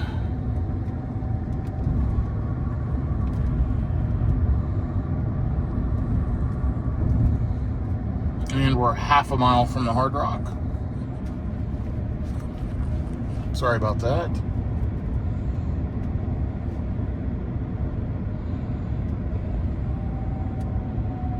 Time to slow down coming into town.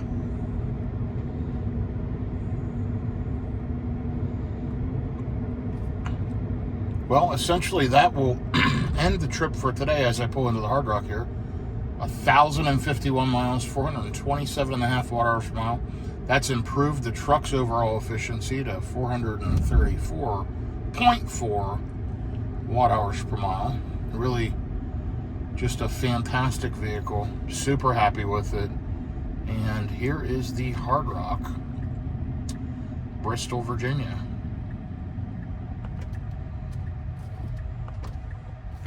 Let's go ahead and get pulled in. We got a nice Tesla right here.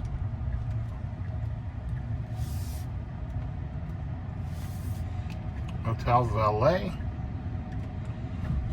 Let's go see them, get the car unloaded, and then see if I can't go get it plugged in and see if we can get some juice. And I will report back and see if we can get some charge on. Hopefully we don't have people just blocking the chargers over there.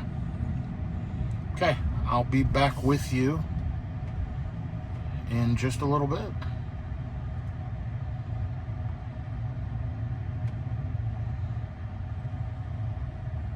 Well, the great news is the chargers are available.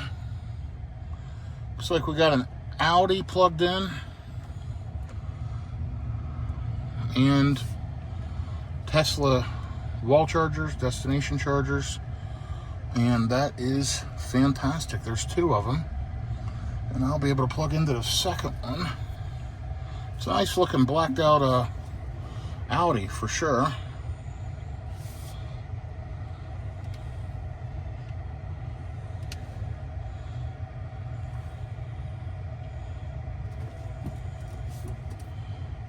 Okay, let me get this plugged in and I'll update you. That is it. I'm going to catch a ride back with the valet, and that is it for today.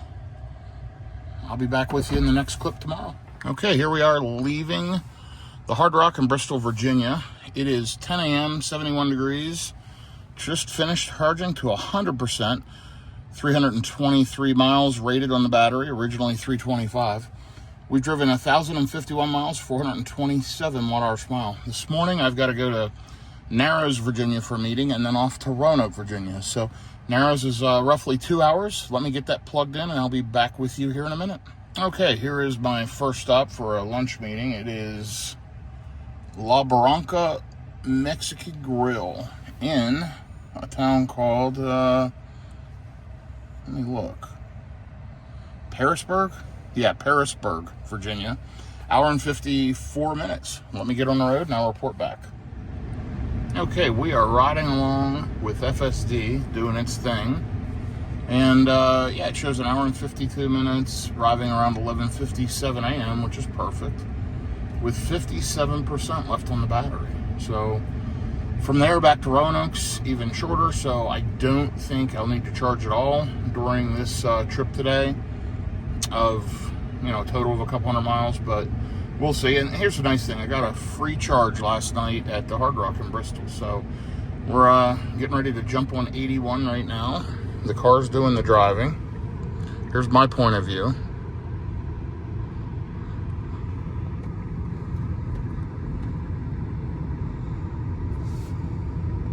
Gotta touch the wheel.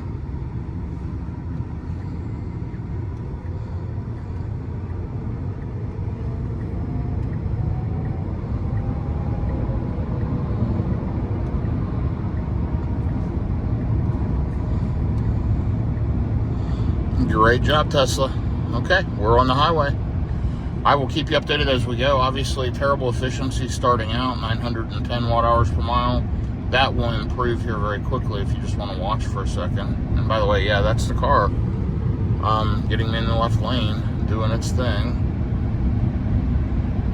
And there we go. You can see that's already dropping. And the efficiency is improving. Okay, I'll report back here in a little bit. I've got to make some calls. So it's absolutely a beautiful drive this morning, 66 degrees. It's cold, 10:23 a.m. I've been driving for 19 minutes, 22 miles. It looks like I've got 97 miles to go, not a big deal. Hour and 32 minutes. Showing now I'll get there with 59%. I'm still at 92% on the battery. 495 watt-hours per mile. I don't know if you can see, but I'm climbing elevation. Pretty much constantly since I've left. It's going uphill.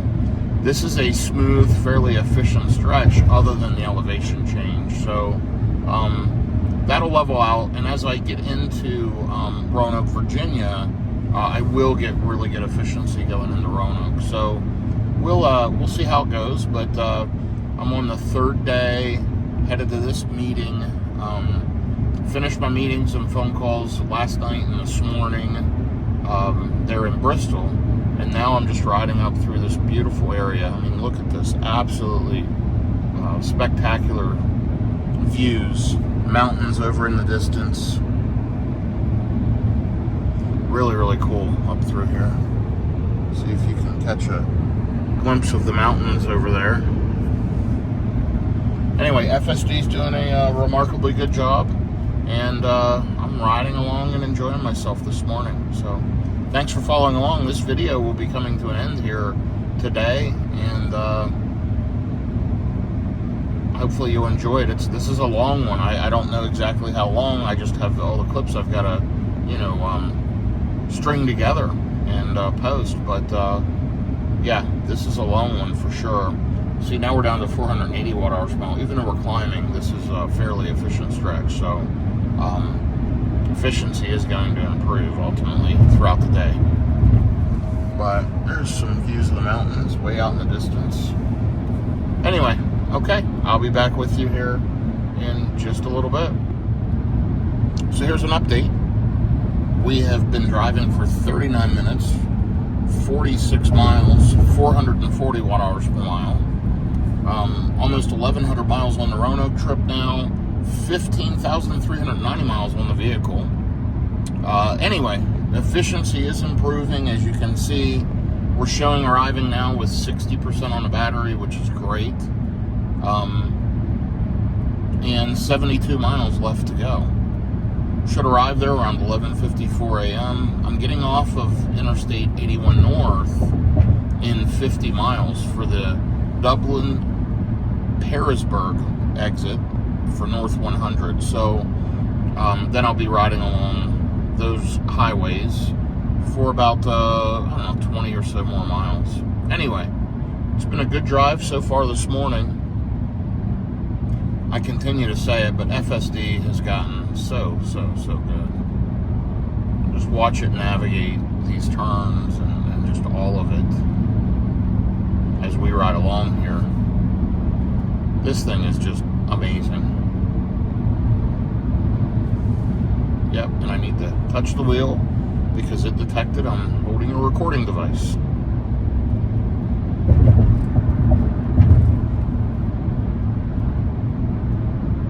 ...101 miles from Roanoke, Virginia, 23 miles from Wytheville, Virginia. And, yeah, so far so good. Anyway, I'll check back in with you here in a little bit. I'm going to keep you updated as we head here to Petersburg. Just beautiful views. I'm just pausing because, look at the clouds in the sky. And just very, very picturesque.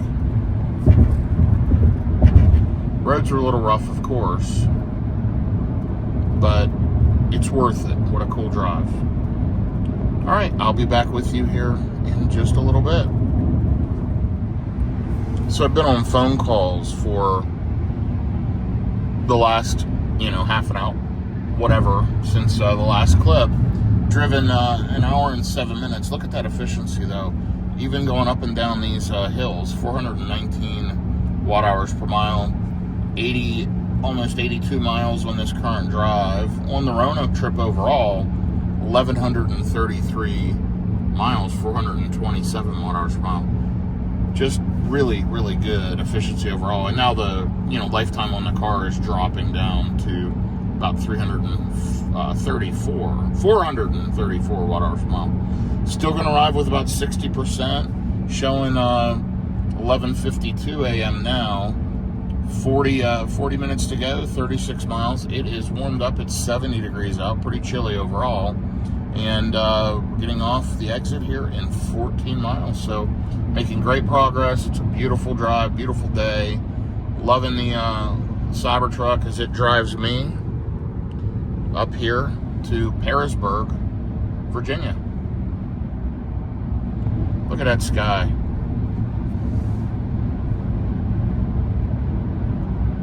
Beautiful day for sure. Okay, we are driving along this route. Looks like Route 100. It says Pulaski Giles Turnpike, but it's not a toll road. Anyway, just riding along, following traffic, getting amazingly good efficiency on this leg. 400 watt hours per mile, 107 miles. We're 11 miles, 14 minutes out from our destination this morning. Going to arrive around 11:53 with, again, still about 60%, pretty accurate. It is 69 degrees out. It's, chilling out a little bit as I'm going through this kind of valley in the mountains here. Really, really cool drive. And again, FSD's been driving me the entire way today. It's become very competent on the Cybertruck. I mean, tell me that's just not cool. Driving here on a back road that's unmapped and the vehicle is doing the driving. Let me wiggle the wheel. There we go.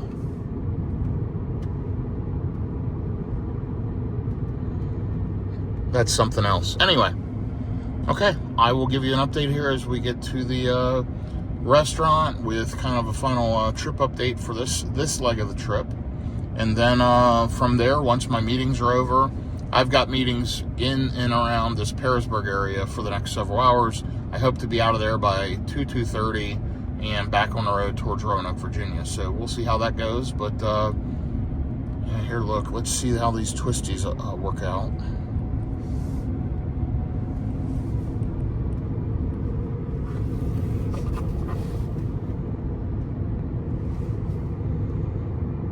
This is kind of my view right here.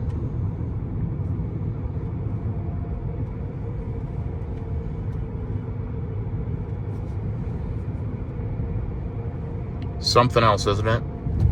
Absolutely amazing. So quiet in here, smooth. A little bit of an engine, a little bit of an electric motor whine. Not an engine, but you hear that little electric motor whine.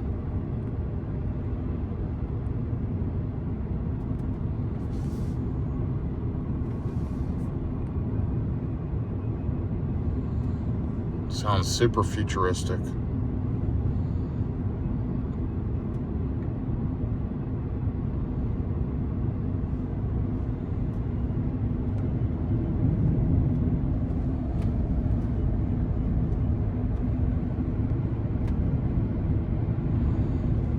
Okay, well, you got to ride along for a pretty cool little part of the trip.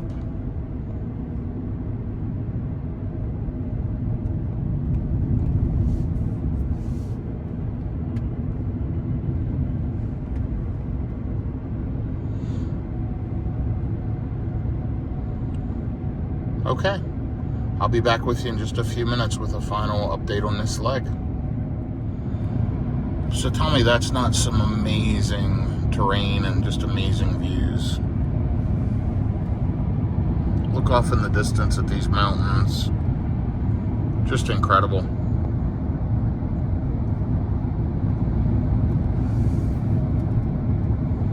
Yeah, this has been a beautiful drive. Next to no cell service for the last 10 or so minutes. But guess what? I'm almost there, 2 miles out, 401 watt-hours per mile, really efficient leg.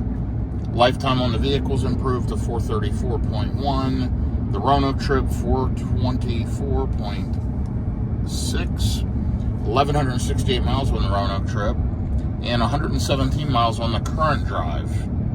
An hour and 46 minutes. So we've made good time. We're going to arrive with about 61% now estimated. And we're coming down into the valley here to this little restaurant. So yeah, that's probably about it for this leg of the trip. I will update you here as I'm leaving this Perrysburg area and headed back to Roanoke, Virginia. But this is the final stat update for this leg. I've got to jump off and make a phone call here as I'm getting to this restaurant. So I'll be tied up then for the next several hours, and then I will report back as we're headed in the other direction. But this has been a remarkably good drive this morning. Absolutely love the Cybertruck. I'm probably in an area where they've not seen any in person, so I may get approached like I did yesterday in Bristol.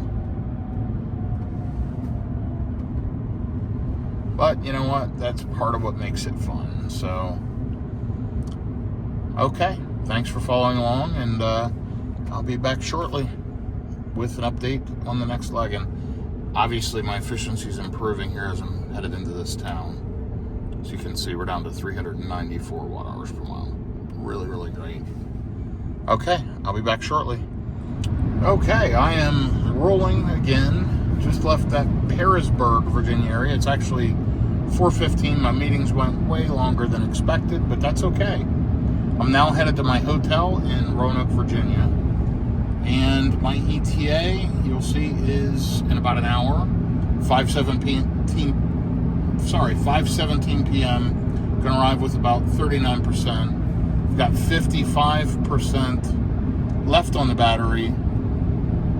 And it sat there for 3.5 hours, whatever, in Sentry mode. It did suck down a couple of percent.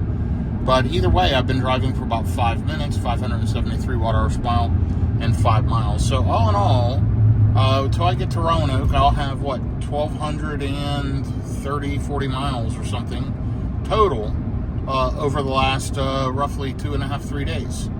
But I've had meetings in between, done a lot of different things, and I'll be glad to get to Roanoke and get settled in where I'm there for the next couple of days. So, yeah, this has been a great road trip in the Cybertruck.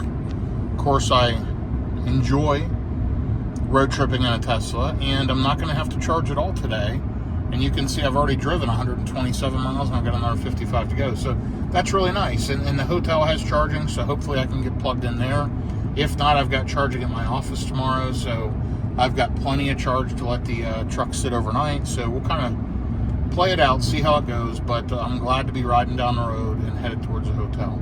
I'll keep you updated here as we go. Efficiency will improve as always, and I'll be there before I know it. And be glad to get checked in, settled in, and try to catch up on email and a few things this evening. So I'll be back with you here in a little bit before we end this trip. That's been an epic road trip across the country in the Tesla Cybertruck. So I'll be back with you here shortly. Okay, we are about to get on 81 towards Roanoke again. And we're at 431 watt hours per mile for the last 32 minutes. 34 miles, actually 429. It's improving here as I'm heading off this exit ramp. 425. See it down there? Anyway, 1,207 miles on the way to Roanoke, 423 watt hours per mile. And 434 overall on the vehicle. It has just improved throughout the trip as I've gotten into more efficient areas. By the way, it's much cooler here compared to when I was in the South, in Texas and whatever. It is 74 degrees. They said it's been in the 50s in the morning, and I didn't bring a coat, so I might be chilly up here. It's only August, but it is late August 2025. Anyway, 45% left on the battery, showing I'm going to arrive with 38%. It must be planning on some hecka good efficiency for this last leg. We'll see. But yeah, we're making great progress. Still showing a 5:15 p.m. arrival into the hotel, and I am just looking forward to getting there. It's been a long 2.5 days. I'll be in this hotel the next couple of nights, and then I've got a flight to catch. So that'll be interesting. So more road trips to come. My next road trip will probably be in the Model Y Juniper or in the Rivian. I will have another road trip in the Cybertruck headed back to the Dallas-Fort Worth area in the next couple weeks. So that'll be coming up. So watch for that one as well. Anyway, we're getting back up to speed now.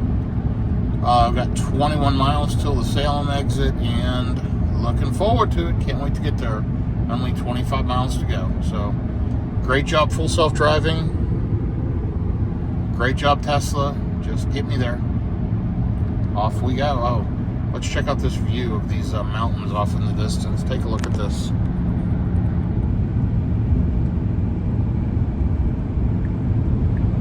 Isn't that amazing? Really, really something. Anyway, okay, I'll be back with you here shortly. Well, we are getting tremendously good efficiency as we're heading into Roanoke/Salem, Virginia. 370 watt hours per mile and continuing to improve. Still shows I'm going to get there with 39%. I've got 10 miles left. Looking forward to it. I get off the interstate here in 5.5 miles. 41% on the battery. So, can I go 10 miles on 2% at this efficiency? Maybe.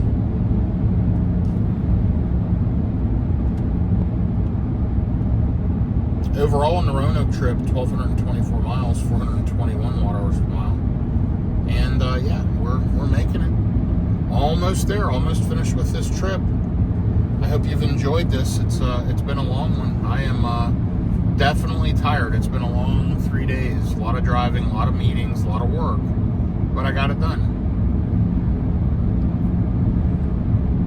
And now I've got, I think, 20 meetings over the next 2 days. It'll keep me super, super busy.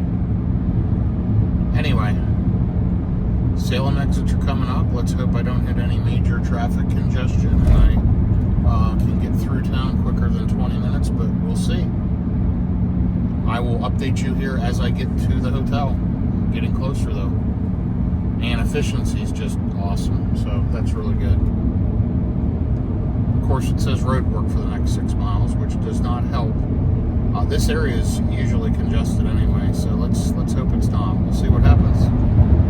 I'll be back with you here in just a few minutes. So we are here in Salem, Virginia, car just made an incredible left in amongst traffic. Really, really great. And let's see. Sorry, I was just looking. The car slowed down. 350 watt-hours per mile. Like, crazy good for the last 57 minutes. I am almost to the hotel. It's showing red up here when I get onto Electric Road. See it right up there. We'll see what happens. But we only have 1.9 miles. So far the truck's doing incredible navigating through the town. And like I mentioned, I'm getting really good efficiency. So now this is a yield. There's cars.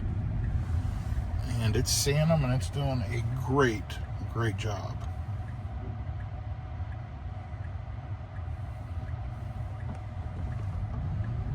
And off it goes. Wow, Tesla, this is just really, really impressive. Yeah, it's super good. Anyway, we're in a 35 mile an hour zone right up here. Let's bump the speed up a notch.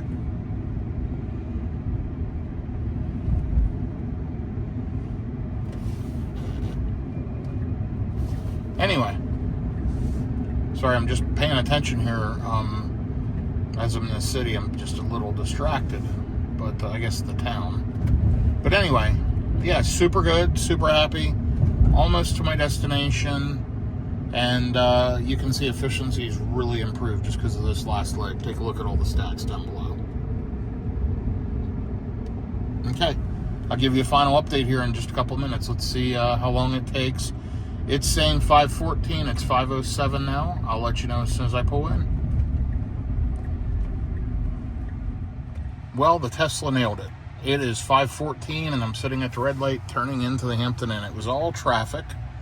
Anyway, final stats for this trip. 1,234 miles to Roanoke, 419 watt-hours per mile.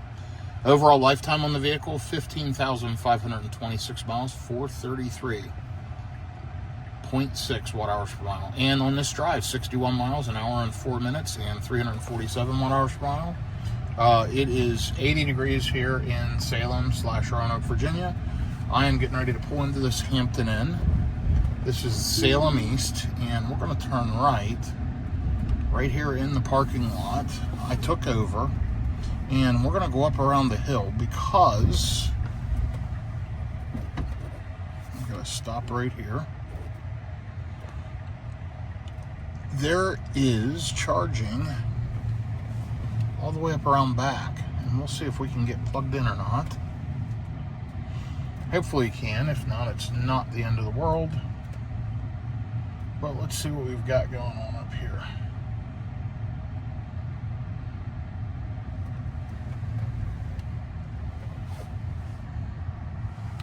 Okay, and it looks like we've got a Tesla charger right there available. That Tesla charger's used, that GE charger's available, and that GE charger's used. Let me see if I can get backed into this one pretty tight, and we'll see if we can get juiced up.